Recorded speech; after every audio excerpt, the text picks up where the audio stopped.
What's going on, everybody? This is your former AEW World Heavyweight Champion. Once a champion, always a champion. Swerve Strickland. Whose house? Swerve's house. You're watching Tru Heel Heat podcast.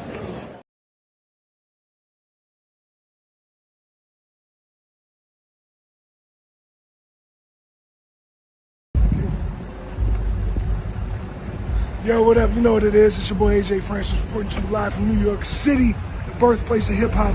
And I'm telling you that I'm only tuned in with Tru Heel Heat Wrestling. Holla at me.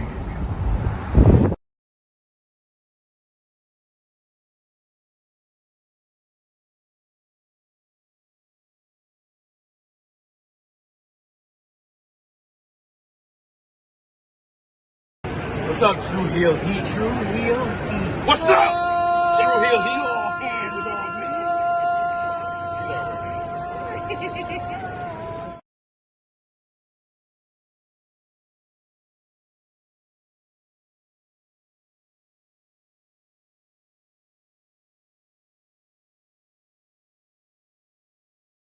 Hello, everyone. It's the hardcore legend Mick Foley wishing a nice day to everyone there, right there at Tru Heel Heat. Yeah.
Yes. Wanted to talk to you guys, wanted to talk to the media after making this big announcement about WrestleMania 42 coming to New Orleans. What I think New Orleans for us as a company and as a brand, as WWE, has always been an amazing city, dating back from when I had the privilege of lacing up the boots and running around and raising an eyebrow, dropping a people's elbow on some fools around here. But New Orleans has always been an amazing city.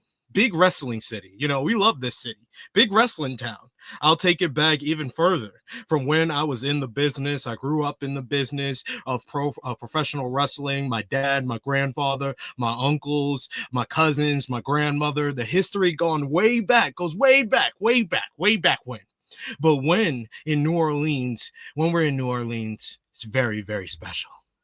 Was always a big wrestling city in the 70s and certainly the 80s, especially in the early 80s. Junkyard Dog, guys like that, Michael Hayes, the Freebirds. There was a lot of that happened here in the city of New Orleans. So as we look as a company, we start to look at geographically where's a great destination point to bring fans and where can we hold a 2-day event that's WrestleMania. That can be robust and not only bring a lot of dollars and jobs and opportunities to the city, but also a great city that's been so good to us over the years. So the decision was a fairly easy decision. Once we did the diligence, because we always do our diligence, we wouldn't go back on this at all.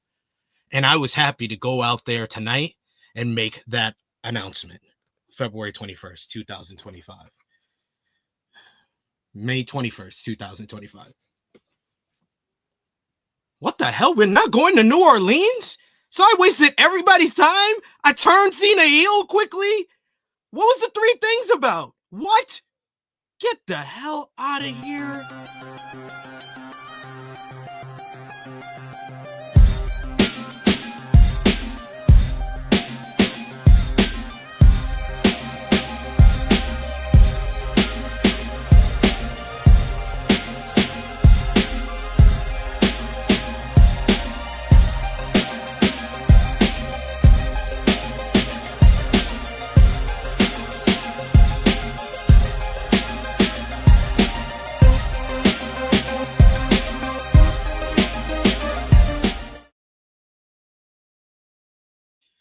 Hello. It is me, your Tru Heel Phenom, SP3.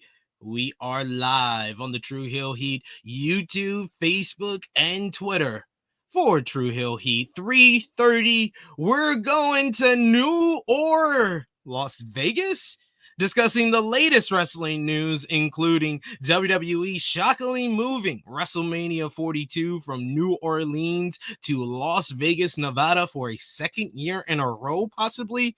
Recap of this week in wrestling with WWE SmackDown last night featuring the Wyatt Sicks returning on Bray Wyatt's birthday. Raw on Netflix featuring Roxanne Perez potentially joining the Judgment Day. NXT featuring Joe Hendry and Trick Williams in concert. WWE Evolve. AEW Dynamite featuring Will Ospreay and Hangman Page. Stellar face-off. 2 weeks of Collision featuring this week with FTR signing the contract for their Double or Nothing match with Nigel McGuinness and Daniel Garcia. ROH TV. NJPW Best of Super Juniors 32 Week 2. TNA Under Siege and Impact. And of course, final predictions for the huge pay-per-view weekend with WWE Saturday Night's main event tonight, NXT Battleground, and AEW Double or Nothing tomorrow night. And of course, I am joined by the Tru Draw himself. Josh, how are you feeling? And how did it feel to hear I read the exact quote that The Rock gave on February 21st, 2025. I'm really good at this. I was like, what can we do for a cold open? I was like, I'm going to look up the quote, the exact quote he said when he made that announcement. Well, I mean, first of all, I'm just glad that I get to film this in my room. I didn't have to move anywhere else. You know, I didn't false advertise anything. So I'm pretty glad for that, at least. But yeah, the whole thing. I mean, whole thing is hilarious. You had this man waste his time on that SmackDown just for them not to be in New Orleans. No Cody. They had a press conference. They had a press conference. I read. That's the quote I read. I read the quote from the press conference. Yeah, when he fucking talked about his heel turn and all this shit and his history in New Orleans, like he fucking knew before. Yeah, right, Dwayne. Oh, it's so good. It's so good. My conspiracy theory is, though, that Triple H told him. He was like, yeah, go out there. It's going to be in New Orleans. And then he looks back at Bruce Pritchard. He's like, this stupid son of a bitch. We're going to move that shit and make him look like an idiot. This is what we do. But yes. Here we are. We're here to talk about it. You know the deal. We appreciate y'all for joining us live. Appreciate y'all for watching us on demand. Remember to show your appreciation back. The simplest way possible is by dropping a thumbs up on this video. You can also share this video with all your wrestling fans, friends, and family on all your favorite social media platforms. If you're new to the Tru Heel Heat YouTube channel, hit that subscribe button. Hit the bell to stay notified for all the great content here. And of course, you can sound off in the live chat. We love to interact with all of you guys, hear your thoughts on this week in pro wrestling. We're starting early. It's starting early on a Saturday. We're waiting on the princess of all the Tru Heels because she's going to be on trial today for all the bad juju she gave to a certain wrestler this week. So that's why we're a little bit early this week, but we appreciate y'all if you're joining us live. Appreciate y'all if you're watching us on demand. If you're with us live, sound off in the live chat. We'll highlight as many of your comments as possible. But of course, if you're feeling generous, you want to get back to what we do here, you want to show your support to the flagship podcast here every Saturday, you can send a super chat donation. Any dollar amount matters. It goes back to the contributors that you see on screen with us here. We always appreciate the support. personally, and it goes a long way to help out the channel and help us grow even more. So always appreciate that support from all of you. We do have a very early super chat donation from our good brother Chuck Berries in the chat. Good to see you, Chuck Berries. Thank you as always, good sir. He says, good morning, THH fam. Got another question right off the jump. Why was last night's Savannah crowd chanting "We want tables" 3 minutes in to a Money in the Bank qualifying match? Does that make sense? Question mark. I mean, this is also the Savannah crowd that saw like 2 cool moves in the matchup and chanted "This is awesome." So I think they need to check their standards on what they want from pro wrestling. And secondly, we need to check our standards on expecting better from the Savannah crowd. So I'm not surprised they were chanting "We won tables" 3 minutes. And I did also feel that was weird though, Chuck Berries, to be fair. It was weird. Every time they saw 2 cool moves in a matchup, they were chanting "This is awesome." I was like, "What is going on?" And now it's spread it over to the AEW audience as well, because the perfectly solid Mina Shirakawa and Julia Hart matchup got "This is awesome" chants, and I'm like, "What are y'all watching? Why can't we just chant "This is solid"? This is decent. This is decent." Or just cheer, or just cheer in general. You don't gotta make a chant for everything. I don't get it. I need wrestling crowds to work on their standards. We need to make the norm. We need to elevate. We need to really chant "This is awesome" when something's actually awesome. I'm all for crowds being happy to be there and being a part of the show, but we need to check our standards. That's what I feel as a community. Thank you so much, Chuck Berries, for the super chat donation. We got Eric Isaac in the chat who says, "Hey THH fam, happy Saturday night's main event day and happy heavily birthday yesterday, Bray Wyatt. The return of the Wyatt Sicks last night was magic again." I will say, we went in. We went in a little bit much on Danny last week, who came in here and said SmackDown was phenomenal. I'm not going to go that far. I'm still not going to go that far. And I don't think that SmackDown was the best show of the week, like he said last week. But I think this week's SmackDown was better than last week's SmackDown. So it's 2 decent episodes of SmackDown in a row, which is a record for SmackDown in 2025, in the 3-hour era. Yeah, I thought it was a little bit better than last week. I thought they did the Money in the Bank stuff well. I thought they did like the Saturday Night Main Event, like they kind of like, added to that. I thought, that's what you kind of want in a soft go home show in a way. So I thought it was fine. But to say he said last night was magic again, I don't know if it was magic again. I think it was a cool moment. Let's not oversell the Wyatt Sicks. We saw them bench for how many months? So I'm not gonna go that far to say it was magic. Yeah, fair. No better, Eric Isaacs. You should know better. Greg Carter II says, "Hello, everyone. Good to see you, Greg." We got Davion in the chat who says, "What's good, everybody? I actually set an alarm to make sure I was on time for the 10:05 show. Let's talk some wrestling, man." Love seeing you in the chat, Davion. You're one of my favorites in the chat. I love everybody that shows up. We were having a love fest. I don't know if you saw, Josh, earlier this week on Rated Raw Review, where everybody was telling us when they first started watching, and Negro Buck made us feel old because he started watching when he was 18 and he's 26 now. 18, and he's lying. That kid is like 12. He was like 12. I don't know what he's talking about. I think he got his numbers wrong. He's 18 now. What are you talking about? I think he got his numbers mixed up. He think he's slick. Davion also says, "Someone check on Romeo. His Knicks are stinking up so far." I wouldn't say stinking up, but they are choking. The games, it's crazy though. Like the games have been close. The games have been great. I watched last night game. I said it. It's just when you game one. Yeah. Game one was one of the best NBA playoff games of all time. Yeah, but you know what it is? It's the fact that when you lose a game like that in game one, you really lose momentum like that. And I don't think it's gonna be a sweep, but they definitely lost a lot of momentum.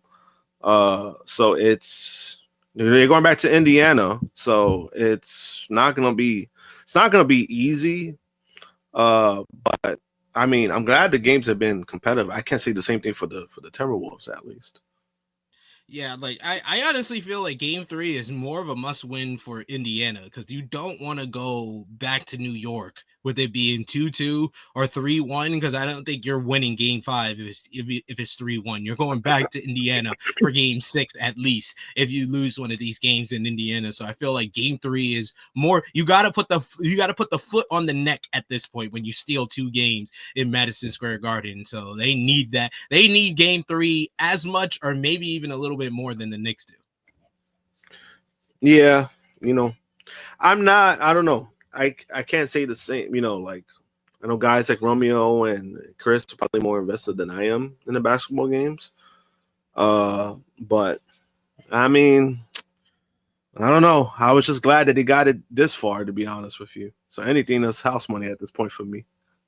see, if the Knicks would have just act normal when they beat Boston, I would have been rooting for the Knicks. I did say the Knicks would win this series in 7, and I'm sticking by my prediction until if they lose game 3, then I'm gonna be like, okay, I admit it, I was just jinxing them.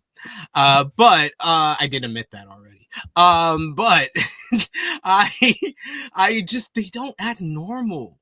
Like this is the whole thing. Remember, I said this years ago. Yes, they don't act normal. Like you wait. Like I said this a couple of years ago when they got that one game over Trae Young and the Atlanta Hawks, and they're celebrating for one playoff. I was like, act like you've been here before. What are you doing? What are you doing? I felt like I was talking to one of my kids. Like, what the hell are y'all doing? And then y'all beat Boston, and y'all did a freaking parade because you're going to the conference final. And I know JJ was like defending them, saying, "Oh, it's because they're hungry, because of the hunger and everything." I was like, "No, this is New York. I know New Yorkers. This. If they win the championship this year, they would act a fool off of one playoff series next year. That's what New Yorkers do. They don't act normal." Yeah, they certainly don't. You should have seen those Met fans when they were acting a fool when they got Juan Soto, and then what happened last weekend? They got their ass whooped. That's what happened. You don't see them talking very much this week. They've been losing a lot. So, oh well. Thank you. I did my best. I did my best. I had to look up that quote as the intro was rolling. I didn't have that prepared. I was like, it hit me. It was like a light bulb moment. I was like, oh, the cold open needs to be what The Rock said last year in the press conference. We got Power Driver Finisher in the chat joining us this morning. Vala says, damn, starting early. Yes, indeed. You know it. We got I Make Beats who says, I'm with you, Josh. What a joke. We also got Great Card in a second who says, Dwayne came out to The Block is Hot for nothing. Yes, he did. Yes, he did. Power Driver Finisher says they don't know what they want from wrestling. It's like what chance they just do it because it's their automated response because they don't know what the fuck they're watching. It's like actually good wrestling. Oh my god, this is awesome. I Make B says this is a non-offensive level of passable wrestling. Yeah, and you know what it is too. What I don't like about stuff like that too is that you kind of negate. Well, that's people's way of trying to negating the like, criticism. So say like if a match is like not great or it's like really bad, right? They'll try to use like, oh, but the crowd was into it. The crowd chanted this was awesome, so they enjoyed it. They loved it. So why does it matter? It does fucking matter because if it sucked, then we should talk about it. Yeah, I agree. Definitely agree. We got Terrence in the chat who says hello THH crew and chat. We got he also says New Orleans got played. Davion also says choking was the better word. But he says, but I can't talk too much crap. My Wolves is getting their asses handed to them. I just love the fact that I just saw throughout social media and on these different podcasts, even ESPN, they were all going for Knicks versus Wolves. Like they were counting the Oklahoma City Thunder out when they went to Game 7 with the Nuggets. Like Stephen A. Smith and Kendrick Perkins was like, oh yeah, the Wolves will beat the OKC. They having trouble with the Nuggets. The Wolves can play any which way on them. I'm like, yo, but it's not so much. The thing is like it's not like the Nuggets were a bad team. It was a better matchup. Like it's all about matchup, and the Nuggets were a better matchup for the Thunder. I think now you kind of see again. I think the Thunder are better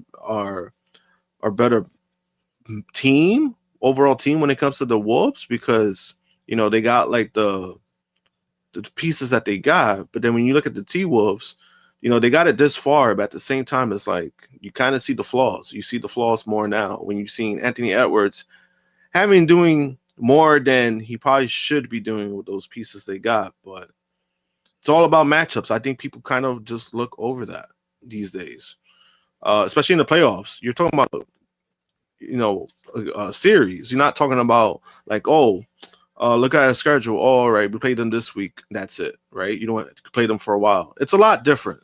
So I think them trying to go with Knicks and T-Wolves, I think it's a pipe dream just because of the trades. I think that's all it really was. Like, they got Cat, they got Randall. Let's see, wow, this is a trade out. Will it work out for both teams? Could they're gonna go to the finals? I think it was more based on that. I don't think it was because OKC has the number 1 seed for a reason. They were the hottest team all year. And it doesn't matter. They're dominant. They're the deepest, the best defense, and one of the best offensive teams like in NBA history. Yeah. And people were trying to sleep on it. And you know what? You know how we do here. We're gonna call people out. Justin Rich, Chase Oliver. I saw y'all when OKC was going to Game 7. I saw y'all being like, oh yeah, they haven't faced the Wolves. They haven't faced this Wolves team. Yeah, the people are sleeping. I think the Wolves might win. I think it's gonna be Knicks and Wolves in the finals. And I was like, I wanted to comment in that thread y'all were in, but I was just like, you know what?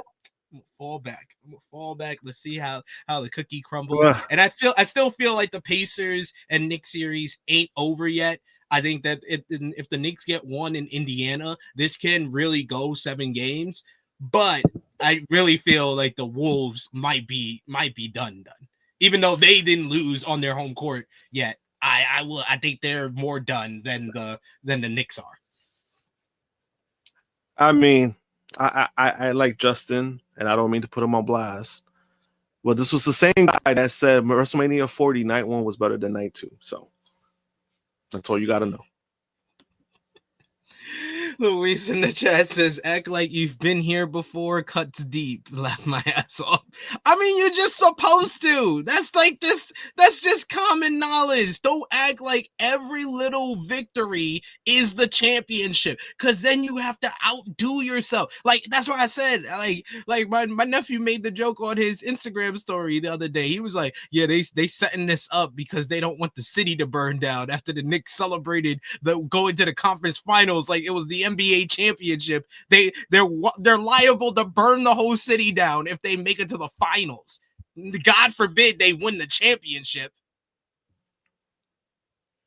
Yeah, and then you got people like Kelvin, who's posting up a Boston Pacers sign to try to brag about it. That fucking flip flopper. Fuck you. And Davion says, I said that the Thunder are a great team. All of them haven't hit their peak yet. The only issue that the Thunder are going to have, they have to win the championship this year, because it's going to get shaky in the next 2 years for them, because they got to pay Shade this summer.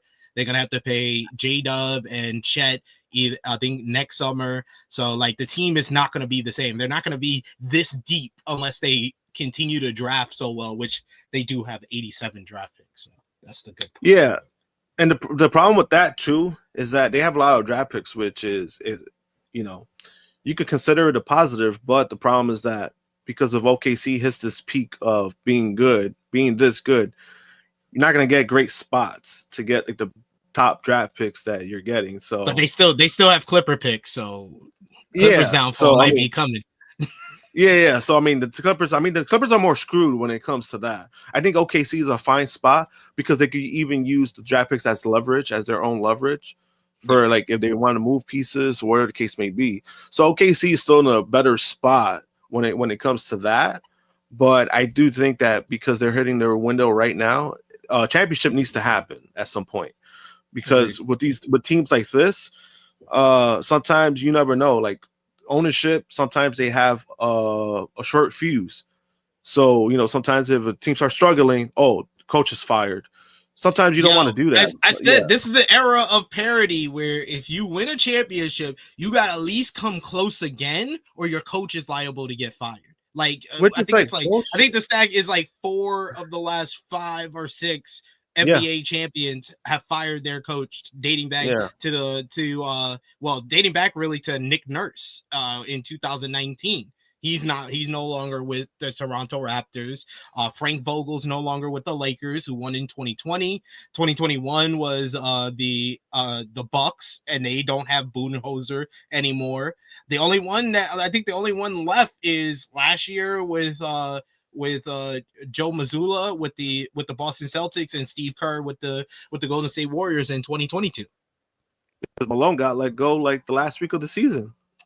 Yeah. Like, what crazy. the fuck? That's still crazy to me. Yeah, and I think that's the problem with these days with the NBA, because they have like the salary cap rule, right, in effect, right? They have like the salary cap, so it's not like you can move a lot of pieces or whatever the case may be. But I think what you do is you're kind of overselling your team when it comes to these high expectations. If you win a championship, I'm not saying you should put your you should get your leg off the gas. But I think a coach deserves more time. If you got them a championship, they deserve at least a few more years after that, in my opinion. If they're still good, if they're still having your team compete, they should still have that chance to still have a job. So the fact that these motherfuckers are being fired left and right when they've been successful, it's insane to me. And I'm like, and that's why I hope like an organization like OKC doesn't do that. They usually don't do that. They usually keep their coaches a little bit longer. But at the same time, with the way the NBA is, it's like you never fucking know. Yeah, they kept Billy Donovan forever, so yeah, they better not fire this coach. We got happy birthday wishes to Drew Carey. I guess it's the one with it's the WWE Hall of Famer in our chat. Thank you for joining us today. We also got and Nutty, thank you for that. He says they have Utah, LA, and Denver picks too. So the Utah picks, they're gonna be eating. They're gonna be eating off of those. Utah ain't looking good for a while. They didn't win the lottery. It's a wrap. Dallas won the lottery, 1.8% odds. Rigged. That shit was rigged. Like, wait, you guys lost Luka? You lost Luka? Hey, we'll give you this kid from where is it? Duke, right? The top prospect. Cooper Flag. We'll get you Cooper Flag. Fuck it, we'll give you Cooper Flag. You get another, hopefully you don't trade him. So keep him for a while. Hopefully you don't trade him. Get another white Jesus. They're gonna be they're 3 best players in Dallas Mavericks history. Got the complexion for the protection. Thank you guys. Even though Dirk is technically a brother now, he has a black wife, so fair.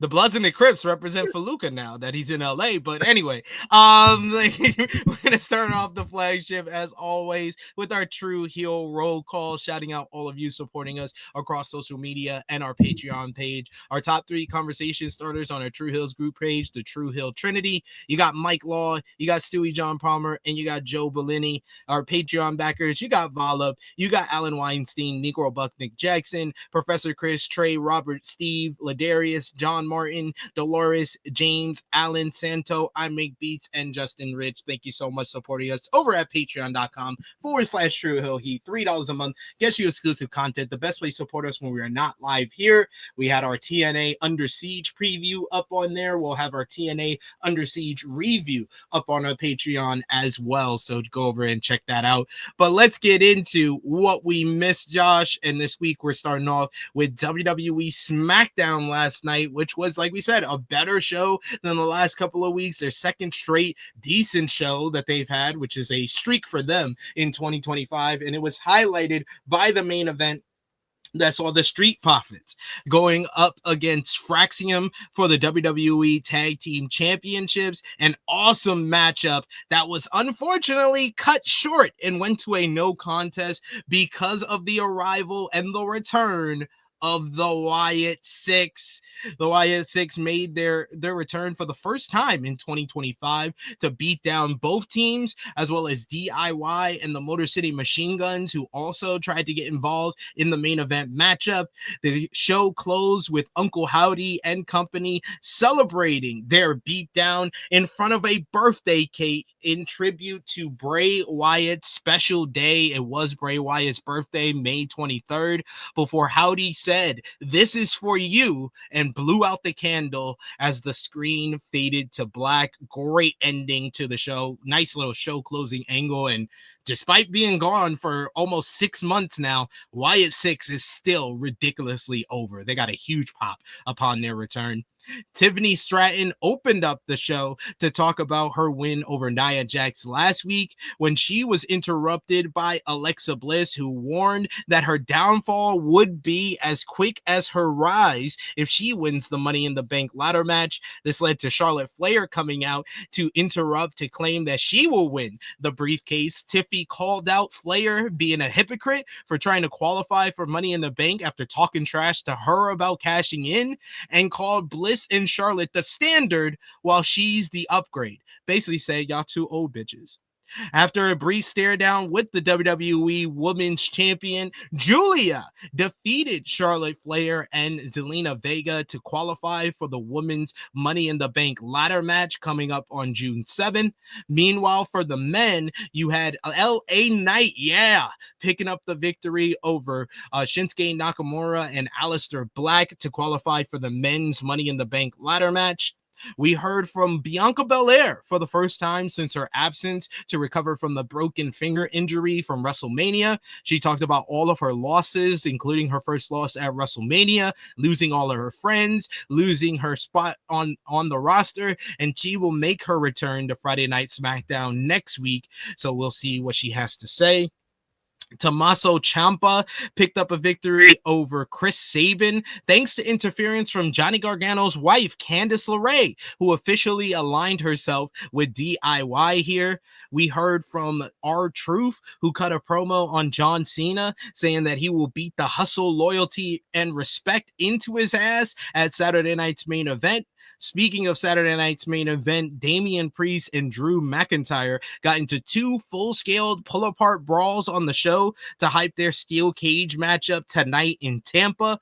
Legado del Fantasma, meanwhile, were getting ready, having a meeting to get back on the same page, where Santos Escobar revealed that he got them a match against the best of Lucha Libre Triple A at Worlds Collide on June 7th.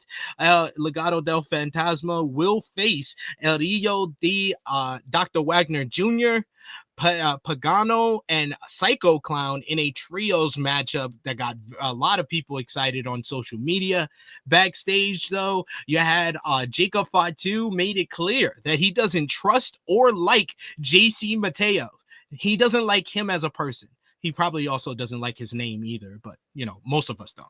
Before Solo Sikoa tried to get them on the same page, this led to Fatu and Mateo beating Rey Fenix and Jimmy Uso in a fun tag team bout. Later in the show, Nick Aldis revealed that Fatu will compete in the men's Money in the Bank qualifying matchup, the final qualifying matchup for the men's Money in the Bank, and he will face Andrade and Carmelo Hayes next week on SmackDown. Solo seemed a bit disturbed about Fatu potentially being in Money in the Bank with him before Fatu said, "I love you, Solo," for the first time in 6 months. The Bloodline, once again, they're not called the Bloodline anymore, but they were the best part of last night's show. They were. I was like, conflict in the Bloodline is always the best thing on SmackDown. Like, it's been the same thing for 5 years now, and it still hasn't changed. It don't matter if WWE want to call them the Bloodline or not. They're still the best thing on this damn show. What did you think overall of SmackDown last night? In particular, the Wyatt Sicks return. I think everything was fine. SmackDown, like I said, it was better than last week. I just don't like the 3 hours. That's always the hardest part for me when it comes to the fucking for that. The Wyatt Sicks, I mean, it was cool to see them. I don't know. I kind of got just over the interference. We've seen it way too much in WWE lately. It's become too redundant, and I think they need to fix that, especially in a match that was like, it was a good main event before that. I'm pretty mixed about it just because I'm like, it was cool. You know, the birthday cake thing, I thought that was like a nice touch. So I thought that was cool. I'm just like, I just didn't like the interference. I'm like, fuck, we have another like false finish, like fuck, like that's the only thing I would say, but it has nothing to do with the Wyatt Sicks. They gotta have one per show. Don't you know that? That's the rule, Josh. I mean, I one per show I could probably understand to an extent, but when you have how many fucking matches already, the last how many shows, like where I think Raw had like 3. Right? I'm not bugging, right? They had like no. They had 3 interference. There you go. Yeah. You see, like I don't know. Sometimes it's like, bro, just let them wrestle. Just let them do what they do. And I thought like that the tag team match was getting there. I knew some fuckery was gonna happen. I'm like, I know they're not gonna. It happened, so I guess I was right technically. And there's the stuff with Jacob and Solo, I mean, it's been pretty entertaining. I hope that there's like a solution very soon, sooner than later, because you know sometimes when Trips tends to drag this shit out, sometimes it could get boring, it could get stale. So I hope this is a situation that doesn't happen, but we'll see. But I do agree, like that was probably the best part of SmackDown last night. I think that they've added something to it where it seemed like they had no other place to go than Fatu finally just being like, I'm done with Solo and he's going to turn on him. But adding JC Mateo pretty much brings like a roadblock to that, where now you have Jacob who's like, you know, I love you, Solo, again. And now he has someone else that he's angry with. So you have a step that he has to go through before we get the inevitable Fatu and Solo matchup. And then you also have the fact that the GOD are on the sideline right now, and they're eventually going to come back as well. So you can have a whole kind of either a mutiny where everybody aligns with Fatu and acknowledge him as the new tribal chief, the leader of the group, and turn against Solo, or Solo manipulates everybody to be against Fatu, and then you can drag it. I think you could potentially do the final blow-off matchup between Solo and Fatu at next year's WrestleMania. I think if they spend enough time and they're doing good stuff like they did last night, I think you can get that far, because Fatu's going to have multiple people he has to get through before he gets to Solo. Yeah, I mean, that's always the hope, but you know how Triple H works. Sometimes when he gets bored, he kind of gets unmotivated and he stops giving a shit. And that's what I kind of don't want for them. You know, that's kind of what I don't want for them, but you know, it's just, I don't know. It's one of those things where I'm like, because I've seen how Triple H books these long-term stuff. Sometimes he hits, sometimes he doesn't. A lot of times I think he doesn't. So it's one of those things where like they could do good stuff if they like leave it alone, like if they let it breathe. But we'll see what happens. I mean, I do agree that was probably the best part of SmackDown last night. Yes. Yeah, I think the Bloodline is always going to be the driving force of SmackDown. So just call them the Bloodline, please. Stop with this whole, we're not going to call them by their name. Come on. Yeah, and then the other thing I wanted to add it was the Julia stuff. I thought Julia looked cool. The fan, I don't know, that crowd was just not into her. It was kind of depressing. I mean, there was that one spot because Charlotte's cooked. Like, can we all just admit it now? Can we all just admit it now? That part was weird. I think it was all around. I think it's like the kind of move that it was, and then Charlotte didn't help, and then the crowd was just like, like they just stood there.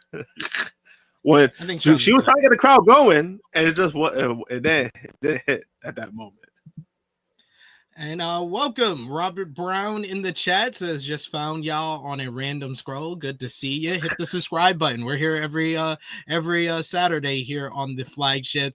But let's get to our special guest here and hear his thoughts, what he thought about this week in wrestling. You know him from over at WrestleTalk. You've seen his work over here on the flagship podcast many of different times, and he is the uncrowned Brainbuster champion because, yes, I watched it this morning. He is Sat E Niangi. How are you doing? No, bro, if there's one person I don't want to look in the eye because I failed him, it is you. Did you see how Dave Bradshaw? I didn't know that either. I didn't know. Oh, see, my daughter's coming in. Yeah, you scratch me. My daughter said I got to scratch. Listen, my daughter, we got mixed race daughters. My daughter wants to do a run in as well. And I'm telling her, listen, you sit your 3-year-old ass down and don't come in. They ain't no stopping my daughter. They ain't no stopping Harlem. Everybody knows that here. That's the rule. Yeah. They ain't no stopping Harlem. But no, I did not know either the three people that Kurt Angle beat at King of the Ring 2000. So you're okay, sir. You got screwed over because I knew you knew the clown that was involved in This Is Your Life. You would have won if you just didn't overestimate how many people was at WrestleMania 17. Oh, dude, let's never talk about that either. Listen, I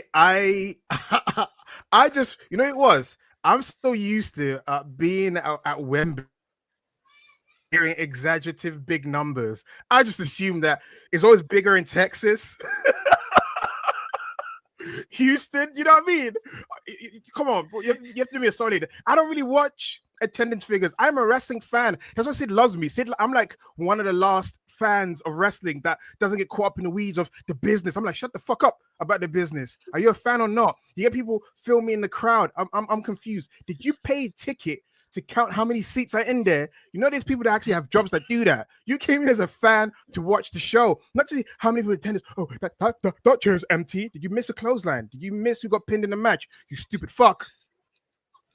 Do you know what I mean? Let me take a picture and be like, look at this. They're cooked. Like, what's going on? What's going on to our beautiful wrestling? Sid, you know me. I just don't want to be like those fans. I just don't like to be those fans. Sometimes you think, I go a bit too left. I'm a bit too democratic with the Republic views of wrestling. But I just don't want to be one of them. I just don't want to be one of those people that's like miserable. Then again, I'm lying. We're going to talk about SmackDown. I'm miserable in WWE at the moment because WWE is cooked. You talking about a parody. I saw you. Someone tweeted out, who are you falling out of love with WWE right now? And Seth retweeted it and said, I divorced that bitch a year ago. Listen, I divorced that whole. You know it is, yeah. The funny thing is, yeah, I actually deleted it on the train because I wanted to say that's a hoe is not right description. It's a gold digger. It is money hungry, gold digging bitch. That's what it is. Because at the moment, as I was speaking to someone yesterday, because I was doing some filming for Norrose Bard, and I was speaking to someone called Ivan Brett. He was on Traitors, and he's also a wrestling fan as well. He goes to me, "Do you like WWE at the moment?" I said, "Since it's gone to Netflix, nope. It's more adverts than actual wrestling. That's my issue. I spend more time seeing hocking t-shirts or building up the show in Saudi Arabia, or just that when you watch wrestling live, that's the worst thing. You can see more of them adverts. I'm looking at the yeeting. I'm seeing Logan Paul. I'm seeing all this BS. You know what I'm saying? I'm seeing all that BS. Vince McMahon, this is the thing I hate about Triple H. I hate it when you start saying, well, you know what? At least Vince. Why you make me say at least Vince? At least Vince was honest. He does not like wrestling. It's called sports entertainment. You get Triple H, we like wrestling. Wrestling. You don't like, your company don't like wrestling. You're not a wrestling company. That's the weird thing. You're not a wrestling company. You're sports entertainment. Emphasis on entertainment. You're called WWE. So there's another company called AEW. You both got E's. One's elite for wrestling. The other's entertainment. Go make your cinema and let the real wrestling with the other company. All right. And I was like, you need to start watching the flagship when you're not on here, Sat, because I had this whole rant a couple of weeks ago, didn't I, Josh? Where I was like Dwayne and Paul are so fraudulent because they try to come off like they're the nicest, the best guys in the world, but they are both self-indulgent pricks, self-indulgent, egotistical pricks. Whereas Vince, we always knew that because that was his character. That's who he was in real life. He didn't try to be somebody he wasn't. If I could say one good thing about a horrible person, that's what it would be. That's the one thing I could say about that. He was honest. Even to a fault. Like when we found it was a deviant, he snitched on himself so many times. Every time he's on screen with a woman, he has to say something weird. You know what I'm saying? But of course, we have one more head that wanted to join us because we had Sat on the show. So I told her Sat was on the show, and of course, we have to put her on trial because she has put some bad juju in the wrestling world this week. Our deviant, the unfiltered princess of all the true heels, Miss Krssi Luv is here. How are you doing, Krssi? As you can see, if you put my name on the screen, you're gonna see what I put. I'm with Mystical right now. It ain't my fault. I'm with the No Limit Soldiers. I ain't do nothing. I just told you what it was. I just been telling y'all it's not my fault. No Limit Soldiers. Hello. You know. Hi guys. Good morning. Good afternoon. Good night. I had to jump on here real night to clear my name because from the moment it happened, SP was like, "Look what you did." Blah blah blah blah. Yep. This is what happened. This is not my fault. This is Paul's fault. Paul decides to put her in last minute Sally, and look what happened. That's what happened when you don't wrestle for like 9 months. So we got Sat here who's been away for a little bit. We also got Robert here who's new in the chat. He says how often these guys go live, and I love our chat answering it for him. Oh, Nutty says damn near every day. It is every day. Almost. It is damn near every day. Yeah. It is every day. Hi, Satty. How's the kids doing? How's everybody? Listen, everyone's doing well. My daughter turned 3. My son is 4 months old. Like, man, the kids are kidsing. The kids are kids. Yeah, the kids are kids. Yeah. How your children? I mean, you're a mama too. You know what I'm saying? My boys are great. I'm getting ready for the next one to go to high school. So I have 2 high schoolers in a minute. Oh, look at that. Are you close to empty nesting? Are you close to empty nesting? Almost obviously, there. high school is meaning empty nesting. Obviously, yeah. But you're giving hints. Go to school out of state, right? I would love for them to go to school out of state. Yes. I didn't get that experience, so I want my children to enjoy that. My mother was like, "No, you have to stay here." No, I just assumed that you just wanted private time with the puppy. You know what I'm saying? Like you guys can do things uninterrupted. We get that all the time. It's fine. She's like, that's fine. But to inform Sat and anyone new in the chat, Miss Krssi Luv is going to be on trial today, especially when we get to Monday Night Raw, because she has been throwing out bad. We're going through SmackDown right now. We'll just get y'all thoughts on SmackDown, and then we got to talk about the big news of the week. But she basically. Yes, she's been hating on Zoey Stark for weeks. She's been slandering. Zoey Stark for weeks. On this okay, all right. You know what would suck? Do you know what would suck? If the news came out that Zoey Stark was slated to join Paul Heyman and Seth's group, and then this happened. That would be, you know what I'm saying? You know, Sid's thinking that sounds possible. You can see her being, because Marina Shafir is working really well. Just don't talk. Just look menacing. Don't talk. And they can deal with Zoey Stark. Just don't talk. Your old, young ass looking self, just don't talk. Because she looks like she could be either 45 or 25 or 30 or 60. You'd see her partner and you're like, all that semen you be swallowing is what you've been aging quick. Girl, you're younger than us. What the hell? We need a disclaimer. What the hell? I thought I was bad. Damn. Sorry. You know what? I said, damn. I said the private part out loud. I am so sorry. Yo. She looks tired all the time, though. She's been looking. It's kind of for crazy ages. how he went from defending her to like just like roasting.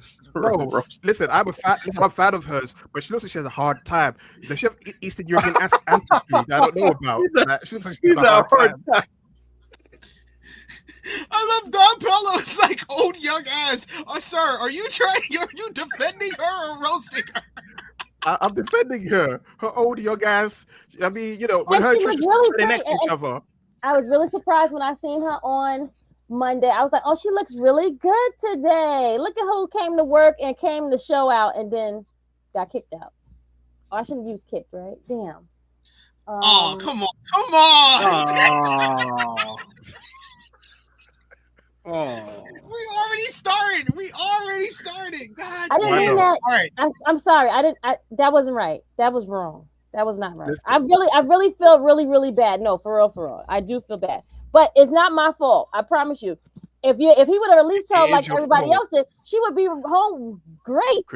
You know why? You know why she's injured? Why? Do you know why she's injured? She always tries to over-deliver because she's not over with the crowd.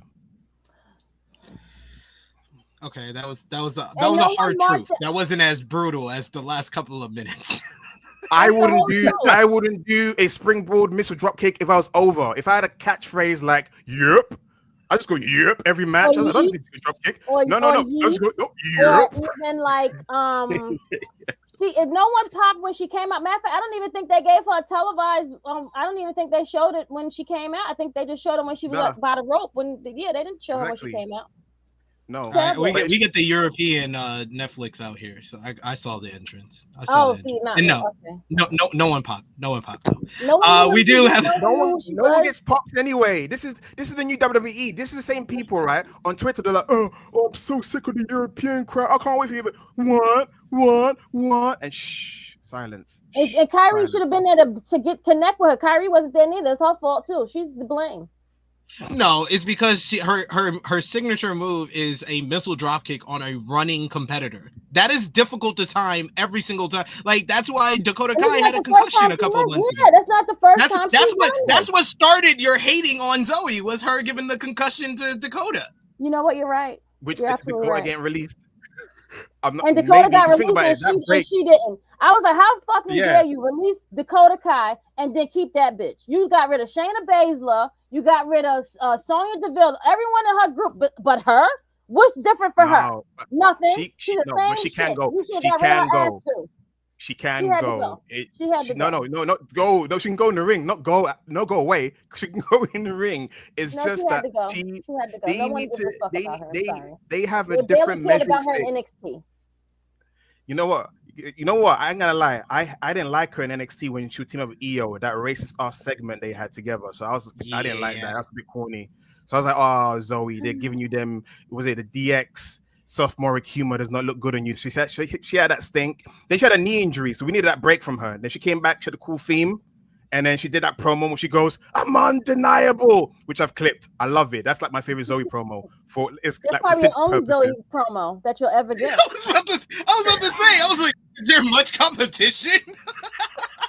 I'm gonna find it. You know what? I'm gonna find the clip. I promise you, there's not much to go on. In honor of a fallen soldier, I'm gonna find my favorite clip.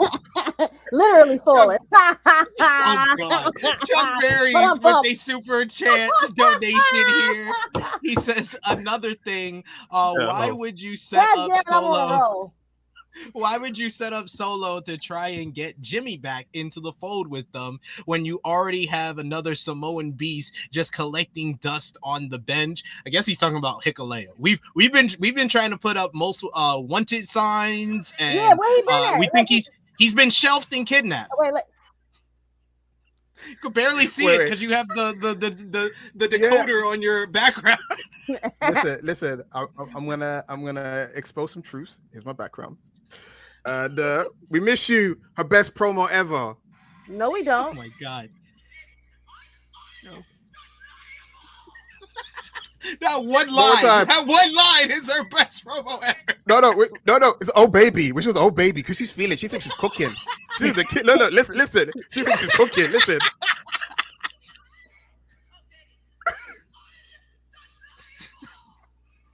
Oh baby. Yes. I mean, they are just gonna keep Hikuleo just collecting dust. He got signed to WWE for no reason. It seems like Chuck Berry's. We do got another super chat donation here from Bala. No, he hasn't. No. He's been here for over a year and he hasn't debuted yet. Vala almost. Vala gives us a super chat donation. He says, paying that Harlem tax. She scratches your face and then reminds you that she did it. Yes, she had to come in right now to be like, oh my god, he has a scratch on his. She probably put me on YouTube. It was like, oh my god, you can see it. Where did she scratch you? Oh my god, what happened? I think she scratched me on the head earlier today. So yeah, it's okay. It's not coming across in the camera. You're good, my dude. You're good.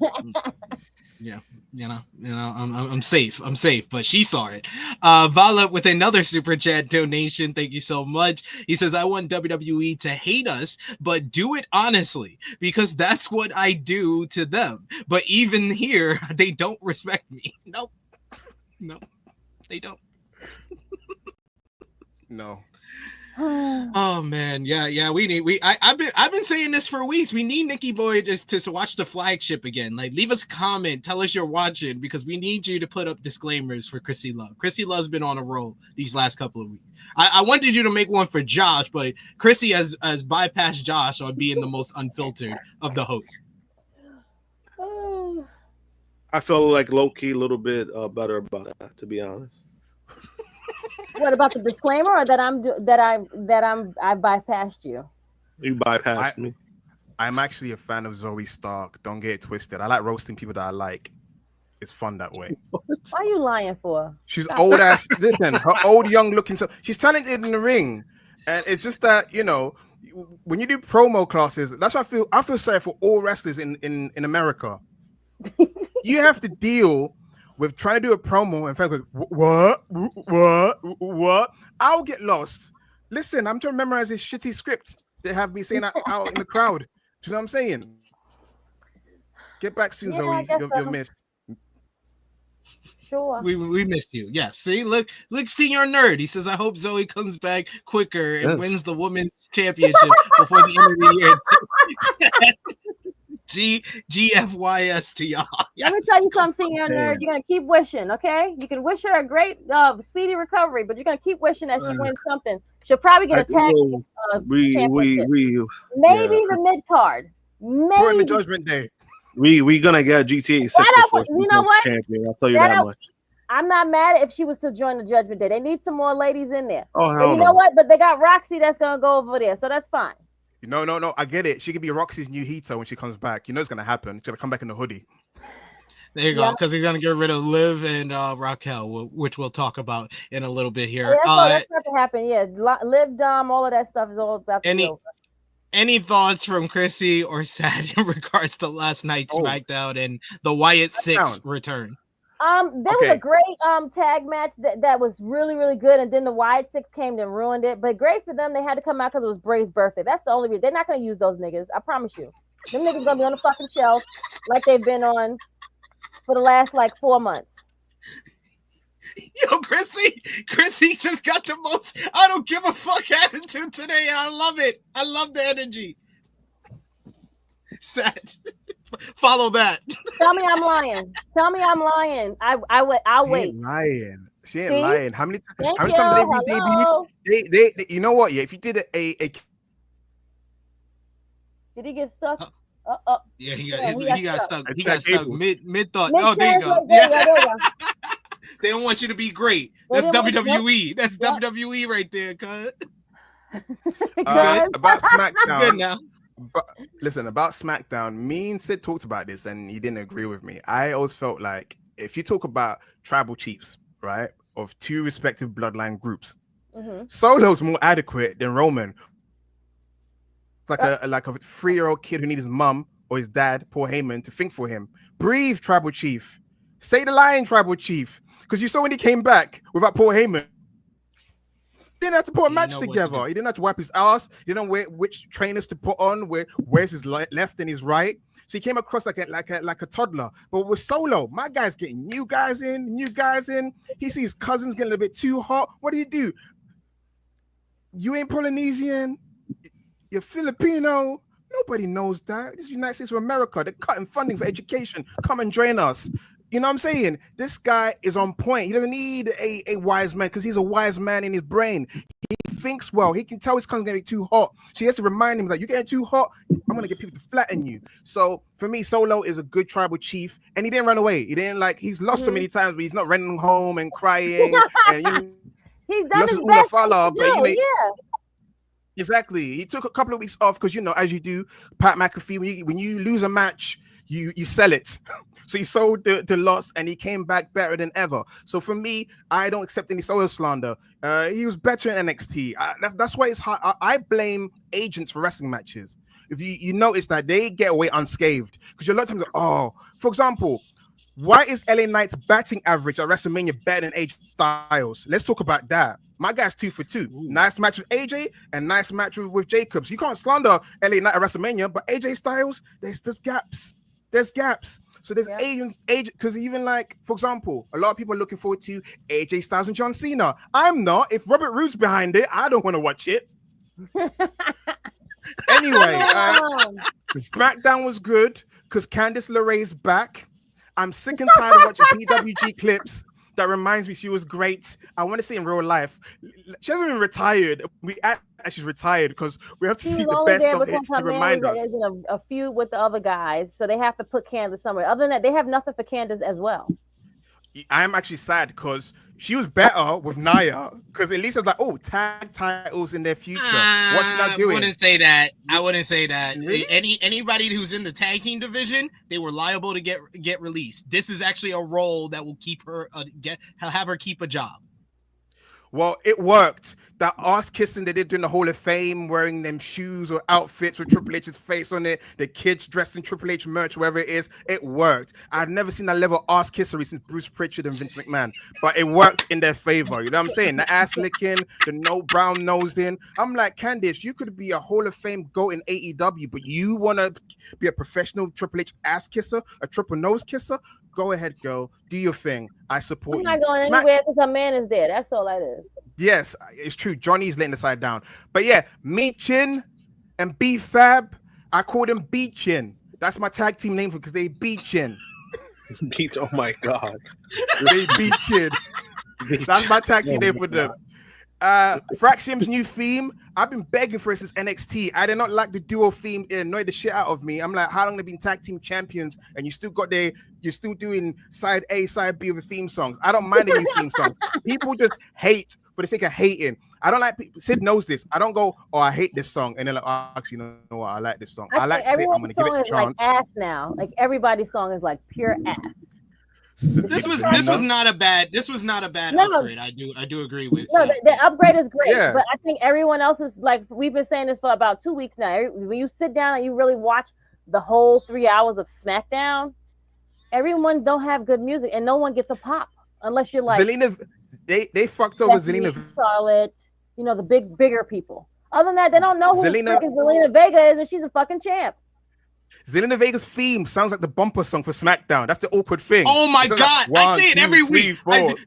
These two can tell you every week in our chat when Zelina comes out, I'll be like, oh my God, her music is trash. It's her in the Judgment Day that I just go, oh my God, this is horrible. This is horrible. And she makes it for good gear. She makes it for good gear and she can move. That's the only thing that she makes up for. Other than that, no one would really give a shit. I like the Judgment Day theme. It sounds like Memphis rap.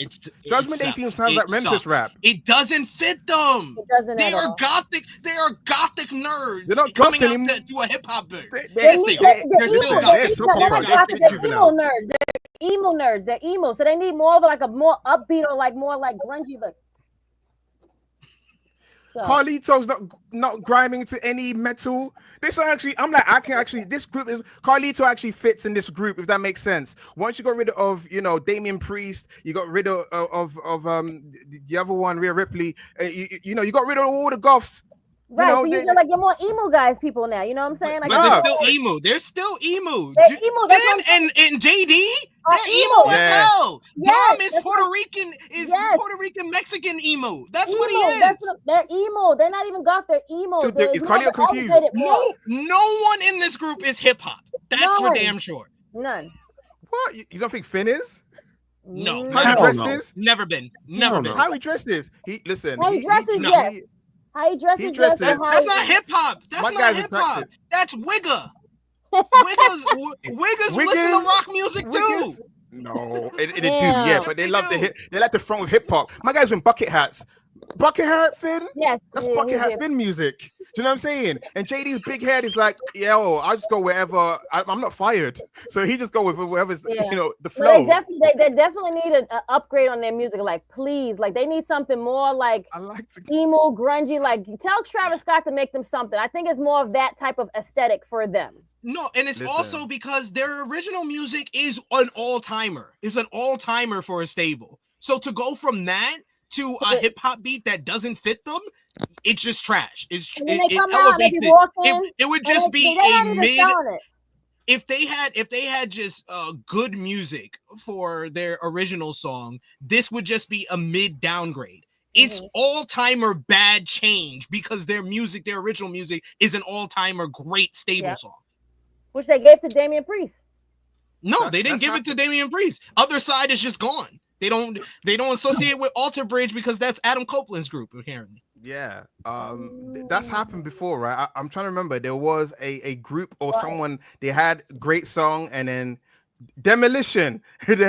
Listen, there's no bigger fraud than Demolition. They had a great song and then when Crush came along, they wear masks. They had them creepy, spooky music like Papa Yes, Shango. yes, So yep, that's true. You're right.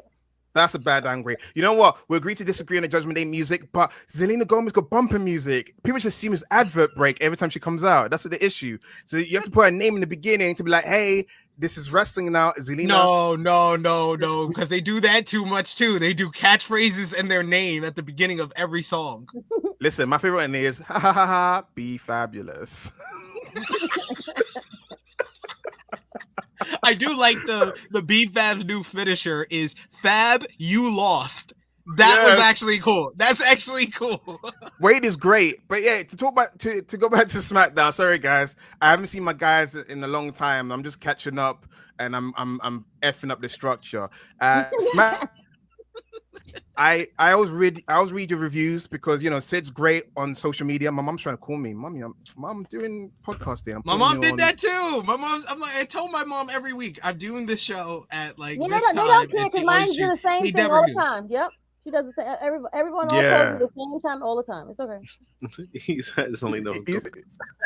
Yes, Zelina Vega Gomez. They're the same people.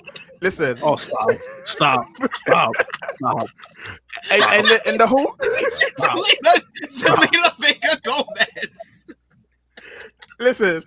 She blocked you guys, so you know I'm gonna get She smoked. blocked as well, me. who knows? She ain't blocked You're right. us. Tru Heel Heat, she ain't blocked. She blocked me because I said Why? she ain't deserved that shot in Puerto Rico because she ain't win a match. She got I mad. mean, it's not wrong though. Don't be mad at me. Be mad at yourself. Sid, I read your tweet when you said, "Oh, it was the best SmackDown it's been in a while." Then I watched it, and I was like, it got to the main event. I was like, "Wow, you know what? He's not lying. They maximized the minutes better this week."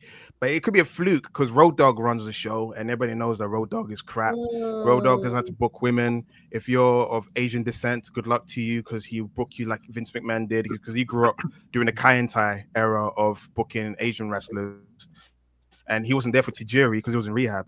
So he doesn't know how, you know, Japanese wrestlers got it good for a bit. So, you know, yeah. So, what?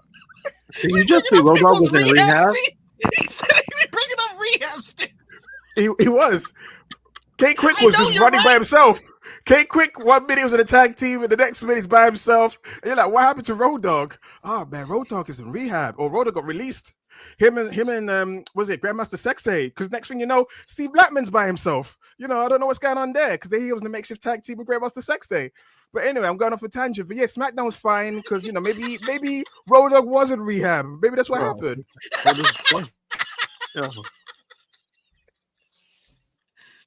Oh, that was great. That was great right there. But we got to talk about the main news of the week. You see it in the headline. You've been hearing all about it on social media. For the first time, WWE has made a huge change, a shocking change to the location of a WrestleMania event that they had already announced. Brandon Thurston of WrestleNomics reported on Thursday that WrestleMania 42 will no longer be happening in the city of New Orleans, where it was scheduled to happen in 2026. The event was set for April 11th and 12th, 2026. The Greater New Orleans Sports Foundation said instead it will be rescheduled to a later year. Instead, Money in the Bank will be held in the city next year. Their statement reads, the Greater New Orleans Sports Foundation and New Orleans and Company are working closely with our friends at TKO to expand our long-standing partnership, which will include UFC 318 on July 19th, 2025, Money in the Bank in 2026, and WrestleMania, which will move from the currently scheduled 2026 timeframe to a future year. The event was scheduled for the Caesars Superdome and was announced by Dwayne "The Rock" Johnson on the February 21st episode of SmackDown. It should be noted that WWE still lists the event on their website.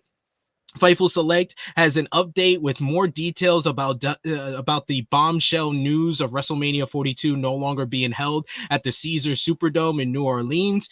According to the report, WWE reps confirmed the earlier report that WrestleMania will not be held in New Orleans in 2026. Instead, it will be held in the city in a future year. And Money in the Bank 2026 will be held in New Orleans instead. With regards to where WrestleMania 42 will be held in 2026, Fightful notes that sources in WWE they've spoken to hadn't heard at that point where the event will be held yet. Additionally, WWE is still on the books to hold a future WrestleMania in Indianapolis, Indiana. It's unknown what year that event will take place. Fightful Select had even more details where they said that many WWE employees, staff, and wrestlers are said to be shocked by the news. One talent said that they were surprised that WrestleMania 41 for 2025 was announced as late as it was in May 2024, with WrestleMania 42 now being off for New Orleans. This will be the latest announcement for the host city and venue for WrestleMania in recent memory. Other talents are largely unfazed by the news since WWE usually handles the planning and travel for the weeks surrounding WrestleMania. Several talents informed Fightful that they haven't started thinking about WrestleMania in 2026, and they also hadn't heard where it will be as of yet. Additionally, Fightful reports that the current regime leading WWE is more open to waiting to announce shows, and they are open to making changes if it means the change will lead to a significant increase in revenue. This is also reportedly frustrating for the wrestling industry outside of WWE.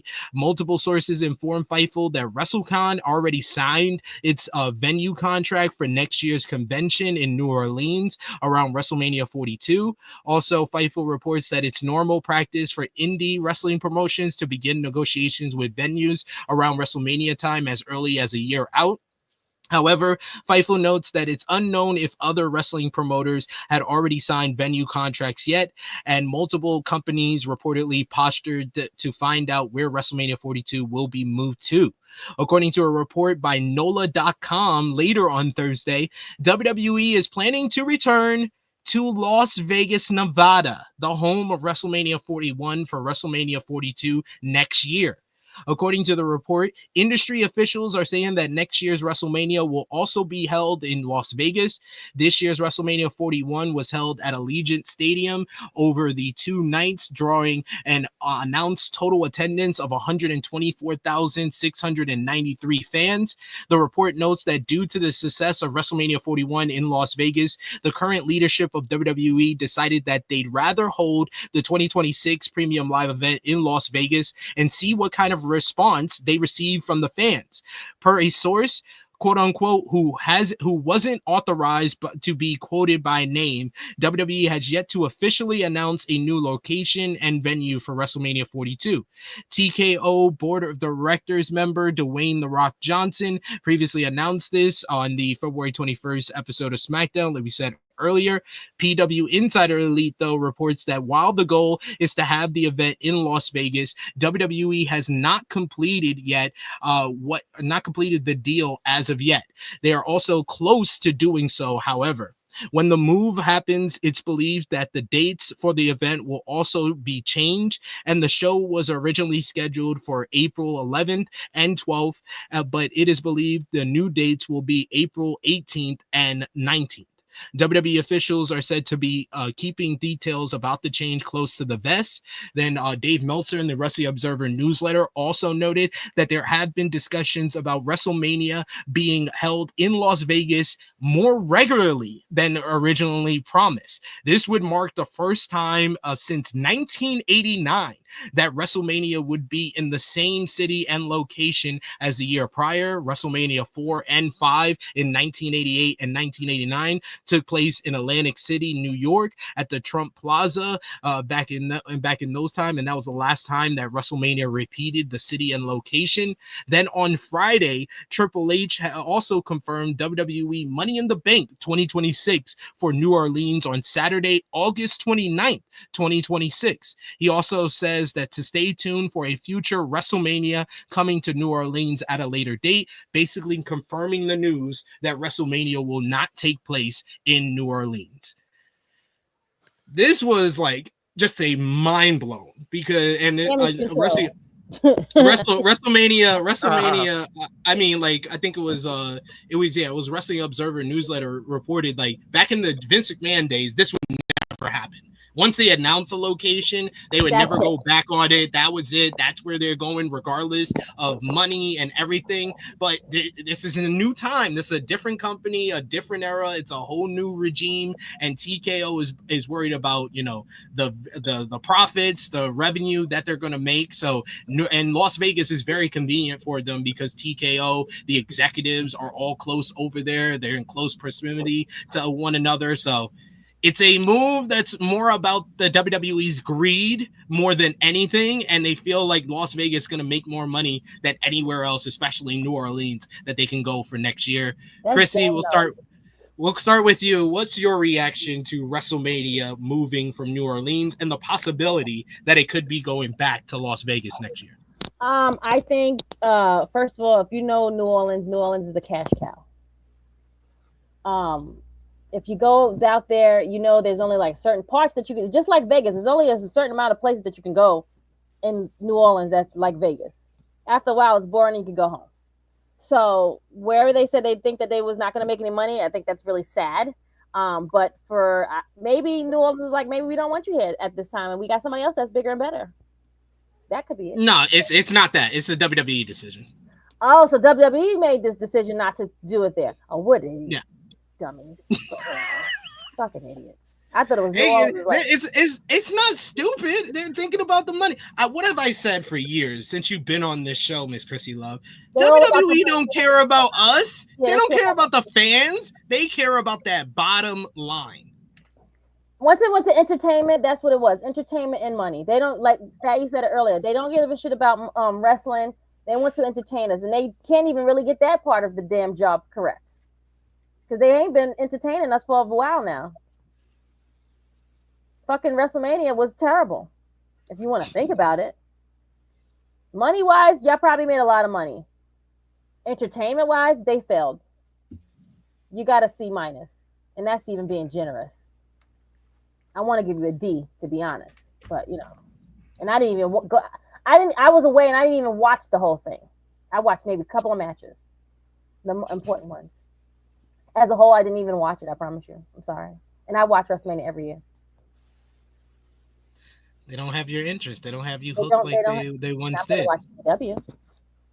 Is the wrestling club going to go to Las Vegas next year since they didn't go this year? I don't think so. And my son won't be at the school, so I don't know because he's graduating this year. So I have to talk to Mr. Perez.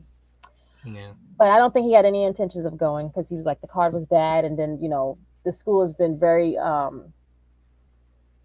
tight-nipped on how they want the kids to do. They you know when something gets really popular and they want to put their hands on it now and then they dumb it down? That's what's happened. That's why you don't see much videos and stuff like that anymore. And it doesn't help that it's in the most expensive city in the United States as well. Correct. And to bring children out there, there's nothing to entertain the children, you know. So Las Vegas is not a children's city. No, yeah. Like if you go to New Orleans, and New Orleans is not even a children's city either. No, it's not really either. No, but LA, like, you know, maybe Texas, you know, things like that was probably more entertaining for children. But people bring their kids out there. But you know, the school like got their hands on it. Was like, no, we have to do this now. We have to maneuver this and that. So you know, they want to. He doesn't have the perfect. I'm sorry, I'm reading the comment. I'm like, that's ridiculous. Yeah, there's people that's gonna have different opinions, especially if you were out there, you had a great experience. You think that it was a great experience. I don't know. 420. Don't do it on. I mean, our good buddy Chase said otherwise, but I digress. Yeah, I mean, everyone's gonna have different opinions. It's fair, right? I think he's full of shit, but we'll see. Yeah, for him to do damage, and they was like, "Oh well, you're not gonna get this, but you're gonna get money in the bank." No one don't give a fuck about no fucking money in the bank. Fuck you. Didn't even give him SummerSlam like they did. Not even something like give me one of the big fours. Like they could have did Rumble or SummerSlam. No, they said we're gonna get you money in the bank, and it's late August. Like when is fucking SummerSlam then? Like it's the beginning of August. It's like, y'all getting charged and y'all change up the whole fucking lineup of how everything goes. It's a fucking system that y'all had, and you're fucking it all up. And in 4 years' time, we're gonna have WrestleMania in January and Royal Rumble in March. Yes, I wouldn't even be surprised at that, to be honest. It's gonna be dumb. I made notes because there's things I want to, get off my chest about this. Okay. Yeah, I want to touch on this because usually my mind runs, 10,000 miles per hour, wherever. But yes, who wants a reminder of a Shipmania again? Right? That was like a colossally when you put night 1 and 2 together. Because I was thinking about it because we're now 5 years in the new decade. Mm-hmm. It was the worst Mania of the new decade, and you had that sex pervert have his own WrestleMania in that. He dabbled, he changed a few things around. Even his Mania wasn't as bad as this year. I was bored. Right. I was reviewing a show on Twitch for a friend of mine, and I said to myself, why am I up so late watching this fucking garbage? Right. And then you know what I'm saying? And that hurt his ego. You know what I'm saying? So what makes me laugh? What makes me laugh about Triple H's situation is this is very much WCW. This is the thing he used to laugh about. They did shitty documentaries on WCW, and look where they are now. They are WCW. There's so many people plotting, so many factions, so many people having their own decisions. You got Nick Khan, who's like, I want to make my wallet fat. And then you got Triple H, who's naive. I want to run a wrestling company, and they laugh in his face, and they're giving a humiliation ritual of going out there and announcing Money in the Bank. And the reason why WrestleMania did so well, and Sid alluded to it, expensive fucking tickets. You know what I'm saying? It's not like, oh, the show is so hot, I want to go out there and watch Jey Uso choke out Gunther. No, it's because of last year's hype, because of the final boss, because of the ending of the Bloodline saga. A lot of people went to watch last year's WrestleMania or last year, depending how you do the years. And anyway, the tickets, if I am selling £5,000 tickets and everyone's doing, of course you're going to get a great profit back because you bloody are overpricing people, and then real wrestling fans are not going. You got influencers who don't really give a shit on the ticket talks, short attention span. They're going to start saying now, oh, Nick can't just find out wrestling fans nowadays can't watch wrestling. They like it. That's why they did Speed. Maybe the attention span for a Speed audience. Maybe all matches are going to be 5 minutes. It's going to be the return of the Vince Russo era of wrestling where wrestling was on for a few minutes. But yeah, it's bullshit. Tickets are expensive. It's extortionate. It's kind of like a corporate billboard, a massive circle jerk of rich people, and I don't like it. Also fair. Josh, what's your reaction to this WrestleMania 42 change? Boo. The whole thing has been hilarious, to be honest with you. Because man, when I saw that announcement, I thought it was fake news. But then when I saw it was legit, I was like, oh man. Like again, you rolled the red carpet for The Rock to announce New Orleans. You did all this shit. You did pyro. And then all of a sudden you back out. Oh, You know, How do you renege on the game, son? Like, but to me, what made it more funny, to me, what made it more funny was seeing the reaction to it, right? So they get away from New Orleans, so everyone is speculating, like, oh, it's going to be international. So that means the UK or Saudi's going to get it. So let's see what happens. Let's see what country gets it. Oh no, we're heading back to Vegas. Just seeing that, everybody's pipe dream just went to a wet fart when they heard that. So I mean, you know, when it comes to Vegas, I can understand if you do it 1 year. I just think this is not a great move financially if you're doing it back-to-back years, because one, of how expensive everything was. Super expensive. Everything, like you know, even to an extent, WWE World was expensive. You know, so it's like you know, they're not really doing the consumers any favors. There was already people who backed out of going to Vegas because it was so expensive, and they're planning to go to New Orleans because they're like, they're going there for the experience for New Orleans. There's a lot of people who backed out because of that, and they said it recently. They're like, yo, I was only going to Mania because it was going to be New Orleans. New Orleans, yeah. So now going back to Vegas, for it being how hard it was, the only thing that's going to happen is they're probably going to up the prices again.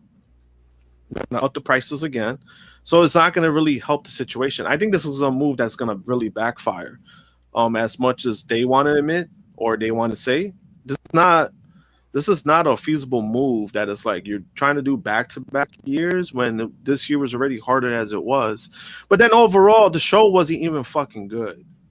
None of the night, like, you know, night was getting there, and then it just went down the hill. Maybe after the Joe Hendry stuff, the show went off a cliff after that. So it was like you're gonna spend thousands of dollars to get something that's not really. What are you really experiencing? Like, you're not experiencing a great show. So why are you going out there? You know, that's how I see it. They're trying to be so bad. They're trying to. Somebody said the UFC. They're not trying to be the UFC. They're trying to be the NFL. They're never going to be the NFL. That's the sad part. They're never going to be the NFL. They think that, you know, they want to be sports so bad. It's like, no, you guys are fucking entertainment. You literally was on Netflix saying how you rate the shows and all this shit. And now you want people to try to take it as serious as the NFL. It's not going to happen. And I just think also, just my opinion overall, I think this is a ploy for them to try to get more money from other cities to say, hey, we're going back to Vegas. You can't pay up. We're going back to Vegas. I think that's what it is. I think they're trying to use Vegas as leverage for other cities to pay more money to get them the show for that year. I just don't see it. I don't see it being a good thing. I don't know if I agree with that. I think that WWE has convinced a large portion of people that to accept whatever they get. Like, that's why you got, you know, like, and not to like single them out, but you got people like Chico in the chat who loved WrestleMania this year. I think he's trolling. I think he's trolling. I think that is trolling. No, I think he's dead serious. I think he's dead serious. Chico's not his real name. He has a Scout Hall picture with Chico. He's false. That's already fake. That guy is already fake with his fake ass. There are a lot of WWE fans that will just accept whatever they get, and if they get one good they get one great matchup on night one of WrestleMania, they will elevate that and be like, oh, it was a good night. It ended strong. It had one of the great WrestleMania main events. And they will accept the highs of night two, where the first three matches were great to spectacular, and then the Joe Hendry moment was a really fun moment, and they will say, hey, Logan Paul and AJ Styles, no, it wasn't the greatest match, but it was at least good. And Becky Lynch coming back and replacing Bayley in a mid tag team match. Well, it was still Becky Lynch return, and the main event wasn't bad, but the night two was really great until the main event. they'll accept this. They'll accept this. I think there Well, are fans that will still go to Las Vegas, and they will go to Las Vegas every single year. There is nothing that's going to stop WWE from being a money-grabbing company because they have this fan base that just accepts anything that they get. Yeah, but it's not, and they will spend all their life savings for all of this.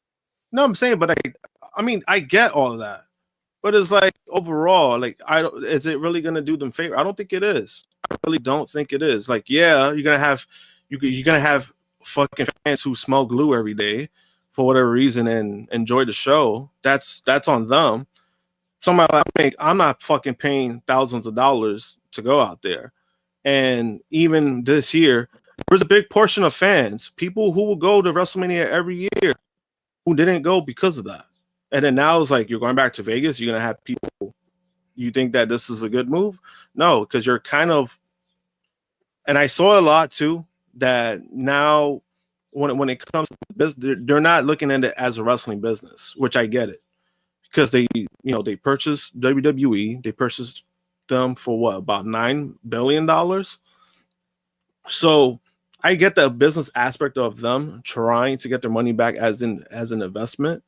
Like, they're trying to get their money back. That's basically what it is. And that's why we're getting 2-night shows. That's why we're getting this shit that's so expensive. It's just, on the long run, I'm like, I just don't see it as a positive for them in the long run. I could be wrong. I think it's more that WWE is overexposing themselves. They've overexposed themselves to different markets on multiple days in one market, like they're doing with Tampa this week, and they've had to cancel an event, which we'll get into later because of that. They're going to overexpose themselves in Las Vegas. But the one thing you did say that's 100% correct is, they're using Las Vegas because it's a hub for TKO to basically entice other cities to pay them more than they were willing to pay them to get WrestleMania in their city, because WrestleMania is such a big revenue driver for these cities. So they are going to do that, and that's what they're going to do. And I think that in the long run, they're going to still make money. Like, there's nothing that's going to stop WWE from being this money generating monster and conglomerate that it is right now, to me. Yeah, I mean, that's fair, and I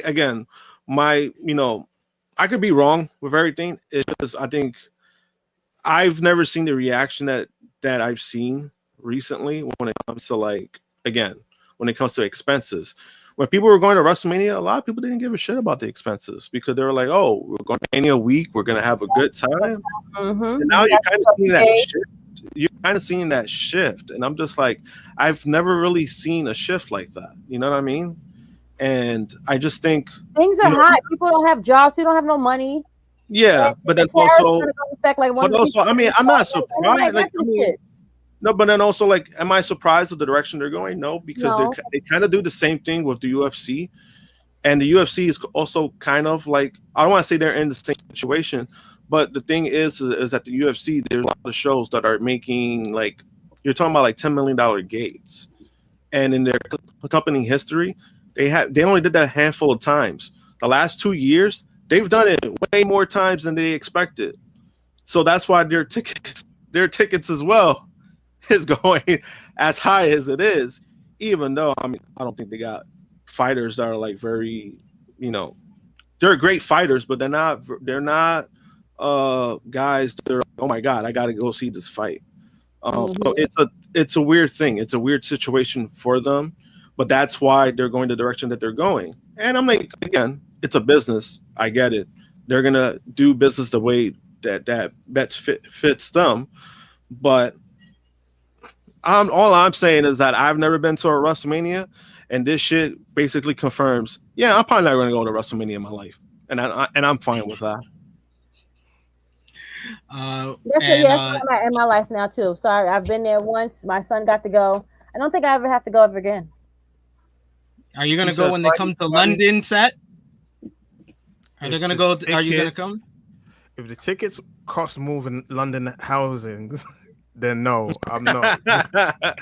And Sid knows, somebody, bro, there's a bunch of people. Sid knows UK inflated prices. That's why a lot of people don't live in London. But if their prices are bigger, then I don't know. I would like to go to WrestleMania, but it's one of those cases just to say I've gone. Do you know what I'm saying? Because I've reached that point, where, especially with the Triple H run. Watching company. Mobland makes me want to move there. I haven't started watching it yet. I've heard good things about it. So good. Yeah. So fucking good. Excuse me. Remember, TV's fake. You come here and you be like, you hate the rain, you hate the food. I hate rain. I do hate I hate cold, and I hate cold rain at that. And we've been having cold rain here. Sucks. And you have to be smart about where to find seasoned food as well. You know, Sid will tell you. I work remotely, so I don't really go out that much. I don't mind it too much.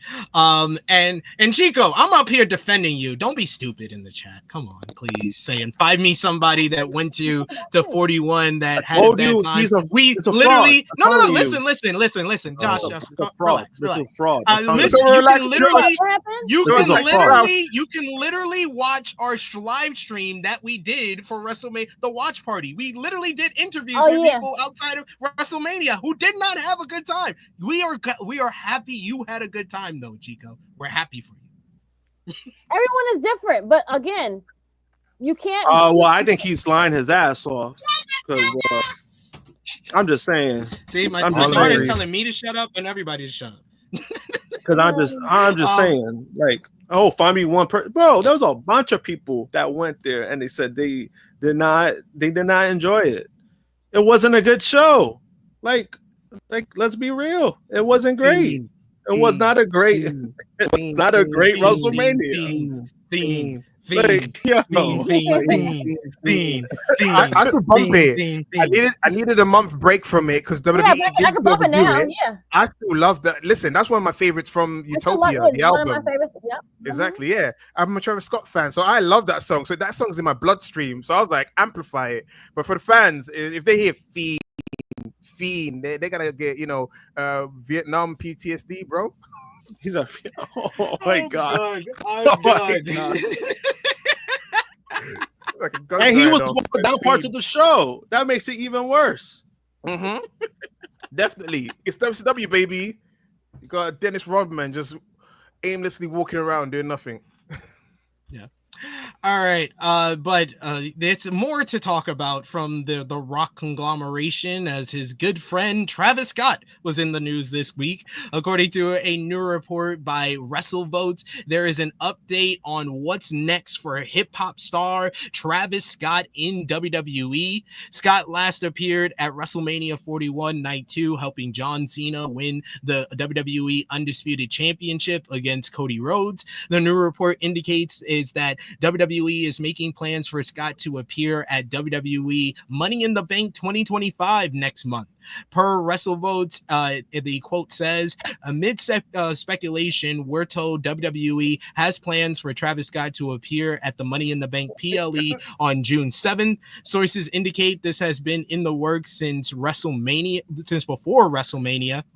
It was previously rumored that Scott is currently training for wrestling at Booker T's school, Reality of Wrestling. And it was also rumored that there was an idea for Scott to team with John Cena for a tag team bout. Additionally, a new update from PW Insider reports that there was a pitch for a possible 6-man tag team bout at Money in the Bank that would involve Logan Paul teaming up with John Cena and Travis Scott to face Cody Rhodes and the Usos.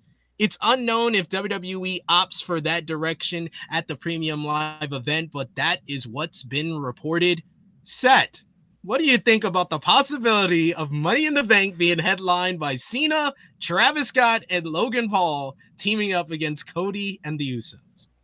It would be like me fighting an upstream wave. It's going to happen. So why am I going to cry about it? But what I do want is for Travis Scott to use the Cactus Jack name because he owns the trademark to the name. WWE did try to fight him in 2010 and then they abandoned it. So he owns the name, not Mick Foley. No, guys. Travis Scott owns the name Cactus Jack. So I would like him to come out to the Cactus Jack t-shirt theme. Hey, be Cactus Jack. That's the name of his record label. Yes. What do I feel about it? You know what? That's like me crying. Listen, I enjoyed the celebrity matches in WCW. I don't mind celebrity matches. Obviously, Travis Scott is no Bad Bunny. You know, he's no Pat McAfee. At this point, McAfee's part of the establishment, but at the time when he wasn't. So I am prepared to see a clunky, because he doesn't seem athletic. I don't know. And he's quite skinny. And his braids have been the same height like a number 2 for 10 pencil. years. He's Yeah, built like a number 2 pencil. Yeah. And his braids have been the same for 10 years. Why everyone's getting like, you know, everyone's getting like, his braids have been the same height. Everyone's all getting like dreadlocks. And I'm like, bro, how come you don't have dreadlocks now? You know, you get all these guys surpassing you, getting dreads, and you got the same kind of stringy plaits. You've had the same stringy plaits for nearly 10 years. You know what I'm saying? Look at the 10 years. Need to switch it up, Vanda. Yeah. Yeah, bro, even R-Truth freshened his hair, even though R-Truth's current style scares me, because I can see his head, and I'm like, why are you blading your hair? I was like, you cutting too deep. You cutting too deep. Like, you cutting too deep, bro. It's like holding on to life at this point. And he got those Chico Bean braids from Wildin' Out. Chico Bean. It was actually bald. Back here. He be having braids looking like Hulk Hogan getting braids like around his head and shit. But he's got dreadlocks. The thing is, I understand he's getting shape ups, but why is the shape up here now? You know what I'm saying? Why is shape up here? You know what I'm saying? To the point where I'm like, okay, is that a hairstyle? Or did you shave parts of your dreads that way? Because I assumed it was just a hairstyle. But anyway, going back to Travis Scott, listen, I don't mind it. It's a logical part of the story. They made him a main character, so it would be stupid to complain about it. I mean, to complain about it is to say you don't watch WWE. You know what I'm saying? Like, if you watch WWE, they made him part of the story since back in February. So if you're a fan of story, because Sid's there, we see in the trenches, people argue about stories. What is a story? What's the long-term storytelling? This is long-term storytelling. For me to cry is for me not to follow. It's the guy that just watches clips and then complain about it. For me, I don't have any issue with it, because if it's also be hypocritical. If I'm fine with Bad Bunny wrestling, if I'm fine with Pat McAfee wrestling, if I'm fine with the Arnett, one of the Arnetts, because Arnett, the Canadian actors. If I'm fine with, one of them wrestling, I don't mind. David Arquette. No, the one who wrestled Stardust, Arnett, the Green Arrow guy. David, Steve Amell. Stephen Amell. I was close enough. These names. Yeah, Stephen Amell. David Arquette. I know David Arquette is. Please, as a Scream fan, me and Sid talk about Scream a lot. As a fan of Scream and fan of the Arquette family, because I love me some Patricia Arquette. I love me some, I thought the other Arquette sister, the one that's in Severance. I love me some Arquettes. Yep. The other sister. I can't remember her name. She's great. I forgot her name. I'm embarrassed now, because I'm a film fan. I don't mind Travis Scott wrestling. That's what I'm trying to say. And also David Arquette. I don't mind him. Yeah. If you watch the documentary, David Arquette did do the work to redeem his world title reign. So he's a worthy world champion in my eyes.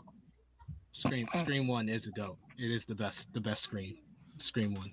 I agree. I like Scream 2 as well, I like Scream 2. I think Mickey is one of the best Ghostface killers, but Scream 1 is the best. I rewatched those in like 2024, and I was like, yeah, Scream 1 is still the best. I agree, because it did set the table. It is the best. It set the formula. It would be kind of like taking the piss. Like, you can't have sequels without the original. So yeah. Oh, Scream 5 and 6 though is underrated. People be sleeping on those. It's actually good. Rosanna Arquette. So I said Patricia. So I mistaken Patricia for Rosanna. So I'm Patricia, right? Oh, Josh. No, Patricia Arquette is from Medium. She was in and Severance. Yes, Patricia Arquette. Rosanna's the other one. Yes. Rosanna's getting dicked down by Jean-Claude Van Damme in one film. You know what? Oh, I'm done. Miss Krssi Luv, do you want any thoughts on Travis Scott at Money in the Bank? And I know you have to go shortly, so we won't put you on trial for your crimes against Zoey Stark for this one. No, you should do it after this. Well, if you do it fast, I can stay for like 5 minutes. But yeah. All right. We can put it on pause. If you want to do it, let's do it. You hyped it up. What are you? All right. We'll go. We'll finish up. Hey, we'll finish up.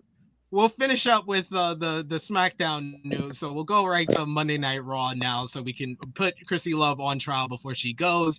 Monday Night Raw on Netflix this week. Last week's did 2.7 million viewers, but this week's show featured Logan Paul kicking off the show to talk trash about Jey Uso ahead of Saturday night's main event until Gunther interrupted. After complimenting Logan for being an accomplished businessman and social media megastar, Gunther said that the difference between them is that winning the World Heavyweight Championship from Jey Uso is personal for Gunther, while it's professional for Paul. If Logan beats Jey, Gunther promised that he would eat him alive. After he left, though, Uso came out and super kicked Logan Paul, but this would not be the last interaction between those two. It led to Seth Rollins playing mind games with both Logan and Gunther throughout the show. You also had Paul Heyman warn Jey about his matchup with Braun Breaker in the main event and wanting to slow down his momentum. To end the show, Jey did pick up the victory against Braun Breaker via disqualification after Seth Rollins interfered. Post-match, Rollins and Breaker beat down Uso until Sami Zayn and CM Punk, who came out to a huge pop, came down to brawl with the two Paul Heyman guys into the crowd. Meanwhile, Jey was left in the ring to get knocked out by the titanium punch of Logan Paul, who stood tall over his Saturday night's main event opponent.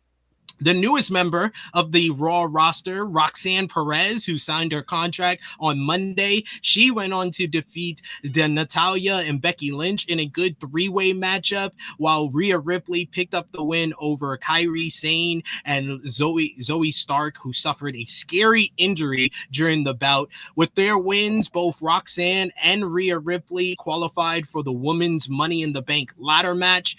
But talking about the Judgment Day, they picked up the victory with Finn Balor and JD McDonough beating Penta and AJ Styles in an awesome opener to the show that the Greenville crowd went crazy for. Thanks to interference from El Grande Americano. Later in the show, Finn Balor introduced Roxanne Perez to the rest of the Judgment Day as a potential new member of the group.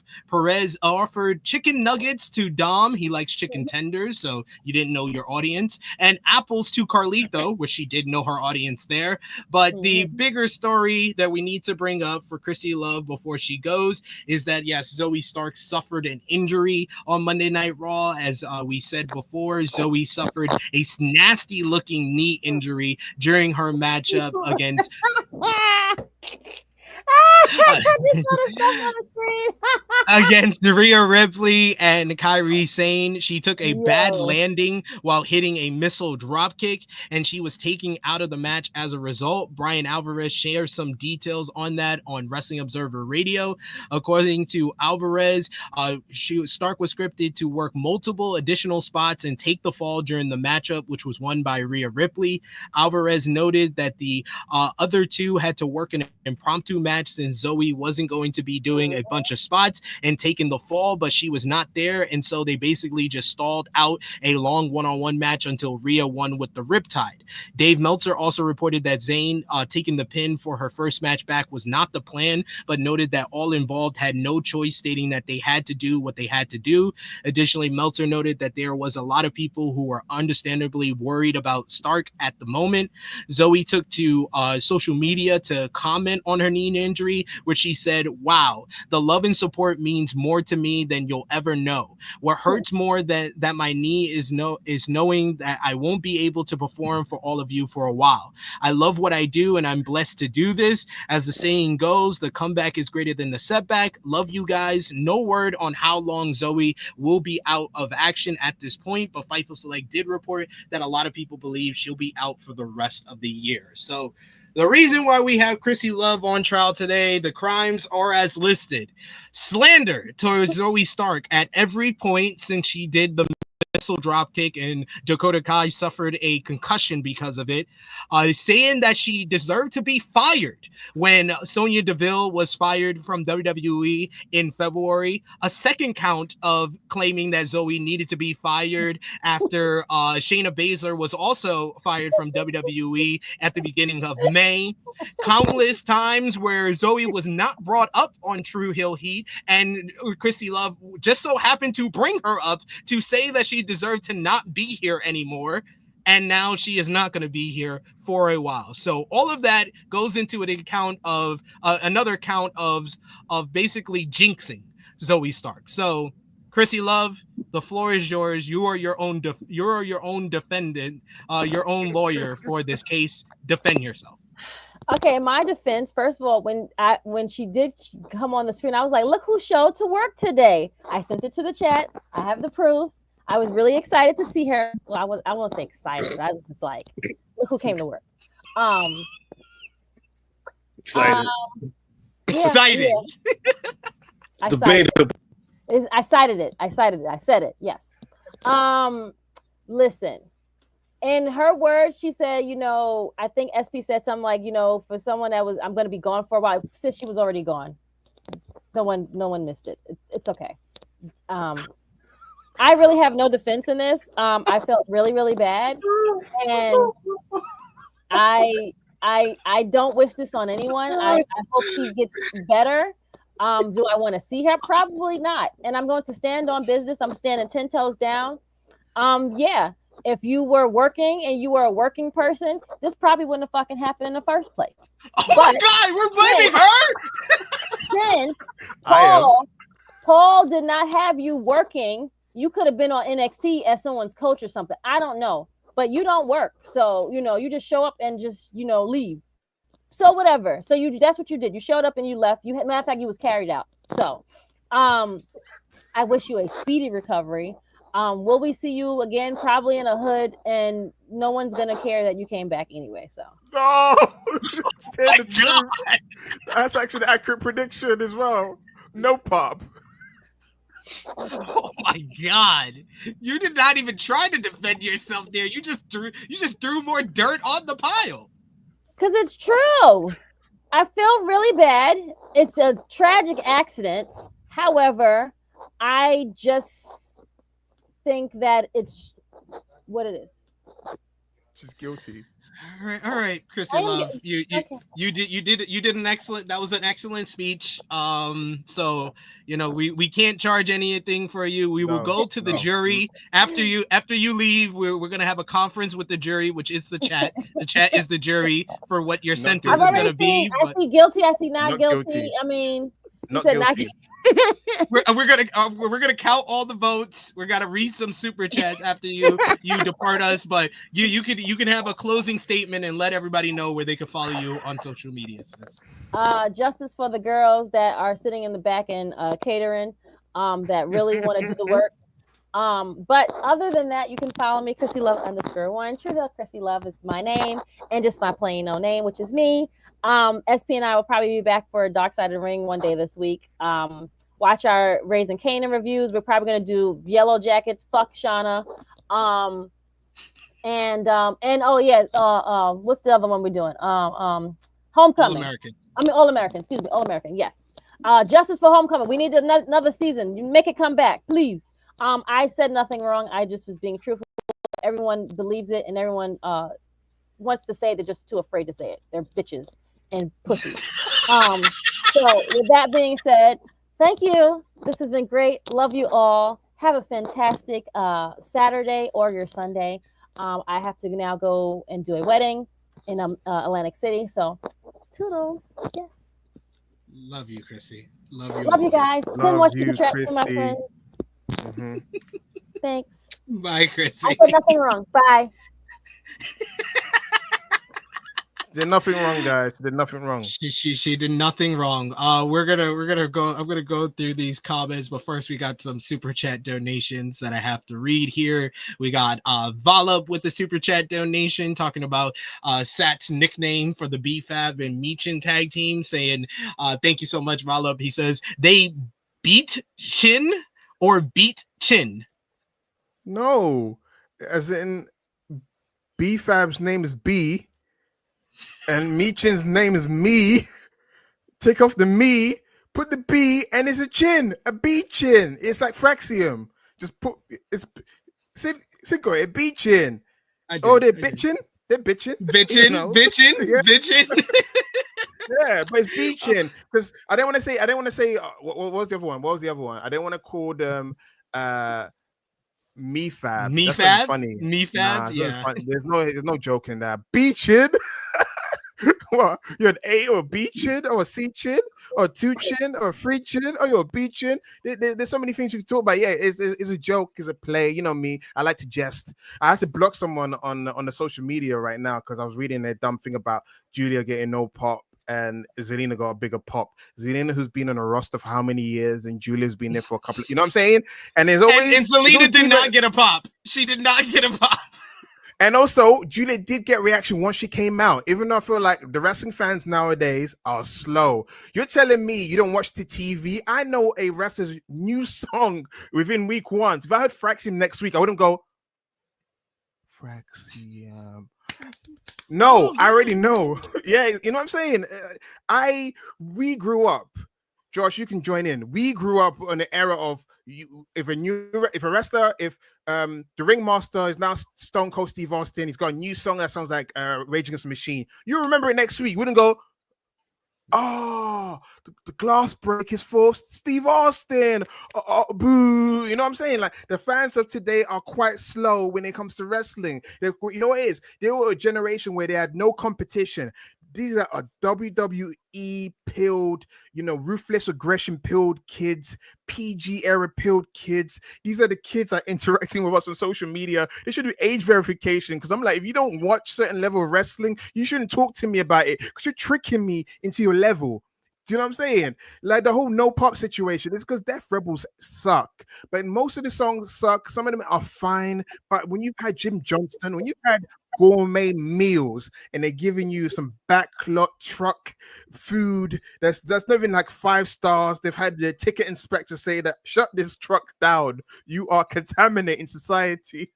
There's a reason why people cry about the music. We had it so good, but there's new generation of musicians. There are actually good musicians out there that do good music. It's just that Ruckus is doing great for AEW and amongst other people. New Japan got their guy, I forgot his name. But WWE, they need listen. I get it. Clive Davis's son, the Nepo baby. You want to be near Clive Davis for him to tinker your sphincter or something like that. But please get someone new. I swear, between you, Krssi and Josh, like we're gonna get kicked off of YouTube. Listen, you know what, you're right. If they're gonna indict the situation, me saying like Diddy was diddling, but who diddled Diddy to get him to be the diddler?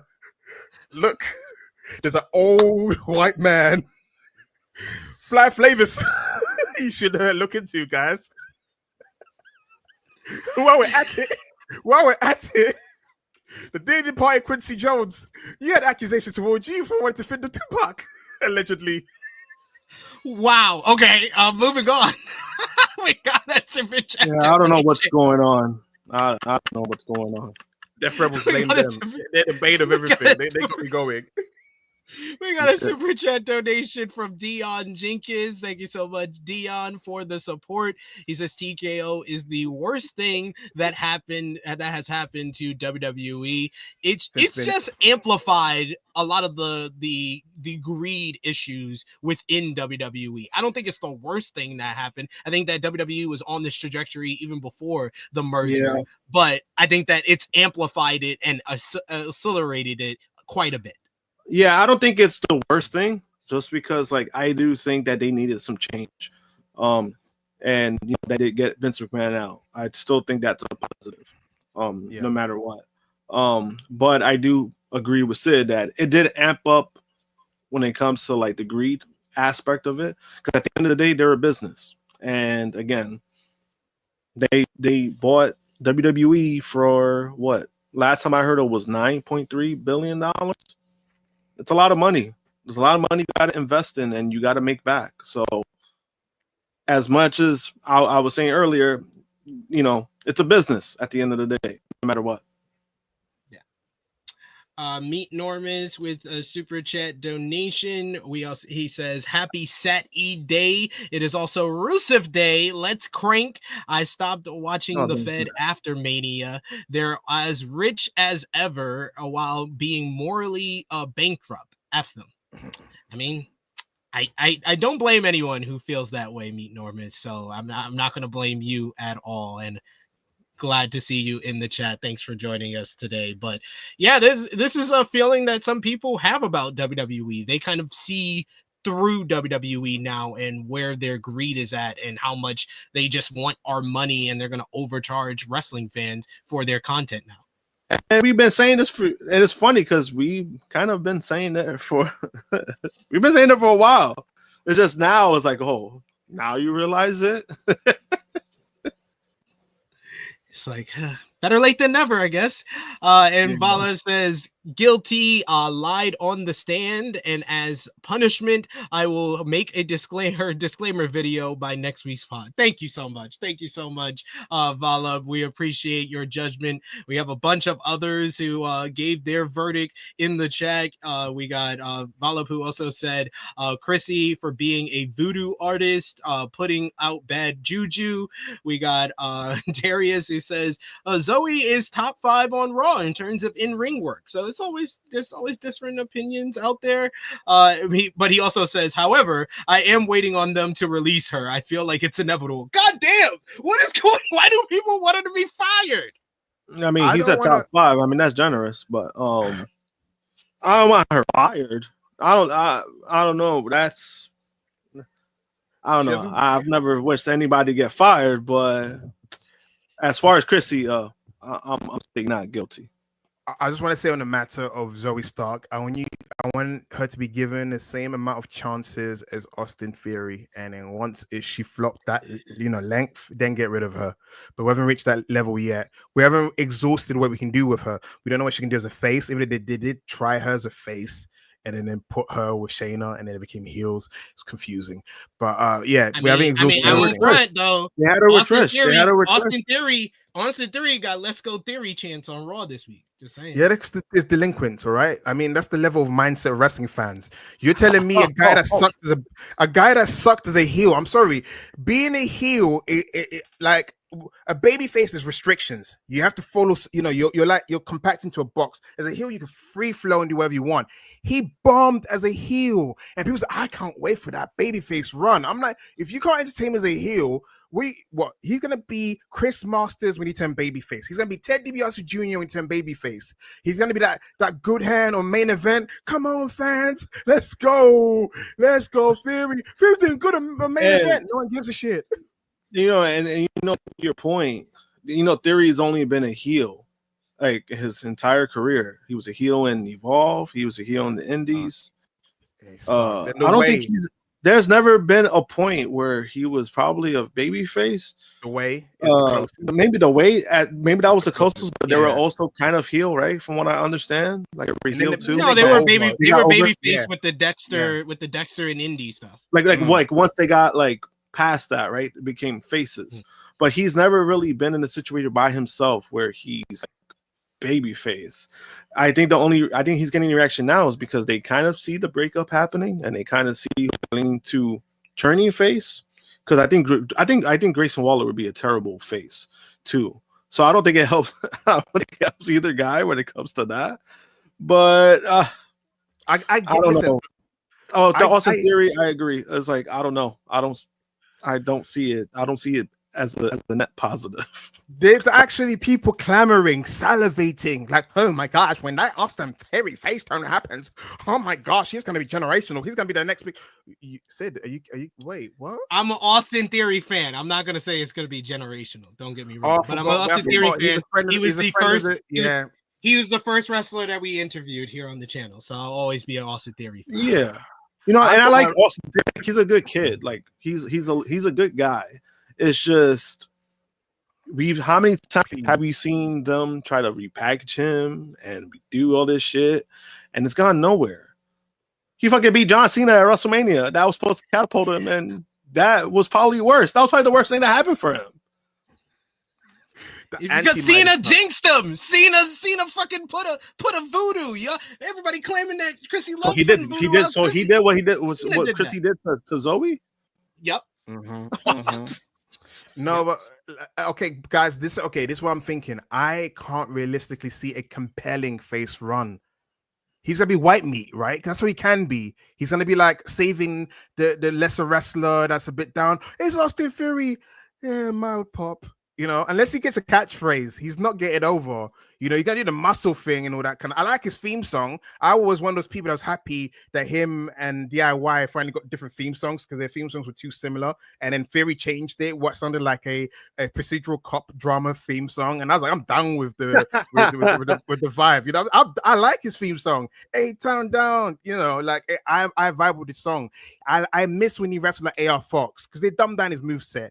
Or because he dropped on his head that one time with doing an AR Fox, reverse, Spanish fly that he does, low main pain. Yes, low main pain. I miss when he was white AR Fox, but the Temu version. If you never seen AR Fox wrestle, you're like, oh, you're the best wrestler ever. I'm like, nah, it's AR Fox. That's his trainer. He's wrestled like his trainer. I miss him wrestling like that, but he failed as a heel. So that's why I can't say I'm excited because he didn't compel me as a heel. So it's like, as a babyface, are you going to do better? I'll give it a chance because I wouldn't be the sad that if I don't give something a chance. But I wrote him off because there's a certain wrestler that got wrote off for similar charges that, him and Josh Briggs are lucky because they're white. Oh my God, Jesus! We got Power Driver Finisher who says not guilty for Krssi. We had I Make Beats putting out an objection. We had laughter from Frantic World. We had a not guilty from Greg Carter II in the hood from Frantic World. Says we had Volub who's claiming that she lied on the stand because she did say she was excited to see her. We all know that was a lie. Well, I think she was excited to roast her, so I think maybe she's not lying. Yeah, she's back. I got new materials for her. Yeah, I think that's probably what she meant. That's probably what she meant. So in her defense, she might be right. Maybe. We got TNC who says Krssi ain't holding back. Safed was like, goddamn Krssi. We also got Dion says, in Krissi's defense, if Zoey was fired, she wouldn't be injured now. It could be argued that Krssi was trying to protect Zoey. See, we should have got Dion for the defense. We got I Make Beats. He says, at least you keeping the same energy, Krssi. And we also got Dion who says, Final Destination is in theaters now, and Krissi's premonitions have come to fruition. Dang, Obama. Apparently, TNA have banned throat slashing gestures. What? Are you serious? It's a Sean Rossat posted it. TNA has banned and scaled back on some additional things. Fightful Select has learned that the throat slashing gesture is among them. More details for subscribers. And then you got a picture of Ben Stiller doing the throat slash. Wow. Oh my goodness. They want to sell. They're trying to sell it to WWE. WWE, please take us. Anything. What Benoit used to do this? Yeah, no more Benoit gestures. We've got rid of that. So funny. IMAB says the disclaimer is going to say that THH does not agree with the words and opinions of THH. No, with Krssi Luv. And we got some other thoughts in the chat about the WrestleMania leaving New Orleans and possibly going to Vegas. Devin seems like he's not happy about this. And Chiller with Chase says, WWE, your money is in our pockets then, now, forever, together. There you go. Perfect. I mean, they haven't gotten my money on tickets since 2017, so I plan to keep that streak going. Well, I'm gonna keep it going. And Davion says SP3 saying he's on the Theory bandwagon is maybe the wildest thing I've ever heard on THA. I told you my reasons. I have my reasons. He's not really on the bandwagon. I think Romeo is more because Romeo always says I still got faith in him. I think it's I I don't think it's the same level. It ain't the same level. Definitely not. Definitely not.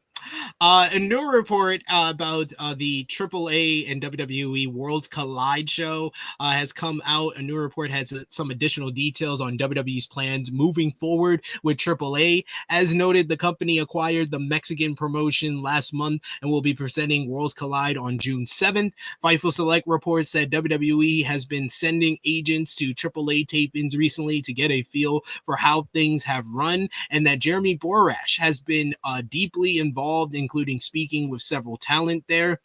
The report notes that many AAA's talent are unsure of their status moving forward, particularly those who don't have full contracts with AAA. One source in AAA said that a number of top figures in AAA have felt things shift and have been knocked down a few pegs of power. One source to the site spoke to said that it's unlikely to be a coincidence that El Hijo del Vikingo's title shot at AAA mega champion Alberto El Patron is set to take place a week before Worlds Collide. And another source said, even if they keep Del Rio in the company, that belt is almost surely coming off of him. There is no word of El Patron, who has a very contentious past with WWE, being set for Worlds Collide as of now. However, Vikingo is planned to be a big part of the partnership moving forward. It almost goes without saying that the AEW talent will no longer be appearing at AAA anymore. While it didn't happen often, Jeff Jarrett and some others did make rare appearances there. Finally, the site confirmed reports that TNA was sending talent to AAA, and the idea would be for a show with WWE, NXT, AAA, and TNA talent as a sort of Forbidden Door style event is in the running for it to come to Mexico later this year. So what have you thought, Sat? We haven't talked to you in a while. What have you thought about WWE acquiring AAA? AAA. AAA.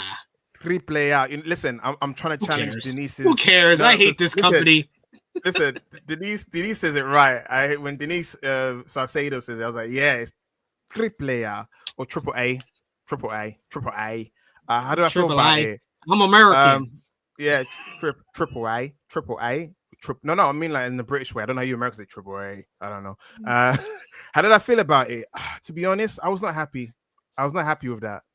I know the company's going down the toilet. I haven't watched it since out. So the irony of this, I haven't watched any AAA stuff since Alberto came back, and it wasn't because he came back. I just have. It's been like nearly 2 years since I watched any of this stuff. So when Alberto took over, like he became the champion, and then the heel turn from one of the Pena nephews and Conan, you know, and JBL coming. Yeah, I haven't been watching it. Obviously, I still like to. I'm one of those people, I can't watch as much wrestling as Sid, but I still like to know what's going on, like who's the hot wrestler, what's going, like I still like to know. And AAA, I've been watching it since I was a kid because I used to have a satellite dish which put different channels on. So I used to watch AAA as a kid, and I know that's where Rey Mysterio came from. I was watching it before 97 Royal Rumble. So when they came, I'm like Latin lover. I used to call him Mexican Shawn Michaels. Like I was invested. Yeah, and then you know, Piroff. One of my favorite luchador masks is Piroff. I do love the black and the yellow blocks of squares. That's like one of my favorite masks. So I am a huge fan of AAA. I watched that over CMLL because for me, I used to feel like AAA was more sports entertainment and CMLL was too serious and stringent. Even as a kid, I could tell you're like just more old school in your views.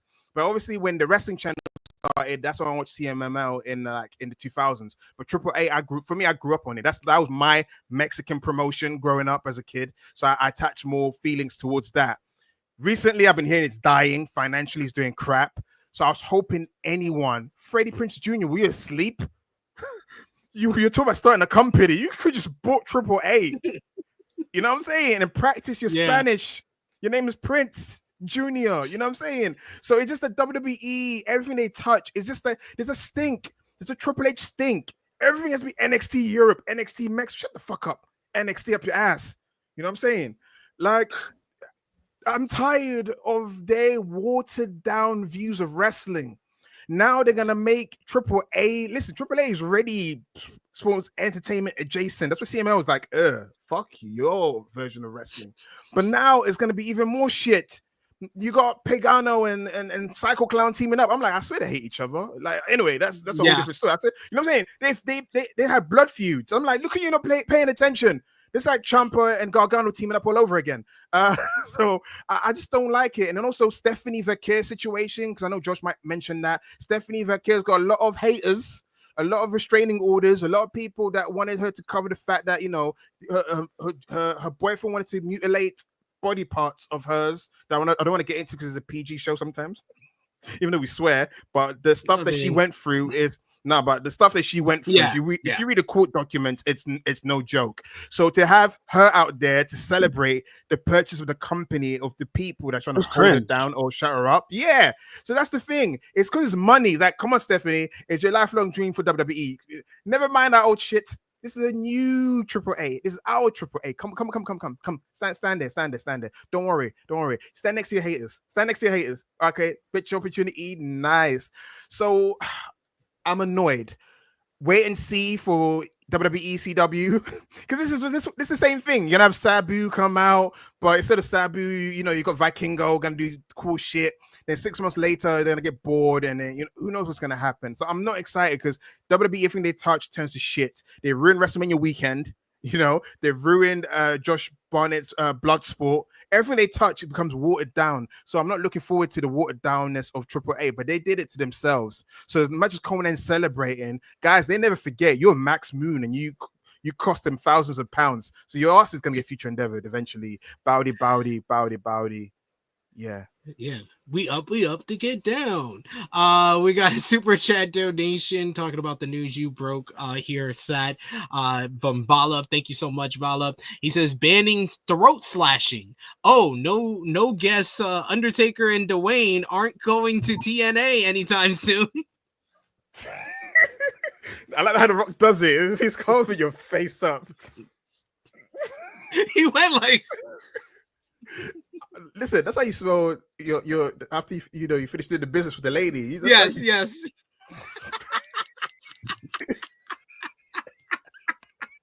Yep, this is the type of show we've had today. And Frantic World, Stephanie Verkeer was in CMLL. It's just people in AAA.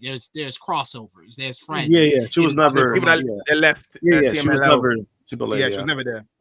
Yeah. Same thing with Andrade. Andrade was on stage and he was a CMLL guy. He was a speaking except for that time when him and Kenny Omega forgot what chemistry is in the ring. They had a good match. That was a good match. It's just, why is Ric Flair here? But speaking with Guam news, JC Mateo, aka the artist formerly known as Jeff Cobb, has confirmed the timeline of his New Japan Pro Wrestling exit and WWE signing, noting that he was working for NJPW without a contract while his WWE deal was being finalized. He said, and I quote, "I still stayed with them for 2 more months after this contract expired. Not under contract, but just as like a handshake agreement kind of thing while my WWE contract was being finalized. Then it went into effect April 21st. My last New Japan Pro Wrestling match was April 19th. May 10th was my official debut with WWE." In the latest Wrestling Observer newsletter, Dave Meltzer reported that JC Matanza was a name referenced and discussed by WWE and considered for Jeff Cobb's new WWE name as a play off of his time in Lucha Underground when he was known as Matanza Cueto before the decision was made on JC Mateo. Meltzer wrote, apparently the name JC Matanza was talked about regarding an insider reference since Cobb's first major break in the wrestling business was as Matanza Cueto in Lucha Underground. But who knows who would have had the rights to that name? While Triple A was an investor in Lucha Underground, they weren't owners. And in purchasing Triple A, that wasn't a purchase of Lucha Underground tapes or intellectual property. Plus, Cobb was said to not like that name at all. So, what do you think, Josh? Do you think JC Mateo is better than JC Matanza, or was JC Matanza just as bad as JC Mateo? I mean, they're both shit, but I guess one's probably worse than the other, so doesn't matter. I would have preferred Jeff Cobb. Like that's his name. I think we all would have. Like they called him that on commentary. I'm not gonna get over that. They called him that on commentary. That never happened. What are you talking about? That never happened. Oh no, it happened. I fucking remember. I'm gonna tell Michael Cole that shit. If I ever meet Michael Cole that, I'm gonna tell him. I'm like, I fucking remember. Don't play stupid with me. You fucking said it. You said it on Backlash. Why not? What did you think about? Yeah, I was gonna ask. What did you think about the name change? Listen, JC Mateo is who you introduce to your family. You know, mom, dad. This is my boyfriend, JC Mateo. JC Matanza is who you avoid when you heard he just came out of prison. So JC Matanza sounds more like a hard name compared to sweet little JC Mateo. Hello, Mateo. Hi. You know what I'm saying? Listen, but then again, you know, and he comes in, looks like a sweetheart. I mean, because Jeff Cobb is a monster. When he wrestles, it's not even about his facial expression, because he looks like a sweetheart, and I think that's what was the appeal of him. It's like he's a badass. You know what I'm saying? He doesn't have to try. Triple H had to crinkle his face to look hard. Jeff Cobb doesn't have to do that. I'm like, why not just call him Jeffrey Cobb? If you just wanted to, you know, have some sort of, you know, just extend his name. Just call him Jeffrey Cobb or J Cobb. You know, just or just JC. No. If you want to own the name JC, why does he need a last name? Yeah, for real. I would have been fine with JC. Even I'd be like, it's stupid. It's Jeff Cobb. He's internationally well known. Jeff Cobb. You got a big pop, Jeff Cobb. You know, an Olympian. He got a Jeff big Cobb. pop. He's a former Olympian. Like, why not just call him Jeff Cobb? Why they give him the? They want to own everything. Treatment? They want to give him the JD McDonough treatment, but he wasn't part of speaking out. So he didn't choke anyone. He didn't do anything. You know what I'm saying? Like, he just hurt wrestlers, not women. You know what I'm saying? Like, why are we changing his name? Jesus. Allegedly. This show has completely gone off the rails, but I love it. As previously reported, now it went off the rails like almost an hour. No, it's been almost an hour ago now. As previously reported, it was rumored that WWE SmackDown would be going back to a 2-hour format in June, likely starting with the June 6th broadcast. However, that may no longer be the case. According to a report by PW Insider Elite, SmackDown might be continuing for 3-hour shows next month. Per the report, USA Network internally has Friday Night SmackDown listed for multiple 3-hour episodes throughout early June. WWE and USA Network have not yet announced that the show will be returning to 2 hours as of yet. WWE Chief Creative Officer Paul Triple H Levesque also stated on the Pat McAfee show earlier in January that WWE SmackDown would eventually switch back to 2 hours, but that doesn't seem to be the case quite yet. And once again, this is another instance of WWE saw the money they made on the 3rd hour, and they're like, let's test it out for a little bit longer. We had 2 decent shows, so let's test it out for a little bit longer. It's all about. So there's one that sexual deviant pervert once said, "It's all about the money." Money. The thing is, yeah, I don't think we would have an issue with a 3-hour show if they did a good job of doing a 3-hour show. But they've never done it, and because in your mind you think it's logical to do a 3-hour show, just to have more wrestling or more time. When that moment, people always go back to that time when Triple H, when he did that 20-minute Broadway matches when he first took over. People just always cite that as a source, and I was like, yeah, we're never going back to that because it's not TKO. Because as we know, history has shown us that Triple H, he likes to be a politician, and he's a bit spineless, not bit. He's a lot spineless, He's a lot spineless. If he was given the opportunity to marry one of the TKO execs' daughter, he'd do it quickly to solidify his, interest in the company. The guy will never stand up for wrestling. He will do what he is told because he's not a boss. The Rock's his boss. Everyone in the board is his boss. He answers to them. You know what I'm saying? He answers to them. Yeah. When wrestling is crap, it's on Triple H. When wrestling is good, it's on Triple H as well. But wrestling's crap at the moment in WWE, or sports entertaining is crap at the moment because of Triple H. He let Road Dogg run run SmackDown allegedly. Again, I find it hard to believe you're the booker, but you're like, yeah, this guy's trash, right? Yeah, this guy's not booking women. I love women. I was making a joke that your daughter wants to be a wrestler, so you did the long game of building up a women's division for her to come and squash everyone, and now you're taking it back. Now I'm waiting for a bra and panties match to be announced now. Oh dear God, let's hope not. Let's hope dear not. Yeah. But there is someone who's coming back that's going to be great for wrestling. Goldberg. Speaking with My San Antonio, Goldberg says he has been approved some creative plans leading up to his WWE retirement match. It will take place, quote unquote, in the South sometime this year. He said, and I quote, "It's going to be in the South. This gives me the opportunity to put a stamp on my career in front of the people I care the most about." Fightful Select reports that the match is going to happen in Atlanta, the main stopping grounds of WCW and the hometown of Bill Goldberg. It was noted that Saturday night's main event is being planned for July 12th in that area, and Goldberg has absolutely been discussed for it. It's unknown if his last match would also be on that show, which is set to happen on the same day as AEW All In. It would be like WWE to do the Goldberg retirement match against All In to try to get people to watch that over All In. But Josh, what do you think about Goldberg potentially retiring on a Saturday night's main event in Atlanta? I mean, Atlanta, I think it's a good spot in the sense of Atlanta, a Saturday night main event. I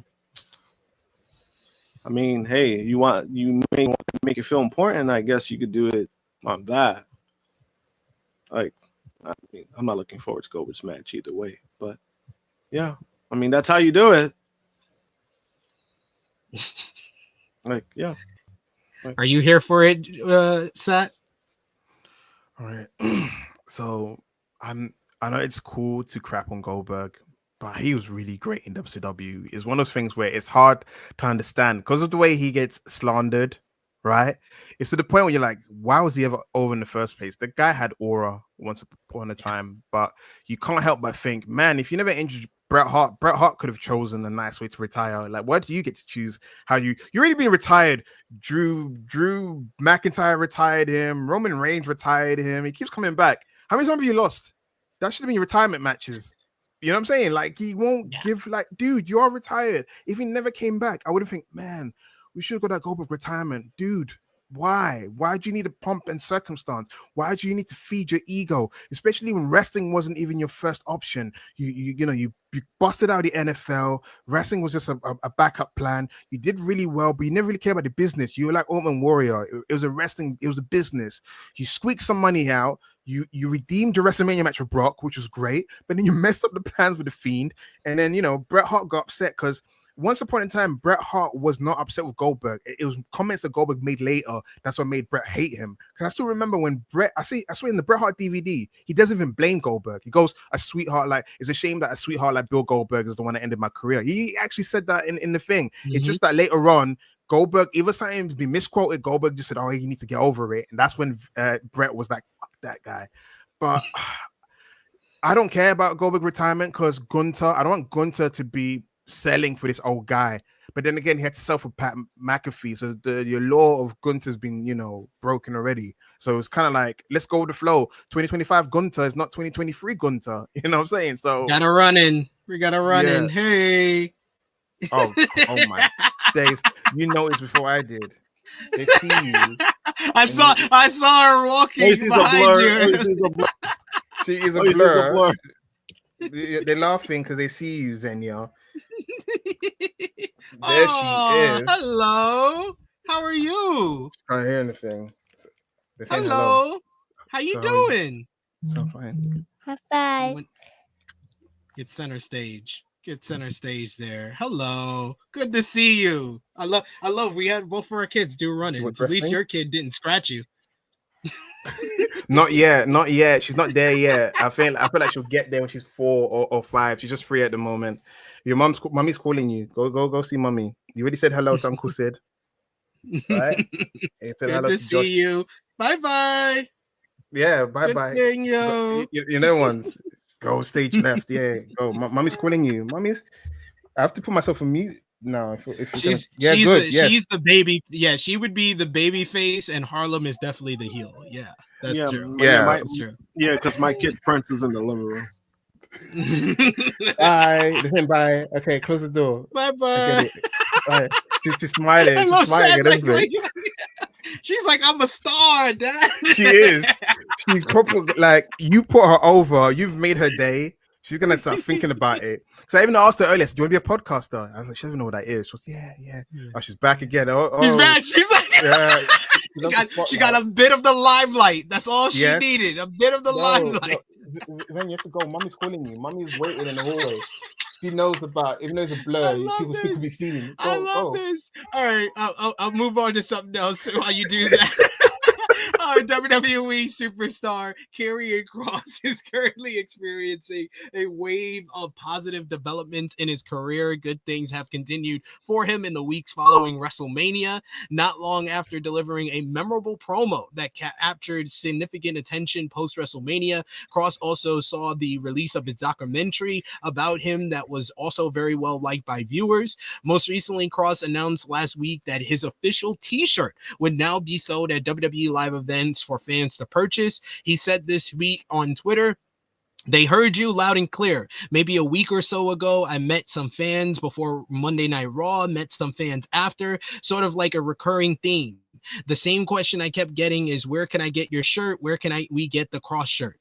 Kross made headlines coming out of WrestleMania 41 weekend with comments that he made on Raw Recap, and he recently revealed the reaction backstage to them. As he said, he went viral for comments that he made on the podcast that weaved reality into his storyline with AJ Styles, talking about how he, being a good soldier, gets you released, and suggested that WWE passed him up to face Randy Orton in favor of Joe Hendry in order to create a viral moment. On making the comments and the reaction backstage, he said to Ariel Helwani on the Ariel Helwani show, "I mean, we've always been ready to go and we're hungry. The biggest misconception anyone can take from what I said on WrestleMania is that I'm disgruntled. I'm not. I'm just really, really, really hungry. I'm really hungry. All of this is coming from a place of passion. For me, it's all about the grand scheme of things. People are paying to come watch the greatest show in the world. I want to be a reason on the show where they felt like they got every single cent worth of that. I want to be more than just an Easter egg. I want to be more than just a guy in the back ruining people's lives. And I will admit, I do enjoy ruining people's lives. There's definitely something wrong with me, but only the internet can judge me." On his contract status being revealed, he said, "Whoever did it, that put me over the edge. I think that happened online like shortly after AOP and Paul Ellering were gone, and I'm still pretty pissed about that. I didn't know who did it. It's impossible to say. I have no idea, but I was kind of out of my mind in that moment. So it's kind of hard to put myself back there. It's just privacy. You know what I mean? Who the hell is supposed to know about that? Stuff gets leaked all the time."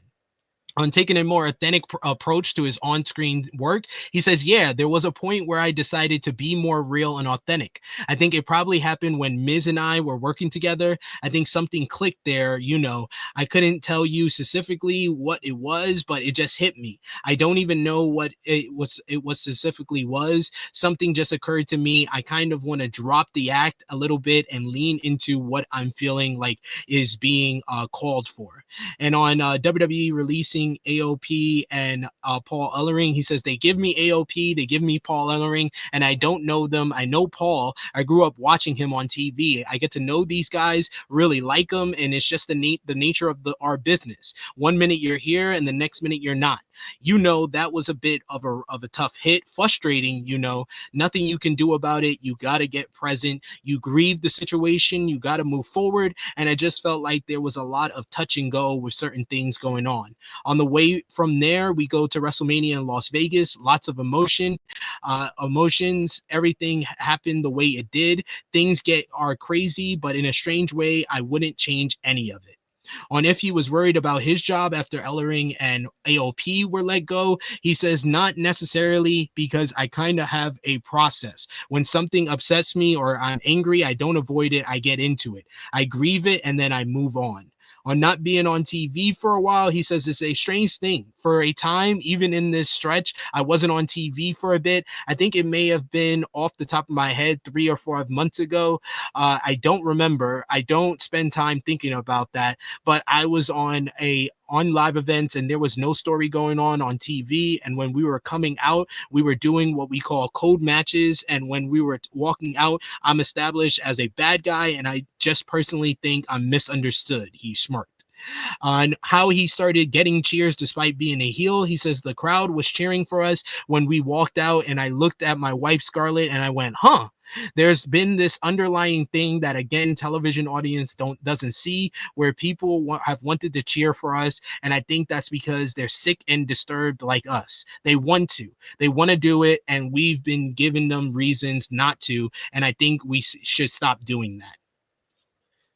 I love what's happening for Karrion Kross. It feels like this like organic kind of rise for him in like popularity and the attention that he's getting. And I said like last summer when he was wrestling all the time, I wasn't interested. I was like, when he talks, I'm interested. He has that ability to grab you as a character and as a talker. And now that he's like doing that so much, and now I've wanted to see him wrestle. Like I remember I popped so big when I got to see him at the O2 when he was on Main Event before Raw. I was like, oh shit, he still wrestles. Let's go. I was happy to see him. So he's kind of changed my perspective of him a lot. Josh, what have you thought about the rise of Karrion Kross? I mean, it's one of those things where it kind of reminds me of LA Knight, where fans out of nowhere just got behind him. That's what that kind of reminds me of. But am I really surprised? I think in one way I am, one way I'm not, because he is a good talker.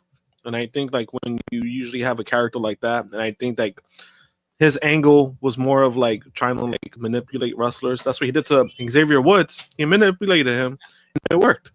And then he was doing it with AJ and stuff like that. So I think you have him in a situation where he's talking, he's definitely better. I think the wrestling stuff, I do think his style does fit the WWE style. The problem is that he's not being used a lot. And in time when they were using him, people weren't interested. So it's like one of those things where now at least people are interested. Maybe his in-ring stuff isn't as bad as people think it was. So I think it could benefit him. Obviously, it's been helping him. Me knowing him personally, I'm very happy for him. I just hope he, he's on the right course for it. But it also could be a situation where maybe the right guy, maybe the wrong guy for them is getting over. And that's what I'm kind of afraid of, because usually we've seen that a lot. It's a fan favorite, but when the company's not for them, nothing's going to happen for you. We all know he is close with Triple H, so maybe that does help. But I'm not going to hold on to that a little too much. But I mean, the things that are happening for him, I think it's a positive, and I'm happy to see that. Because I do think he's a good worker. I do think if you give him a chance, he could do some things. It's just the opportunities he's been given hasn't really been his fault. It's just a spot they give him. So hopefully shit works out for him. Sat, what about you? Dude, I've been on the Karrion Kross bandwagon when it wasn't cool, dude. I've been there.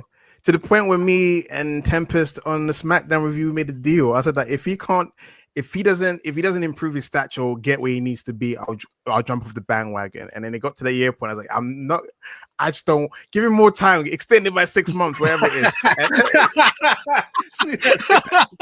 Because you know what I'm saying? Yeah, because now it's like it's paying off a dividends for me. But I've been a fan of Killer Kross.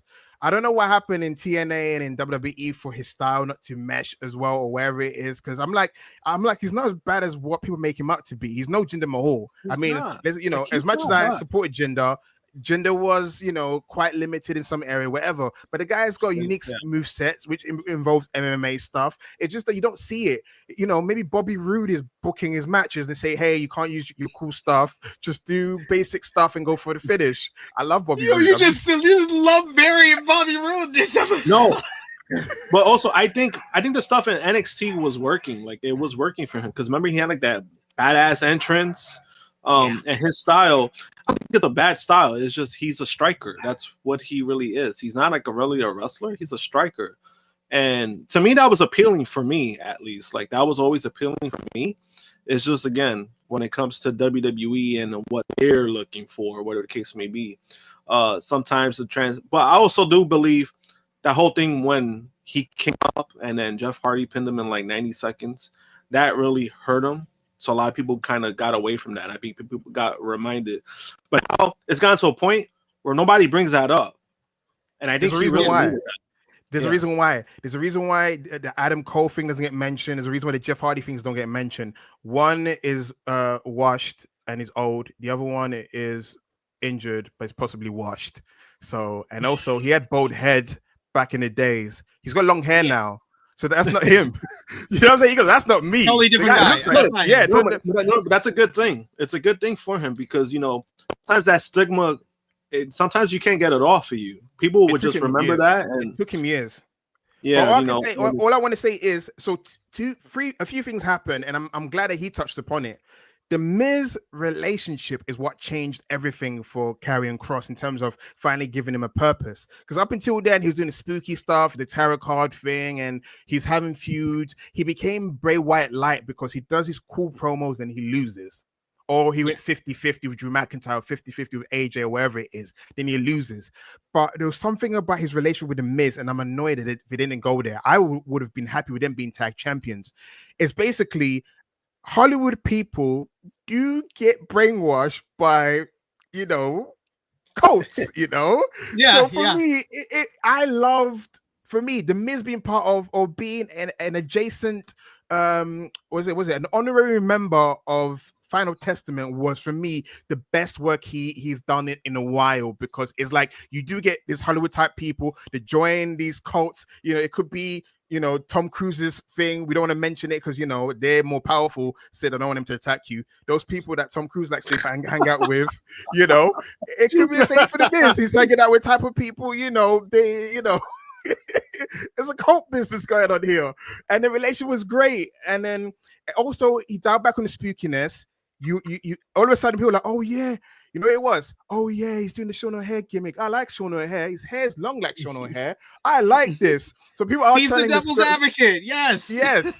And another thing as well, him turning babyface, all he has to do is leaning on the Jake Roberts aspect of it. Jake Roberts made it work, where he's this sinister guy, but like you said, he's less spooky, it's more sinister.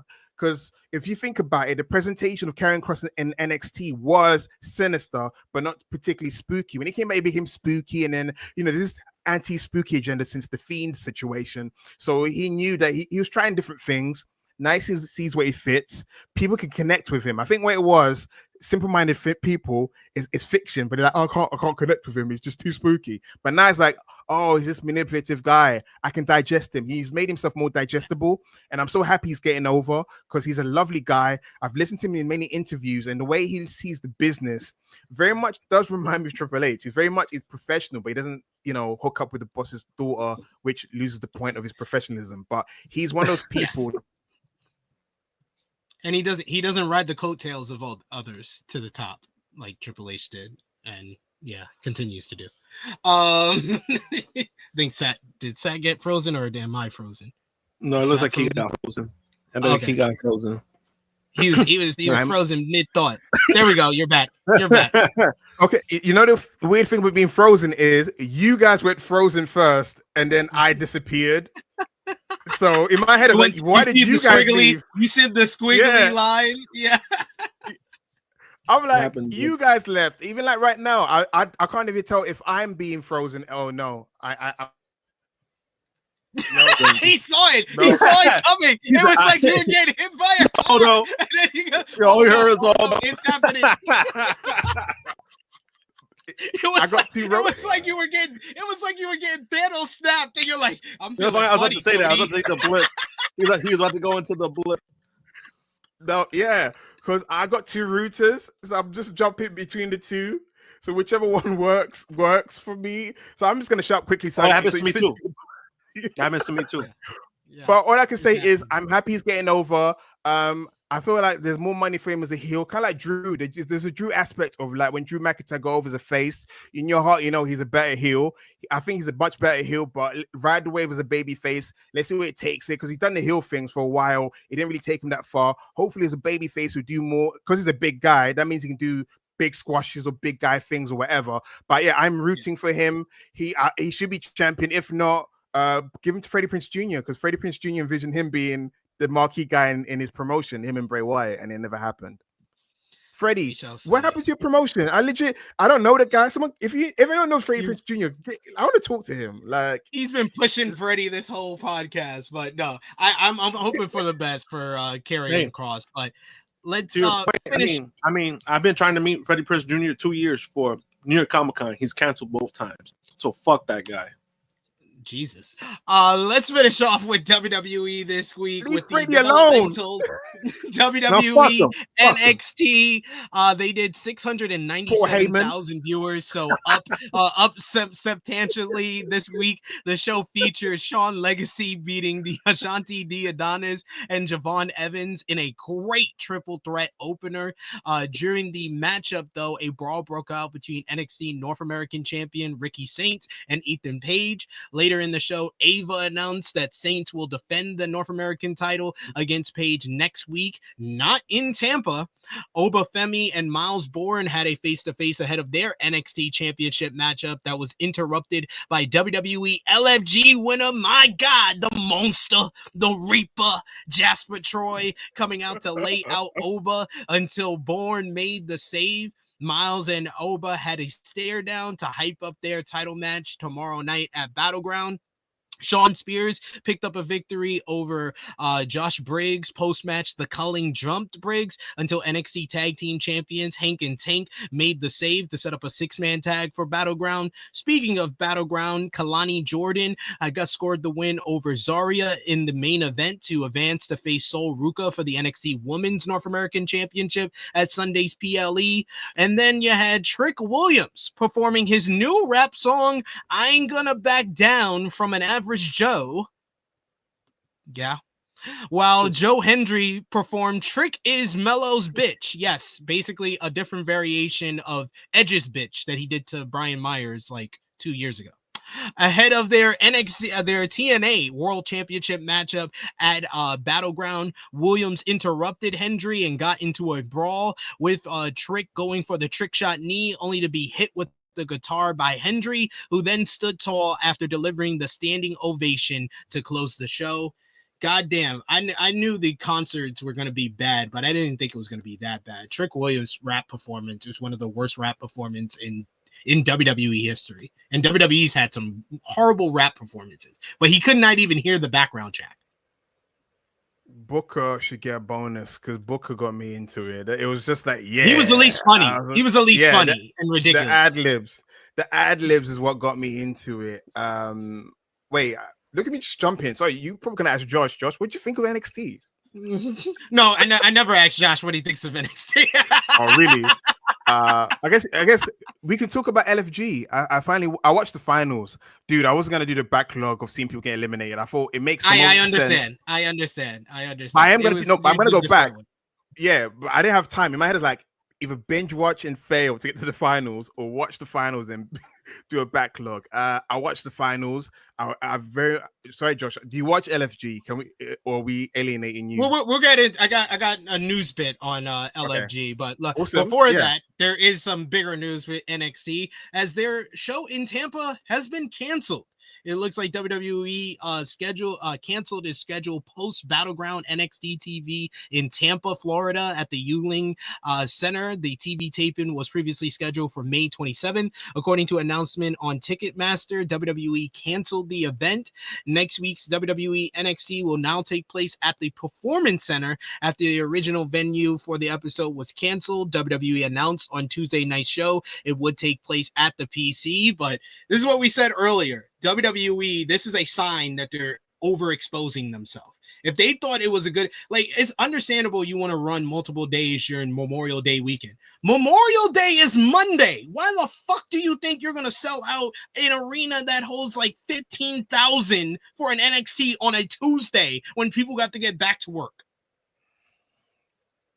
That was just WWE being way too greedy. Way too Yeah. You know, and then also I think when NXT, it's a harder sell when it comes to like their TV stuff because they usually don't travel. So you're already kind of handicapping that. And you know, ticket sales weren't doing great. It kind of showed to that. And you know, it is what it is. I think this is what the second time that they've either had to move a venue or cancel, and so they're doing a little too much sometimes. I think this was a bit much, especially for the weekend. Because remember, Battleground technically it wasn't even planned for this weekend. It was a counter to Double or Nothing, as much as people don't want to admit it or not. So yeah. It is what they've it been is. doing this for 2 years now. They've been trying to counter program Double or Nothing with Battleground. So lame. Yeah. Why they just I love it how big old Triple H is shooketh by TK, who's in his own cuckoo land, recalling matches, house shows, and stuff like that. I think if they ever met one day, be like, Triple H, I remember when I saw you on that house show a few years ago, and you lost to Jake the Snake Roberts. Like you did with Maven. Like, where were you on a Halloween 2004? You were at this event, and I got an autograph from you. Exactly. Yeah, you know what I'm saying? That's the guy that's. Oh, you saw that too? You saw that video too? I love that video. That video was awesome. Same. Awesome. Maven's full of shit, though. He did not sneak backstage. He did not. Oh no, he that was obvious, but I like the way how things went. It was cool. It was cool to see. And fucking TK is like a fucking giant encyclopedia. Like, how the fuck do you remember that? I have good memory, but goddamn. Like, nah, I think he's on this spectrum, and that's like part of his superpower is recall. Yeah, I think he just got like those memories. He got like a photographic memory or something like that, and that's what makes him a great like hip. We will talk about AEW when we get to AEW, but you're asking the question. Yes, they overexposed Javon Evans. Cursed them due to his back and forth with Ricochet. We get to that. Yo, I made a tweet, right? Because I responded to the cancellation, and I made a tweet. I was like, "Damn, that Javon Evans, joke." I was like, I see his aging well. I see, and it got like 20,000 views. I was like, "God damn!" I was like, "God damn!" People are upset. Yeah, Javon, he was speaking out of turn there. It was a 21-year-old. I expect a 21-year-old to act like doesn't really think about what he's tweeting. But kind of aged well there. But yes, let's talk about quickly LFG. The finals happened this past Sunday with Olympic gold medalist, the real deal, Tyra May Steele, and the monster, the Reaper, Jasper Troy are the winners of season 1, earning NXT contracts in the process. Sunday night season finale saw Steele and Troy crown the winners, with Steele defeating Xena Sterling and Troy defeating Shiloh Hill. As a result, the two earned NXT contracts, and The Undertaker had 2 competitors who made it to the finals, so he was crowned the first WWE LFG champion. As a result, the first season of WWE LFG just wrapped up last Sunday, and the next season is already set to premiere next month. It will debut on June 22nd at 10 p.m. Eastern Time, and will be a mix of competitors who did not win season 1 and some new competitors added in as well. But unfortunately, I don't think it's Sexy BJ Ray who was one of the stars of this season 1. Sat, what did you now that you've watched most of LFG season 1, what did you think about the show, and what do you think about the winners, Tyra May Steele and Jasper Troy? I remember initially people were like scoffing at it. It's like, oh, it's like tough enough again or whatever, but it's not tough enough because they're already hired. they're already part of the system. It was just I want to say it's an ingenious way, but it was like a nice slow rollout. Because if you watch the show and you see any of the wrestlers debut, you're like, oh, I know this guy now. It's not like a faceless guy anymore. Even like with Dark State, Cutler's a part of it. You're like, oh, Cutler, he's from LFG. I liked it, but at the same time, I saw a lot of archaic diatribe being spouted by some legends. Mickie James was a saving grace, and I'm so sad that she's gone. You know the ones when it's like I said I'm not going to watch the show because she's gone. Curiosity will make me. I want to see how bad Michelle McCool will be in the first episode. Then I'll dip out because there's nothing. You know when you have someone is like psychology wise, you got this one person that saves you. You're like, okay, Mickey's gonna make things all right. She's gonna be the voice of reason. She's level headed, wherever it is. Michelle be like, Mark, how should I respond to this? Should I be mad at this or should I?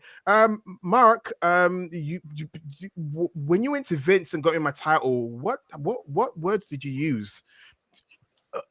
But yeah, I enjoyed the show, but I didn't like Bully Ray's archaic thinking. Booker T had some archaic thinking. Undertaker had archaic thinking. It's kind of like it took you back to the Wrestlers Court days, and it was so weird seeing.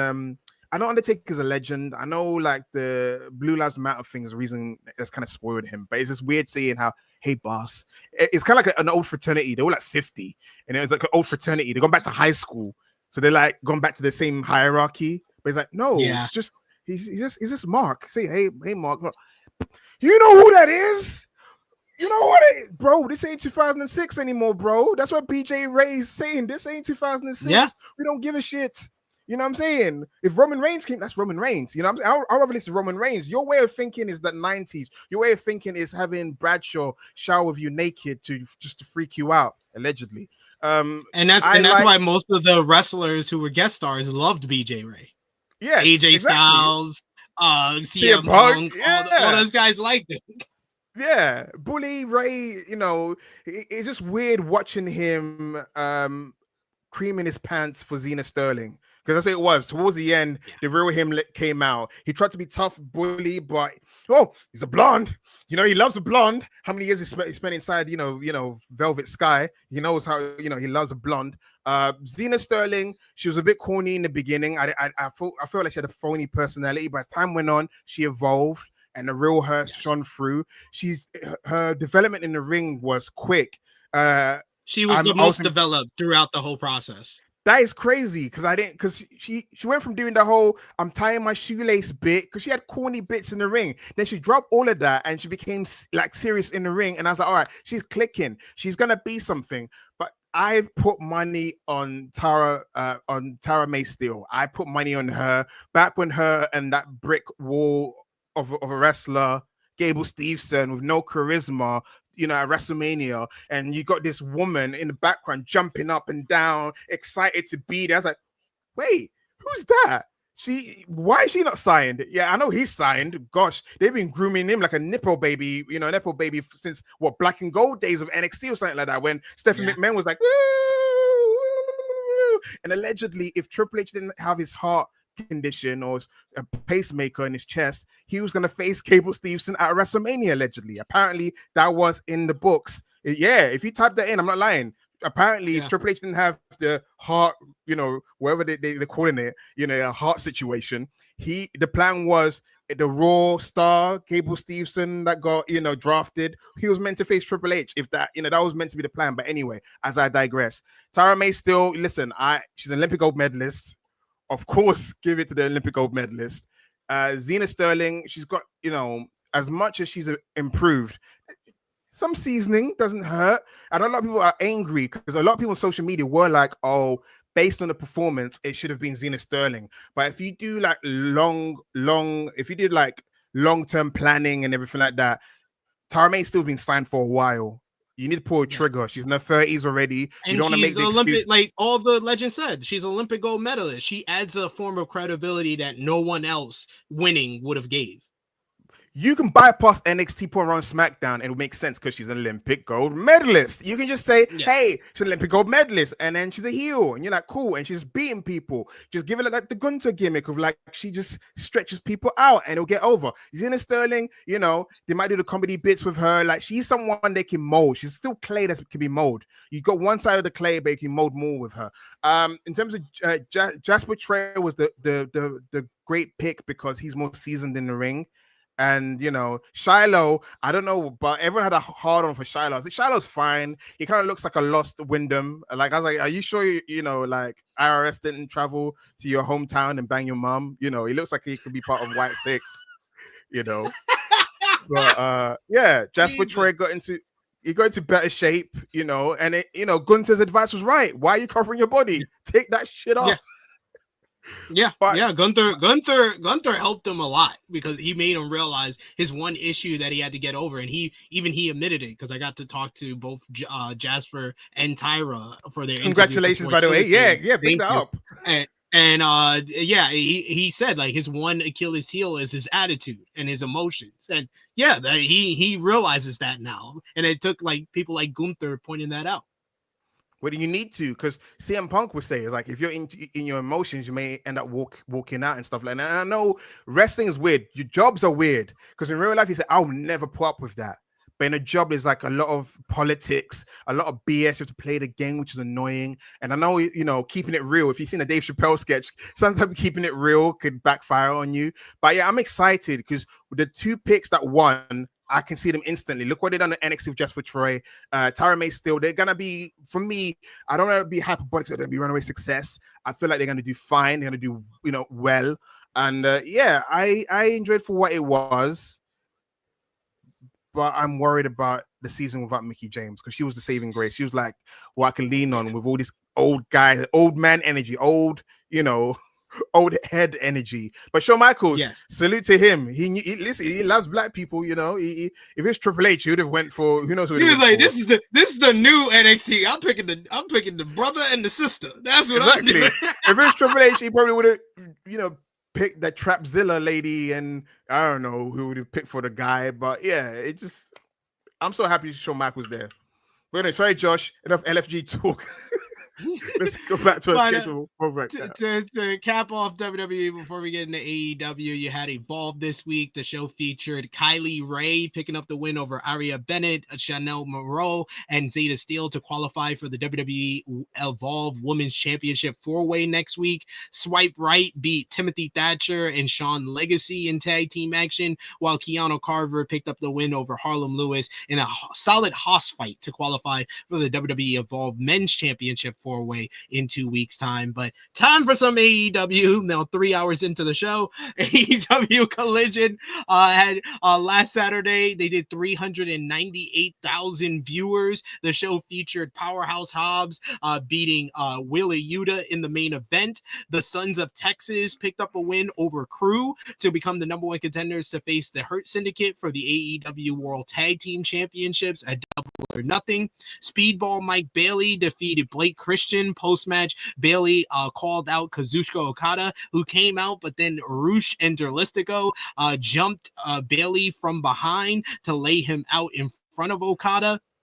Megan Bain beat Anna Jay in the opener, while Kyle Fletcher picked up the victory over AR Fox in a decent matchup, while the rest of the Don Callis family lost to Bandito, Brody King, and Tomohiro Ishii in a trios matchup. Post-match, the Callis family jumped the babyfaces until the Outrunners made the save, and the Learning Tree defeated the Gates of Agony in a very fun Chicago street fight on the show. And there was also a special tribute to Steve Mongol McMichael in Chicago featuring Ric Flair. So a very nice touch by AEW there. But the talk of the town is AEW Dynamite this week. The show featured Will Ospreay and Hangman Adam Page having one of the best promo segments of the entire year in a truly captivating segment where both men explain their reasons why on winning the Owen Hart Foundation men's tournament. Absolutely superb promos by both men,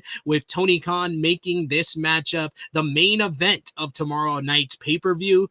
Meanwhile, Mercedes Moné and Jamie Hayter had their own very good face-to-face in-ring promo segment with Hayter explaining why she needs this win more than Monet, while Monet says that this is about her legacy and she's looking through Hayter. The two got into a brawl after Jamie brought up Monet losing the NJPW Strong Women's Championship, but Hayter got the last laugh with the Haterade to lay her out. Mina Shirakawa picked up a win over Julia Hart in a solid bout with Toni Storm on commentary. Post-match, Julia and Sky Blue jumped Mina from behind until timeless Toni Storm came in to make the save from commentary. However, Shirakawa and Storm got into a brawl with Mina getting the better of Toni with a figure four around the ring post. MJF and the Hurt Syndicate signed the contract to officially make him part of the group, but they were interrupted by the Sons of Texas, with Dustin Rhodes cutting one of the most droning promos that I've heard in recent memory to hype the AEW World Tag Team title match at Double or Nothing. Ricochet picked up a win over Anthony Bowens using his gold scissors. Post-match, Mark Briscoe attacked Ricochet to hype their stretcher matchup, and Swerve Strickland and the Ops defeated Jon Moxley and the Young Bucks in a terrific trios matchup on the show. Post-match, the Death Riders attacked the babyfaces until Katsuyori Shibata returned to make the save. He was low-blowed by Marina Shafir, and this brought out Willow Nightingale to brawl with Marina. Kenny Omega came down to beat up the D-Riders and the Bucks until they bailed. Samoa Joe promised that they would come for the heels later in the show, and that led to the show closing brawl, a wild brawl all over the arena where the D-Riders and the Bucks got the advantage thanks to a little assist from their mercenary Gabe Kidd, who set up Swerve and Omega on tables for the Bucks to deliver an elbow drop and splash combination to close the show, with the heel standing tall ahead of Anarchy in the arena. Seth, what did you think about Dynamite in particular? Of course, your favorite Will Ospreay and him going head to head with Hangman on the mic. Remember they used to say that Will Ospreay can't cut a promo. Where are these people? Where are these people? Do you remember that? That used to be a thing. Oh, he can wrestle well, but he can't talk. Blah blah. Where are these people? The same people that said Aleister Black was washed. I kept saying he's not washed. He's just saving his talents for where he wants to be. People just say blanket statement washed. Doesn't mean when people say, oh, he's washed, I'm like, at least he's clean, you stinky bastard. Ospreay's promo was fantastic because that's how he is. Because when you ask me to rate his promo, he's just being him. It's not a promo. Yeah. It's legit. It's not structured like a promo. That's why some people say, well, he kind of maybe stumbles. I'm like, well, it's him. It's authentic. Yeah. But he's also in the ring with another guy known for being authentic, which is Hangman Page. I feel like Hangman Page's promo smoked it. It put you in my mind. Because of it's been 3 years since Hangman Page has been champion. For me, it's crazy. I know he's my friend, but I feel like he's got all the time in the world to be champion. I feel like Ospreay got all the time in the world to be champion. Hangman's got the stigma of losing a lot that Ospreay doesn't have. So it's kind of like, is it one loss too many before you give up? So that's the only reason. If Hangman's Punk card or pin card wasn't maxed out, I wouldn't mind. But how many times can someone lose before you start losing faith? After, if he loses this one, as a Hangman Page fan, would you care next time? You know, MJF is right. You choke when it comes to big league. Someone on Twitter, I forgot it was, a woman, she said that Hangman needs to lose this because we're getting close to him repenting. He hasn't repented yet for the sins of the past. So he needs to lose this to realize... part of me is like, what? Go back to his old theme. I'm not used to his new themes. I'm like, don't change the presentation. he's like, that's the one thing I want is to redeem your theme. No, I like his theme now. I like the ominous feeling when it starts. I like his old one too. When he but it doesn't scream babyface. To be fair, it doesn't scream babyface. Dude, but I love it. I love it. Right? It has the ominous cowboy feel to it. The smoke, the fire, he needed that. Swerve said it. You haven't changed gears in ages. What does he do? Like, there's layers to this. He can't. The thing is, I don't want him to go back to be happy-go-lucky. He can't be. He have to. No. The Sins has to. He has to be an anti-hero. It has to be that thing, like in a film, in a western. What he did in the past, kind of like Angel. If you watch Buffy the Vampire Slayer, Angel, the sins of the past will always be there. It'll be the thing that makes him brooding. But we don't want him to be happy-go-lucky. He has to be this edgy. He needed that change. It's like Sting going back. Sting can't go back. Yeah, NWO is not there anymore. No, Sting, keep the face paint, keep the crow, keep the music. Metallica, I guess. The promo was great. It sold, you know, the passion of being champion, and I want both guys to win. But of course, if you twist my arm, who do I really want to win? Will Ospreay, of course. Come and defend the title in the O2. Give me some tickets if you can, for goodness sake. Yes. So I am rooting for Ospreay to win. Thanks, Will. I don't know 100% if I'm going because he hasn't confirmed. We put in a group chat. I was like, yeah. I was like, dude, same as last year. You know, sit behind your mom he's like, oh yeah, we got it again. Right. Nothing's confirmed. But sit again. Let me sit behind your mom and then tell your mom why we're popping for Nigel McGuinness. That was my favorite moment because she didn't understand most of the thing, and I was legit her encyclopedia. I was like, this, and that, Aunt Sue, the other Sue's right there. That's Trent's mom Sue. Yeah, but. Yeah,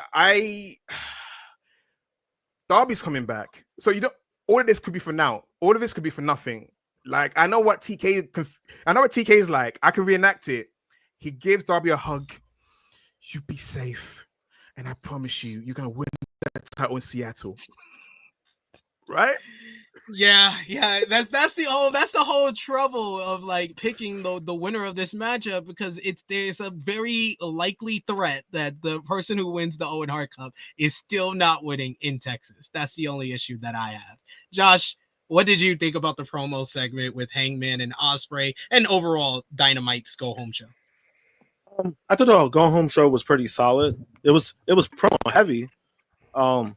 For like AEW, it was pretty promo heavy, but I thought it worked because I thought the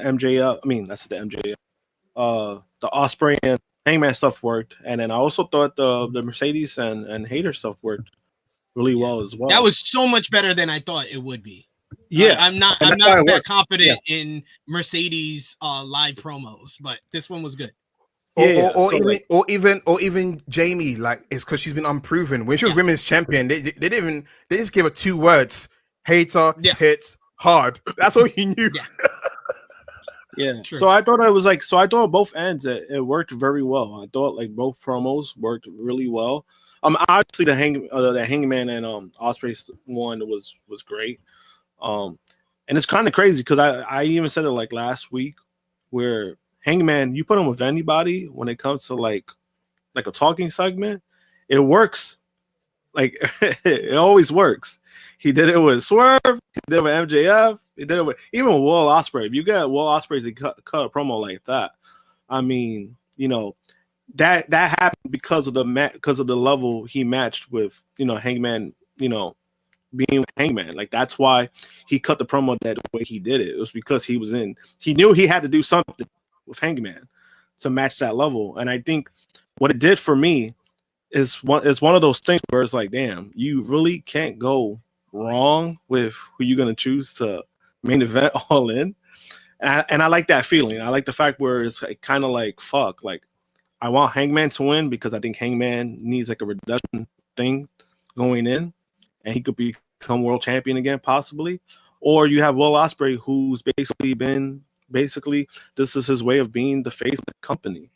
He's been on the top level ever since he's gotten here, and it's like, it's one of those things where it's like, maybe it's time for him to get the title and be that face that he's been wanting. And I think that's one of the things that's been motivating him as well. Once he gets to that level, like, because we all know he can do in the ring.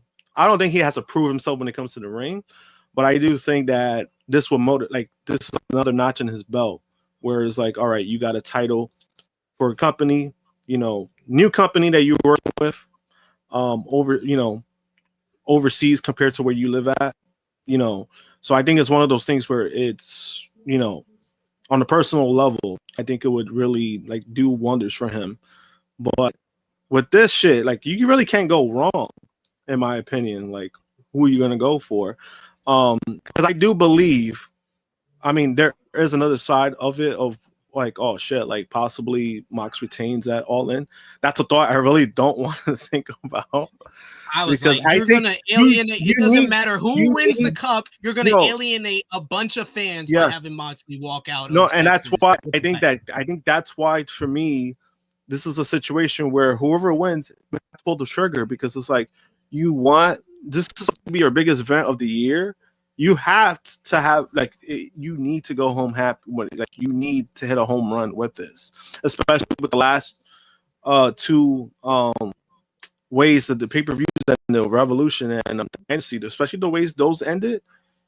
I see the pattern where it was like people love the pay-per-view, but then they fucking shit it on the main event. You know what I mean? And this is a way where it's like you could kind of right those wrongs. And I hope they do that, because I know people are harboring on to the Darby thing.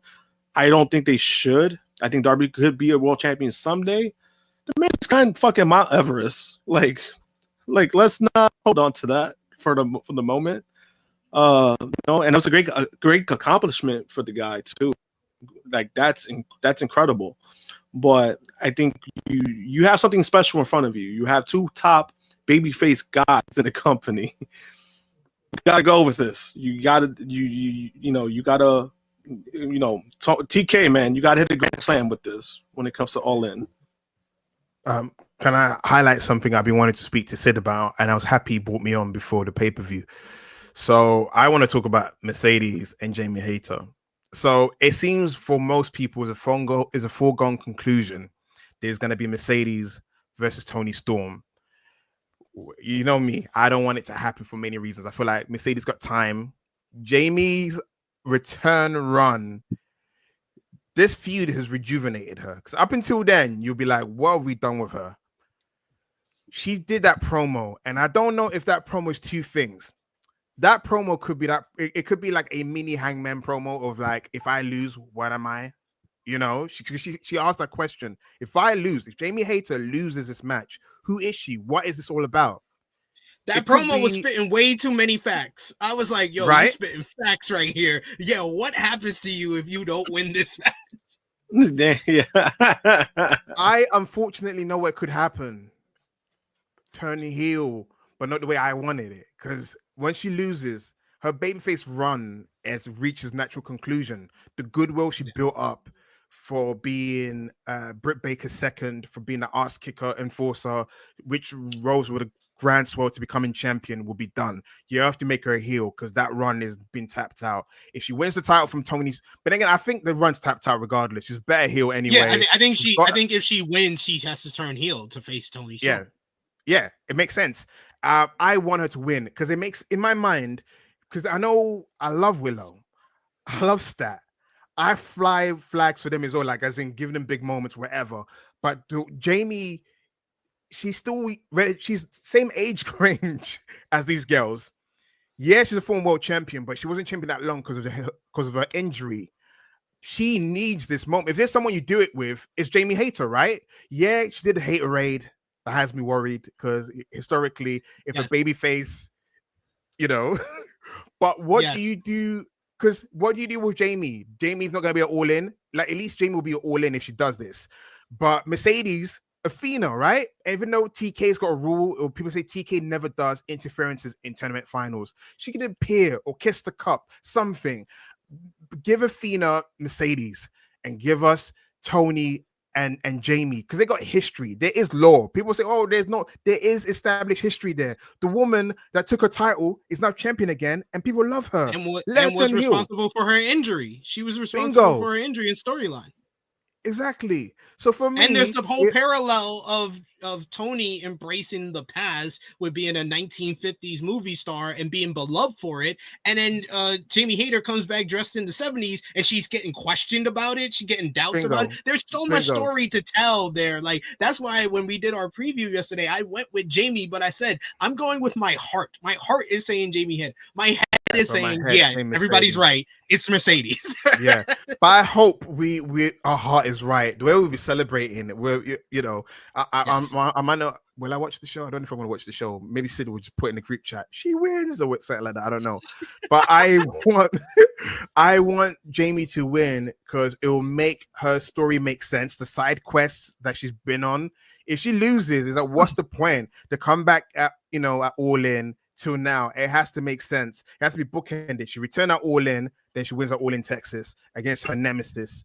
Because Tony needs that now. Tony's been in eliminator matches for weeks now, craving for a new nemesis. And her Mercedes too early is kind of like circle jerking, taking both belts away. What's the underneath card going to do? You know what I'm saying? Like, at least give Mercedes Athena, and then you've got Tony and Jamie. Those are great marquee matches to have for All In. So I'm begging anyone that's an AEW bot or AEW undercover cop in the group chat, Jamie has to win.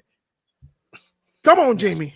I agree with everything you're saying. Yeah, same. You're not changing how my head is thinking, though. To be fair, yeah. But we do have a super chat real quick. We got Thad Pello sending us a super sticker. Appreciate you for that. He also adds Mercedes and Tony have history too. They left WWE for similar reasons. The Outcast and Jamie feud was awful. It's still history to tap into, and history of Tony and Mercedes don't have history. That's because they left WWE for similar reasons. That's not a story that AEW is going to tell, that they left WWE. They don't like saying WWE anymore because it makes them feel like the inferior brand. It's not about history with Mercedes and Tony. It's the two biggest women stars going at it. That's the story. That's the biggest. And I understand there is an argument for that to be, because they still have like nearly 20,000 tickets that they have to sell for All In Texas. So you want to put out the biggest matches possible, and there's no bigger women's matchup that they have than Mercedes versus Tony. So don't get me wrong. That's why my head is saying, yeah, probably Mercedes. My heart is saying Jamie, because like Sat said, there is history in AEW between them. They had the greatest at the time women's title matchup in AEW pay-per-view history back at Full Gear 2022. Jamie beat Tony to become the champion, and then she lost it to Tony, and the Outcasts were the reason why she got injured and why she was away for over a year. And the whole reason why Jamie hasn't been able to climb that mountain is because the person sitting on the top of that mountain for all this time has been Timeless Tony Storm. There is so much history there that you could play off of. And the bigger reason, if it's Tony and Mercedes, what the fuck are we going to do about a second women's matchup at All In? Because that's the two top champions going against each other. You're basically telling us there's only going to be women's match at All In, or we're going to get a casino gauntlet, which I wouldn't mind, but you can get two top title matches, and then you can add a casino gauntlet and give us a third women's matchup. There's an opportunity for 3 women's matches if it's not Mercedes that wins. Yeah, and you know, also it kind of helps Mercedes beat the Hulk Hogan allegation, at least if she doesn't win tomorrow. But I do agree. I think Jamie will be a nice fit. It'll be a nice surprise, because a lot of people do see Mercedes winning. So I think going with Jamie, it wouldn't bother me. I probably would prefer that a little bit more, because I do think Mercedes and Athena could be a matchup at All In, because that first match was so, like, it was great. And then you could tell they left a lot on the table. I think that's still in the cards for that. So, I mean, when it comes to that, you know, we'll see what happens. You know, I get like the whole backstory thing, because even if you try to use the whole WWE thing, it wouldn't make any sense for Tony. She doesn't mention them at all. Like, there's no connection to that with her character. So I don't see that being a thing, regardless. Yeah, we'll see what happens. I'm just worried that we're gonna get what my mind is going with. Like, I'll be like, what are we doing? I'm like, get Athena out of ROH purgatory. I know the minion stuff should be done on TV. That's all I'm saying. Put it on Dynamite. I want to see it on Dynamite. You know, like, come on. You know what we're doing? Athena, listen, for me, the length of the title reign is the length of the prison sentence that she's been on. Just relinquish her, okay? We get it. She's longest reigning. Great. Give it to Queen Aminata now. All right, put her. She can wrestle. All right, she's developed a character. She's not the same woman that had a malfunctioning wing in a match against Jade Cargill. That's not the same person she is anymore. She's fine-tuned her character. She found her groove. She's developed herself. Please put her up on the main roster.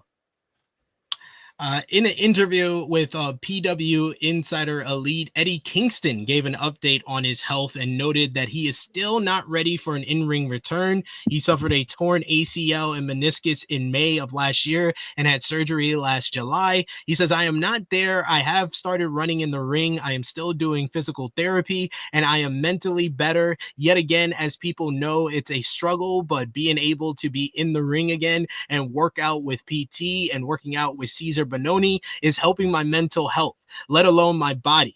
I can finally feel the ball is moving in the right direction. According to Wrestling Observer newsletter, the last word when asking about an Eddie Kingston AEW return from his broken leg was May. We'll go 0 to 100 very quickly here. Start with Josh. Likely of Eddie Kingston showing up tomorrow night at Double or Nothing. 0 to 100. What you putting it at? I'm gonna put it at 50% just because of the Gabe aspect, but it could go either way. Yeah, I'm gonna go 50%. 50% because why is Gabe Kidd not announced for the Anarchy in the Arena? Has to be because someone's gonna return to help the baby faces. Sat. I'm gonna go 50%, but people saying, "Oh, why is Gabe Kidd there?" The argument tends to be they don't promote Forbidden Door quite early. I feel like it's part of a bigger Forbidden Door story they're going to tell. I hope it is. And I do hope that Eddie Kingston is well enough and he's going to be part of it. The person that took him out is now, running around in AEW. So, and also he's not a fan of what Mox is doing. If he wasn't injured, he'd be numero uno feuding with the Death Riders, because he hates Claudio and he was right about Claudio. And he would have said, I told you guys Claudio is a piece of crap. So, is a feud that's ready made for him. It's almost like hinting. It's Kingston coded. Everything's all Eddie Kingston coded, and Anarchy Arena is also his kind of vibe as well. The Petrocan situation and everything. So exactly, one of the greatest moments in AEW history. We do have another super chat from Tha Pello. Thank you once again, good sir. He says Athena not being on TV will piss me off. Yeah, I want it to be Athena versus Mercedes at All In. Please, Tony, please. Another person who could show up at tomorrow's Double or Nothing. Actually, amazingly, it would be is Darby Allin, who finally reached the top of Mount Everest this past weekend. In a post on Instagram, he revealed that he put a flag in at the top of the summit. He said, Mount Everest Summit, what a ride. Thanks at AEW for everything in life. Thanks to the amazing team of adventure consultants and the Sherba squad. This shit was wild. According to a report by Fightful Select, AEW is not expecting Allin to be back in time for Double or Nothing this weekend. Safely climbing down Mount Everest can take anywhere from 3 up to 7 days, depending on weather and the condition of the climbers. So it seems unlikely that Allin would be done with his expedition plus have time to rest and recover in order to make it to Glendale in time for Double or Nothing.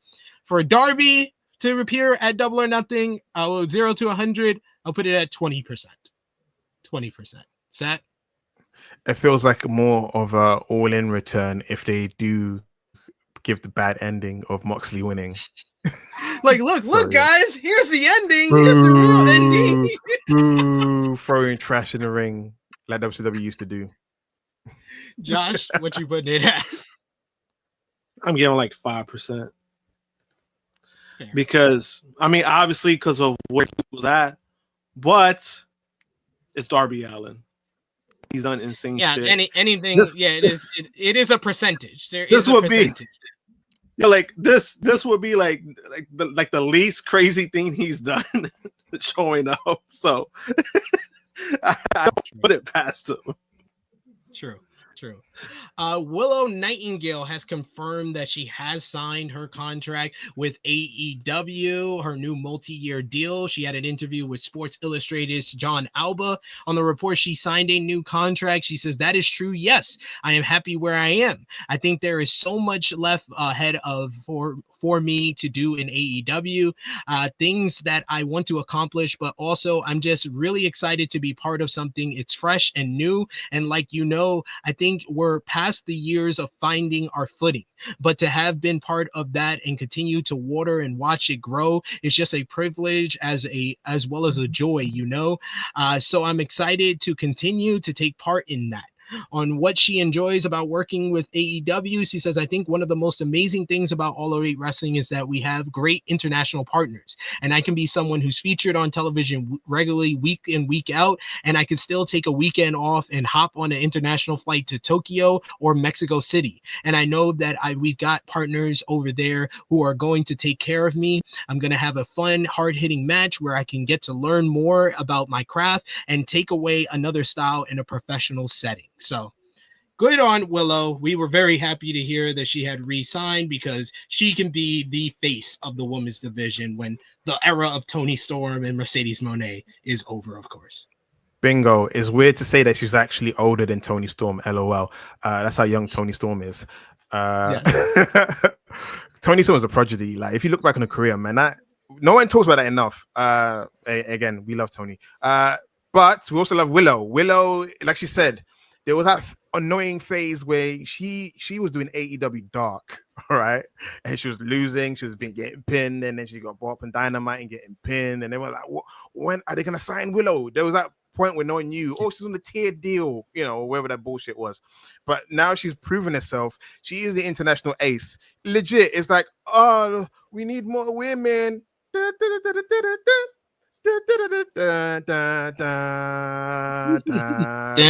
save the day. Yeah. My women's wrestlers quit the company. I need a new champion. So yeah, she's the international ace. Like she said, instead of going catering, I just go to a different country and wrestle. That's what she said. She said, they use me. If they don't use me, fair enough, I'm gonna go wrestle somewhere else.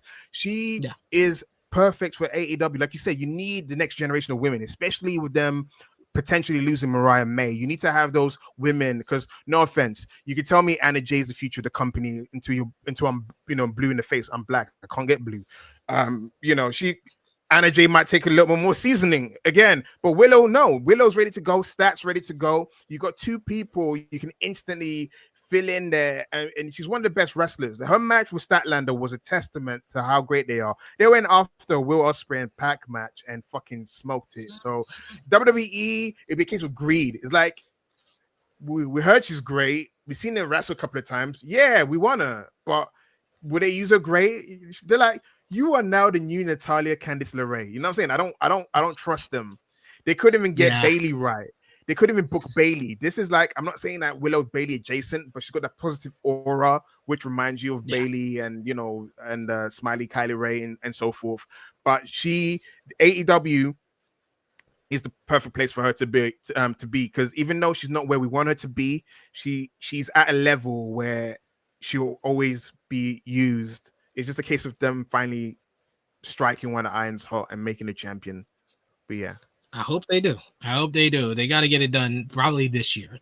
Please. And speaking of Mariah May, many fans have been wondering where she's been as of late. And apparently she's been on vacation, according to her. She took to Twitter recently and to discuss her status with All Elite Wrestling, where she basically wrote, one day, many years from now, a fan wrote to her, 1 year, many years from now, someone will ask whatever happened to Mariah May. And she later replied, God forbid a girl takes a vacation. As noted, Mariah May's contract with AEW is said to be up later this summer. So we shall see what's going on there. I know where she's been. She's been on Colton Gunn. That's where she's been. Oh, she goes out with Colton Gunn? I didn't know this. I did not know this. Yeah. That's the I just recently found out. I just recently found out Miles Bourne is with Stephanie Vicaire. Now I'm finding same. out. Same. Everyone's heart was broken. I'm like, and everyone's heart was broken. And I'm like, I got a partner. You know, I don't really care about that shit. She's an attractive lady, good for Miles. Everyone's hoping Obo would tear her apart, but you know, that's a whole different story. But yeah, Colton Gunn. So because she has been doing that thing. She's been doing that thing where she's hiding her boyfriend or who this guy is. Someone goes, it's Colton Gunn. Look, Colton Gunn tattoo. And also, they trained with Charlotte months ago, blah, blah, blah. Is Instagram let me know that. People go, it's Colton Gunn last year. I think they've been dating since last year. So wherever Colton goes, that's what the Guns are not on TV because Colton's on vacation as well, baby. On vacation, yes, indeed. Yes, last week's AEW Collision unfortunately had some technical difficulties. It ended 30 minutes early due to technical difficulties. The full episode was eventually made available earlier this week on Max and the TNT app.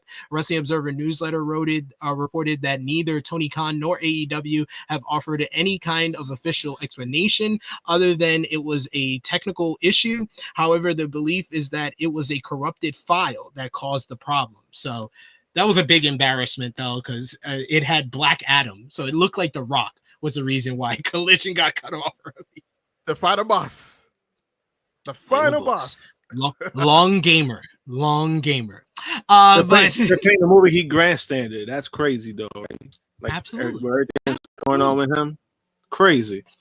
What timing? And then Thursday, we had another episode of AEW Collision. The show featured FTR, Nigel McGuinness, and Daniel Garcia signing the contract for their AEW Double or Nothing tag team matchup in a very good segment that saw Dax Harwood and Cash Wheeler trying to make the babyfaces back out of the matchup before Garcia and then Nigel cut some wonderful promos, wanting to end this rivalry at the pay-per-view. A brawl broke out with Nigel and Danny getting the better of FTR to stand tall. You also had the Don Callis family defeated Bandito and the Outrunners in a pretty fun trios matchup. Kyle Fletcher beat Jay Lethal. Post-match, Fletcher and the Callis family jumped Lethal until Adam Cole and the Paragon made the save. This led to Cole basically making a challenge for the Paragon to face the Don Callis family in a trios matchup at Double or Nothing. Calix accepted during Josh Alexander's win over AR Fox, saying that the Paragon can get the big three of the Callis family, Alexander, Fletcher, and Takeshita at the pay-per-view. Paragons, Kyle O'Reilly and Roderick Strong also picked up a win over the Grizzled Young Veterans in a good tag team bout too. Mascarero Dorado, Mystico, and Templario beat Les de Prera Dodaras in a rock-solid trios bout. Speedball Mike Bailey and Commander defeated LFI in a super fun tag team main event. Post-match, Kazuchika Okada came out to stare down with Bailey getting the better of Okada and standing tall with the Continental Championship to end the show. I thought it was a really good episode of Collision, another good go-home show. AEW's like TV, I think that's kind of been the vibe of the week. It's just been really good in 2025. I think since like February. I think they had a couple of off weeks in January, but since the beginning of February, they've been really on a good stride. Same. What made me laugh is because how bad WWE has been. Is reminded us, oh, it's so good that we got AEW, right? Because I'd just be depressed because TNA shit in the bed every single week with these stupid booking decisions. But yeah, I did take AEW for granted I didn't take them for granted. They took themselves for granted for a bit, and then they remember who the fuck they are. Yeah, because we didn't. We were like, we know who you are. What the fuck are you doing? You're like, you're not WWE. Take that shit off.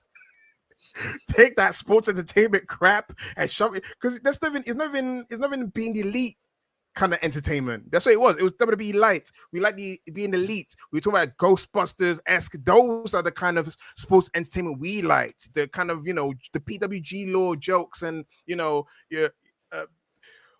what they're doing right now is.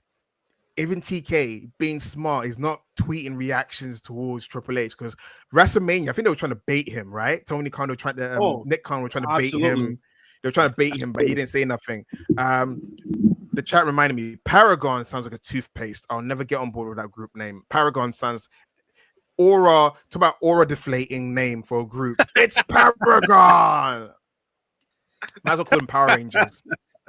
You know, might as well call them Power Rangers. Oh, That's it. Sounds shit. like it's like your kids' TV show. Let's go Paragon. Dun, dun, dun, dun, dun, dun. Paragon. It's like a Disney Plus show. Paragon.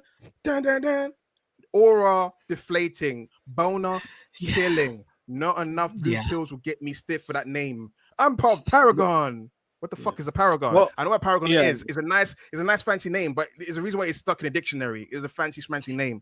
You know what I'm saying? I'd rather Pure Fusion Collective.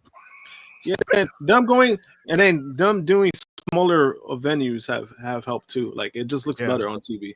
It looks a lot better, and I like some of the venues they've been picking. Like very unique looks. I like it. Yeah, it's been really well done. Like the change of the overall presentation and the storytelling as well. They've gone a long way to kind of improve the overall morale and how AEW is viewed. And Robert Brown, we answered it earlier, but I'll answer you for again. Damn near every day. We're here, brother. We're here talking about some wrestling. Final bit of AEW news for the week. They are returning to Toronto for All Out. They are going to switch it up for the first time. All Out will take place outside of Chicago. It will take place on Saturday, September 20th at Scotiabank Arena. Tickets will go on sale for the event on June 2nd, and fans can go register at All Elite Insider for the show. ROH TV, they had a special Friday Taping for it. ROH TV on Honor Club had Blake Christian defeating Gringo Loco and had a big CMLL lucha battle in the trios matchup in the main event. And Athena officially announced Billy Starks for the ROH Women's Pure Championship tournament to kick off the show. So we'll see how that goes over there at Ring of Honor. But I need to apologize to a wrestler.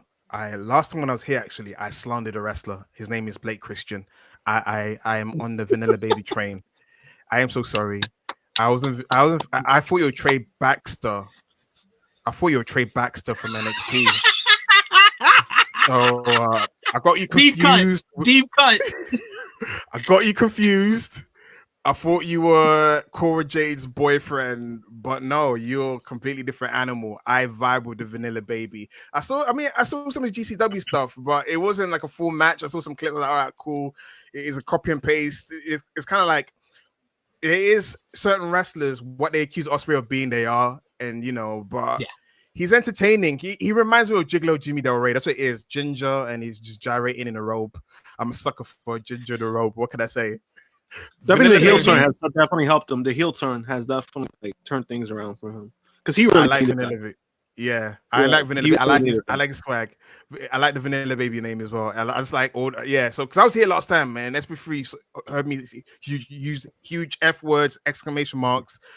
Fuck Blake Christian. He is incest. Of wrestling of Will Ospreay. Like the words, I went in hard because I said he's not original. He's like him and Nick Wayne. They still kind of are, but at least he's entertaining. Nick Wayne's been looking good in New Japan. At least I like his theme. He sounded like Christian. How you sound Canadian all of a sudden and then sound like Christian when you're cutting your promo?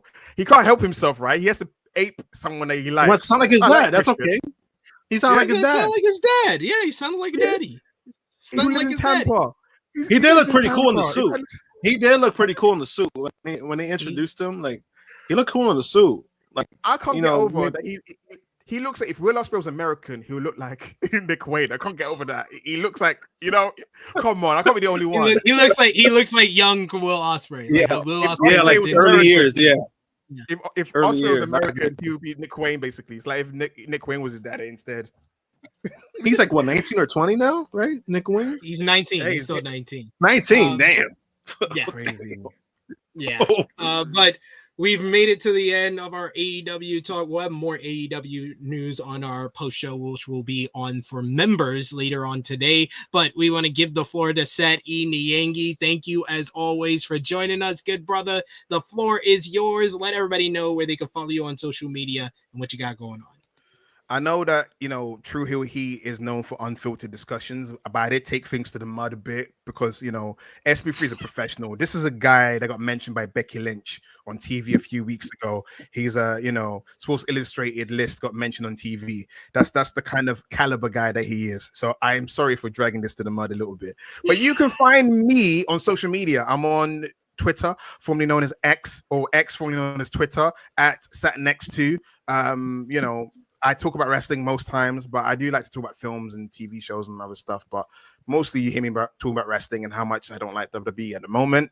I'm also on YouTube currently with a show called Brainbusters. Watch me whoop Nina Samuel's ass. She deserves it. She screwed me over on the booking show that we did last year. I got Oku back now, and I'm getting her. She's on my list. So watch me whoop Nina Samuel's butt. Watch SoCal Val host the show and flirt with me. They can't help it, right? I mean, I'm a chocolate man, you know what I'm saying? I got a little swag about me. But yeah, you can find me on, WrestleTalk sometimes. But you can also find me here, Tru Heel Heat. This is my other home. They never fire me. They consistently always bringing me back. So I appreciate Sid for giving me the floor to spend time with you to talk about wrestling. But yeah, love you guys.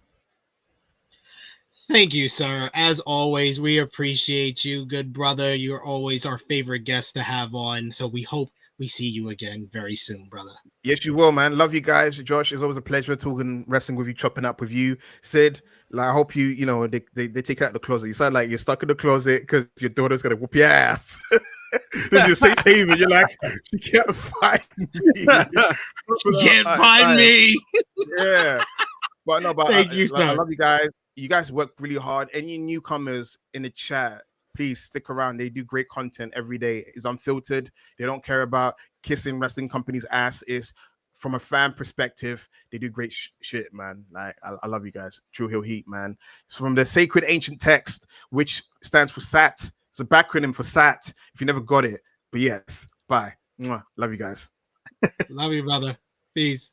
But yes, let's finish up with New Japan and TNA from this week. The NJPW Best of Super Juniors was in week 2. Yeah, Day 6 last Sunday, which featured Hiromu Takahashi defeating Clark Connors in a great main event that saw Hiromu get the win. Taiji Ishimori picked up the victory over Robbie Eagles in a fine technical wrestling clinic, while Kevin the Jet Knight beat Teton in a pretty decent bout. Day 7 featured Master Wato picking up the win over Robbie X in a solid main event. Francisco Akira beat Dragon Daya. Clark Connors defeated Kushida in a pretty good matchup, while Hiromu Takahashi scored a win over Ninja Mac. Day 8 featured Yo defeating El Desperado in a very good main event. Taiji Ishimori picked up a win over Nick Wayne in a great bout itself, while Robbie Eagles beat Teton in another clinic, and Kevin the Jet Knight scored the win over House of Torture's Show. And then this morning you had Day 9, which featured El Desperado defeating Rasuke Taguchi in a very good main event. Master Wato secured a win over Kushida in a clinic. Yo beat Nick Wayne in another good matchup, while Hiromu Takahashi pulled out the victory over Yoshinobu Kanemaru. Kosei Fujita defeated Dragon Daya in a one-on-one matchup. And then you also had Francisco Akira beat Robbie X. So a lot is shaping up. Only 2 more matches left for everyone in the A and B block. So we're going to see how that goes down, and we'll keep you updated. June 1st, next weekend, is going to be the finals of the Best of Super Juniors. So we'll give our final predictions for the tournament next week on the show. TNA Under Siege was last night. The show featured Joe Hendry and Elijah beating Frankie Kazarian and Trick Williams in the main event. Basically hyping up the Hendry versus Williams matchup for Bound for Glory. A very good matchup.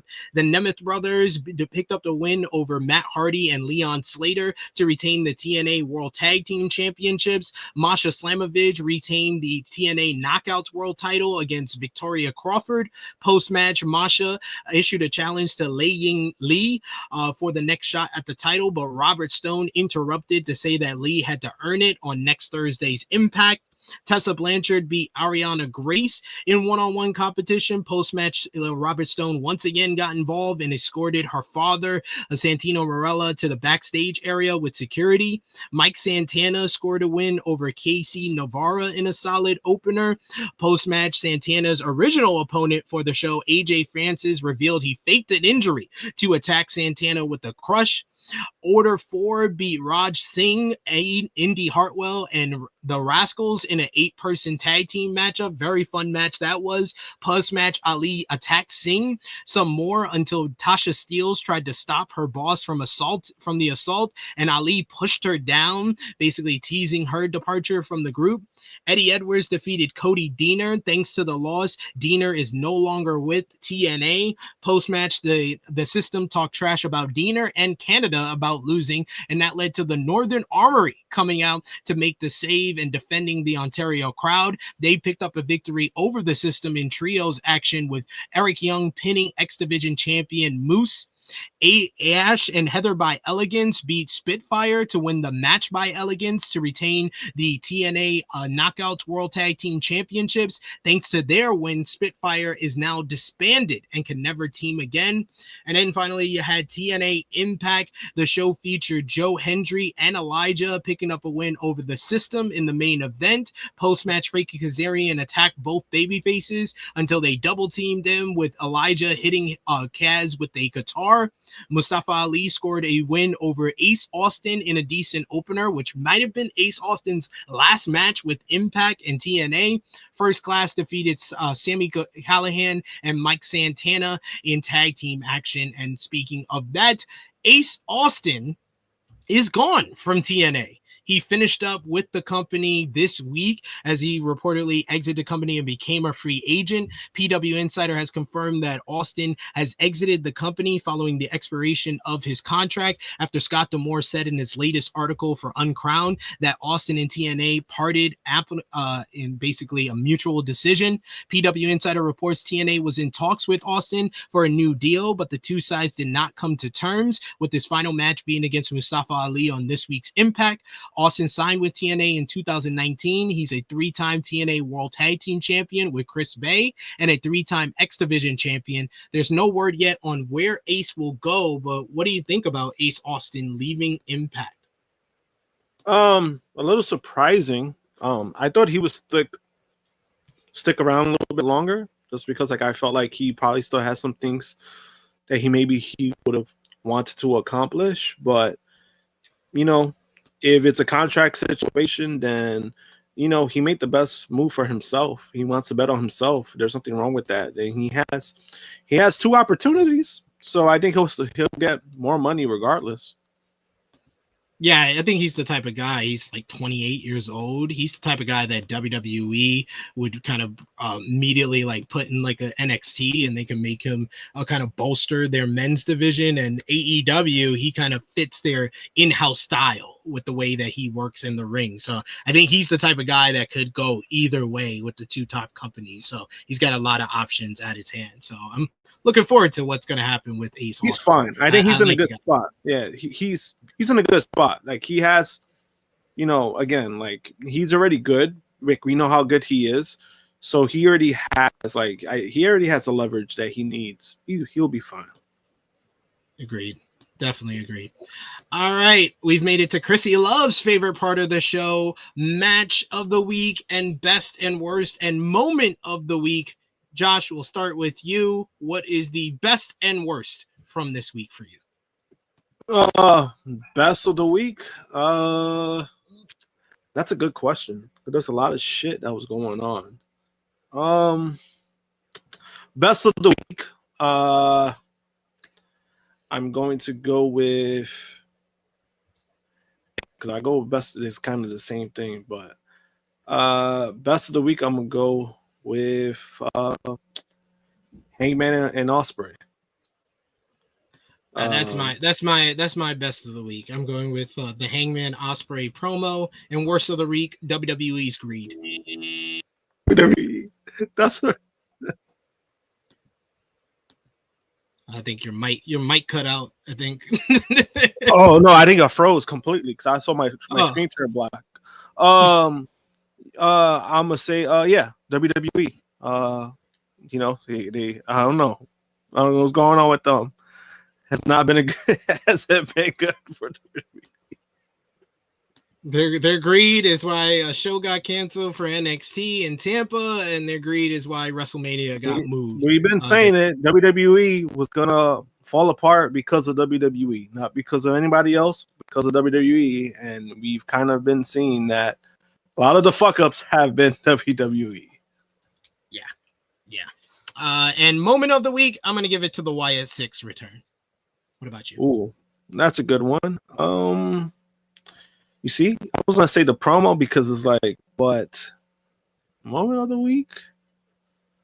I could give it to Wyatt Sicks. I thought like I said, I didn't like the fact that it interrupted the match, but I did like seeing them and then having the birthday cake for Bray Wyatt. I thought that was a nice touch. Yeah, that was very nice. And then we got matches of the week. I got 10 this week, so I scaled it down. I do have honorable mentions though for Robbie Eagles versus Teton from Best of Super Juniors, Ishimori versus Nick Wayne from Best of Super Juniors, and Fujita versus Dragon Daya. The top 10 though, number 10, Wato versus Kushida from this morning Best of Super Juniors show. Number 9, Hiromu versus Clark Connors from Best of Super Juniors last Sunday. This morning's Desperado and Taguchi Best of Super Juniors was number 8. Number 7, Bloodline versus Phoenix and Jimmy Uso from SmackDown. Number 6, Street Profits versus Fraxium from SmackDown. Number 5, Speedball Mike Bailey and Commander versus LFI from Collision. Number 4, Judgment Day versus Penta and AJ Styles from Raw. Number 3, Sean Legacy, Javon Evans, and Shanti D. Adonis from NXT.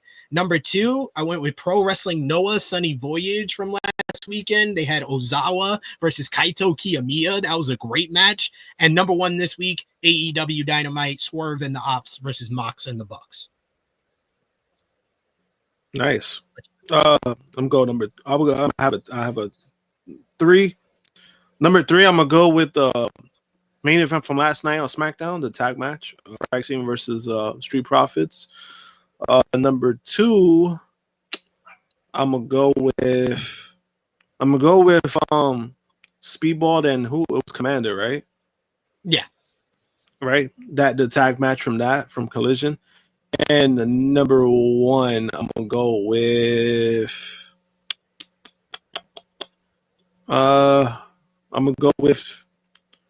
damn. I just had it in my head. It was from Dynamite. Swerve and the Ops versus Mox and the Bucks. Yeah, it was that match. I was like, I don't remember. I had a brain fart. I'm like, wait. I mean, Beats, this is why we're here. We're here to catch you up on the whole week of pro wrestling, sir. But rapid fire, where we're going to talk about this weekend's big shows. You got Saturday night's main event tonight. There is a 5-match card. That just announced last night was Chelsea Green versus Selena Vega for the WWE United States Women's Championship. Who you got, Josh? I got Chelsea Green getting her belt back. It needs to happen. I'll go with Zelina Vega to retain. Then we got in a non-title matchup, John Cena versus R-Truth. Nice. Obviously, John Cena wins. LOL. Yeah, I mean, a non-title match. So stupid.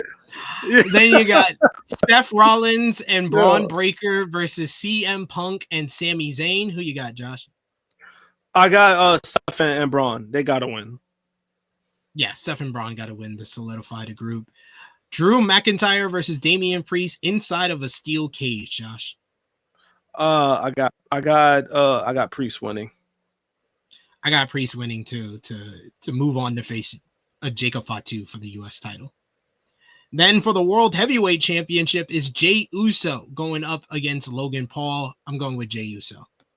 I got Jey retaining. Then you got tomorrow night NXT Battleground from Tampa, Florida. 6-man tag team matchup. The Culling will verse Hank and Tank and Josh Briggs. I'm going to go with Hank and Tank and Josh Briggs because I hate the Culling. Who you got, Josh? Hank and Tank and Josh Briggs. Yeah, I agree. In a grudge match, it's the Don versus the Underboss. Tony D'Angelo versus Channing Stacks Lorenzo. I'm going with Stacks because I think Tony D gets called up.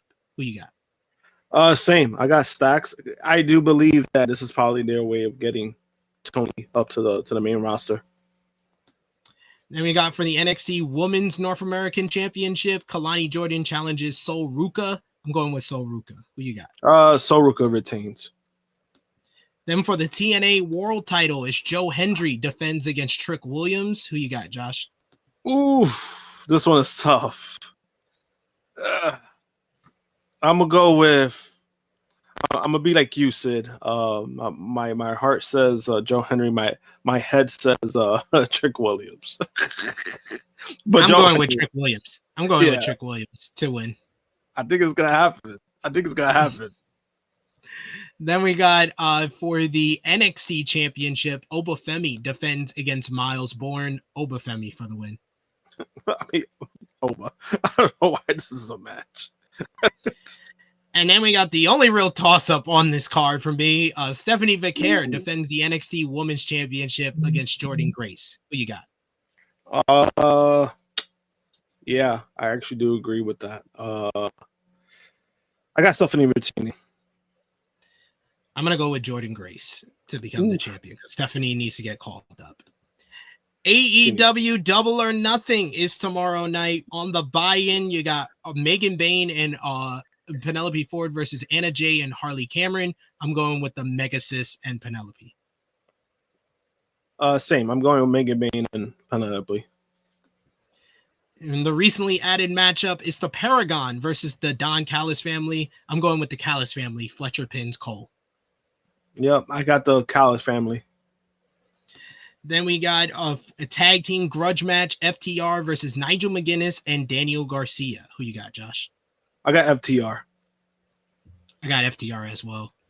Ricochet versus Mark Briscoe in a stretcher match. Who you got? I got Ricochet. He finds his first pay-per-view win. Agreed. This is here for Ricochet to win. And for the AEW Continental Championship, Speedball Mike Bailey challenges Kazuchika Okada. I'm going with Okada. Okada retains, but this is going to be a match of the night candidate. For the AEW World Tag Team Championships, the Sons of Texas challenge the Hurt Syndicate. Hurt Syndicate easily wins. Hurt Syndicate. Yo. Timeless Tony Storm defends the AEW Women's World Championship against Mina Shirakawa. I'm going with Timeless Tony Storm. Timeless, she retains. I'm going with that. Anarchy in the Arena. Kenny Omega, Willow Nightingale, Swerve Strickland, and the Ops versus the Death Riders and the Young Bucks. I'm going with the baby faces. I'm going with Omega's team. Who you got? Same. I'm going with the baby faces. Then we got the Owen Hart Foundation Women's Tournament Final. Mercedes Moné goes up against Jamie Hayter. Who you got? After speaking today, after talking about it, I'm going to go with Jamie Hayter. I'm going to go with my heart, Jamie Hayter, once again, even though my head says Mercedes. Then we got finally the Owen Hart Cup Men's Tournament Finals. Will Ospreay versus Hangman Adam Page. Josh? I got Will. I think this is the time that they're going to pull the trigger for him to be the bigger face of the company. Yeah, I got to go with Will Ospreay for the win. Did have some additional super chats that I wanted to read out only because you sent super chats, but I don't like your energy you're giving us. Andreas Gaming, he said, love the top two, bottom two are marks. This is when Krssi and Sat were here. Guys, you don't like and you sent it multiple times. I don't understand this. Bottom sucks. I'm here for SP3. He also said on guy at the bottom sucks. Hate him. Talking about Sat. And no, guys, if you hate Sat, you hate me. So you can keep that energy with me. You can hate us all at the same time. That's how I feel. Andreas Gaiman says, want to make it clear, SP3 fan and second person, love him. Talking about you, Josh. He says the other guy, not too much. If you hate Sat, you hate me. That's how I feel, Andreas Gaming. Appreciate the super chat. My God, why? Oh my God, like, oh, I mean, You know, sometimes that saying like, "Hey, you know, you can keep things to yourself." I appreciate the super chats. Yeah, I had to read them because they were super chats. If you put those comments as regular chats in the chat, you probably would get in timeout. So, yeah. Damn, I knew he sent super. I didn't know it was that. God damn, yo, oh, he sent four in a row saying the same shit. Like, come on.